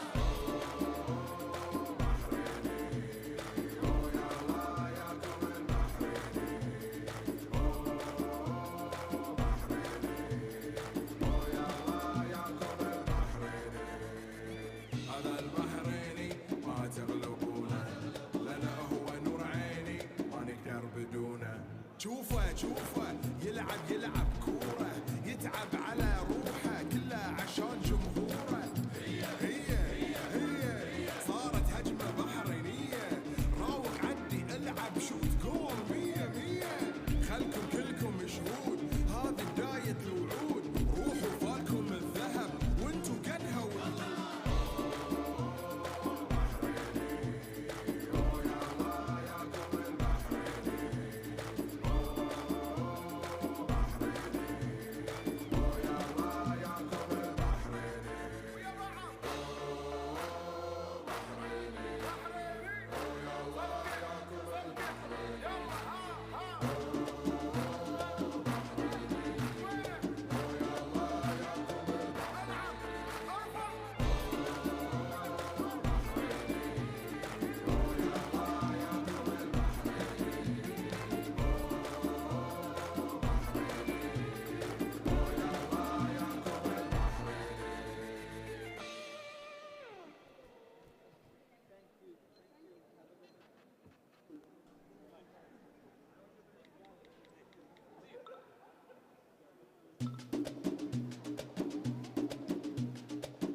كل جماهيرك، حبنا لك ما ينوصف من كل مكان متابعينك. اي وينك وين بحريني دايم رافع الراس، بينك وبينه تحدي ناوي يرجع بالكاس. يلا يلا يلا يلا حمست الناس، دربك خضر روح نافس وارجع لنا بالجاز.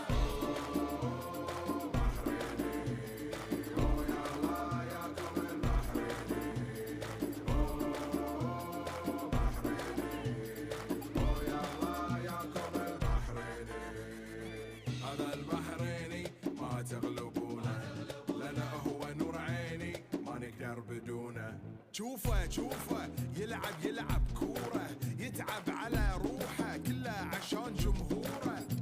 هي صارت هجمة بحرينية، راوغ عدي العب شوت جول 100. خلكم كلكم شهود هذه بداية الوعود، روحوا فالكم الذهب وانتو قدها وقود.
كل جماهيرك، حبنا لك ما ينوصف من كل مكان متابعينك. هي وينك وين بحريني دايم رافع الراس، بينك وبين تحدي ناوي يرجع بالكاس. يلا يلا يلا يلا حمس للناس، دربك خضر روح نافس وارجع لنا بالجاز.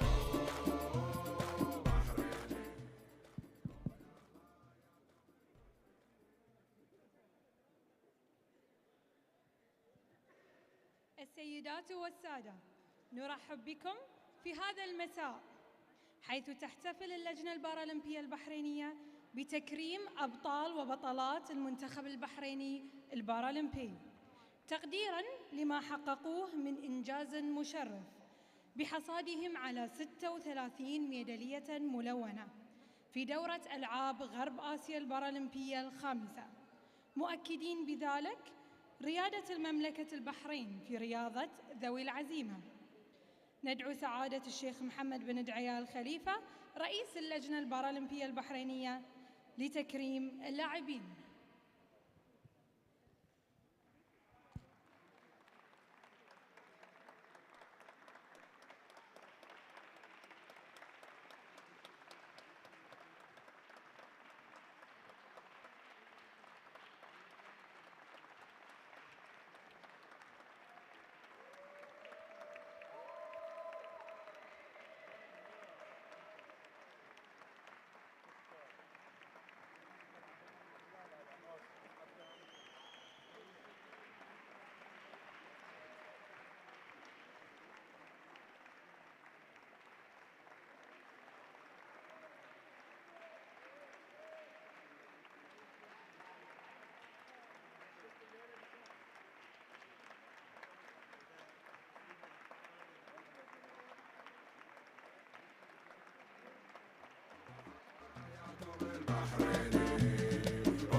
احنا وراك يا الحمر، وراك يا الحمر، كلنا وياك وياك يا البطل. روح والقلب داعي لك من كل جماهيرك، حبنا لك ما ينوصف من كل مكان متابعينك. هي وينك وين بحريني دايم رافع الراس، بينك وبين تحدي ناوي يرجع بالكاس. يلا يلا يلا يلا حمس للناس، دربك خضر روح نافس وارجع لنا بالجاز.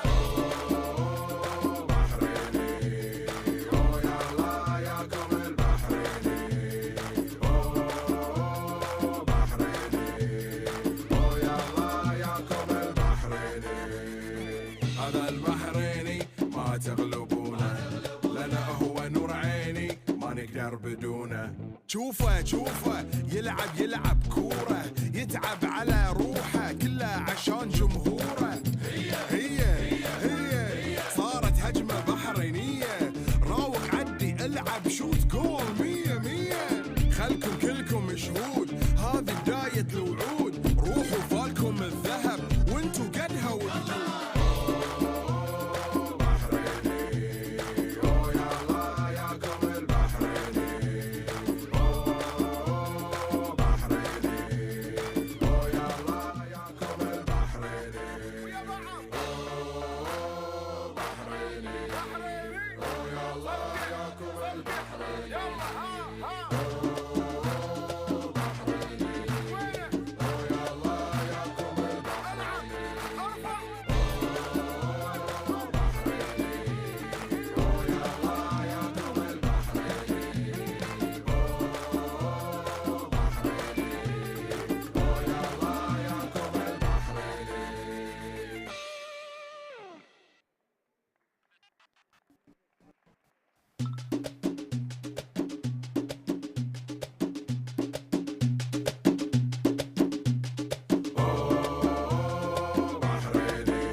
وياك يا البطل. روح والقلب داعي لك من كل جماهير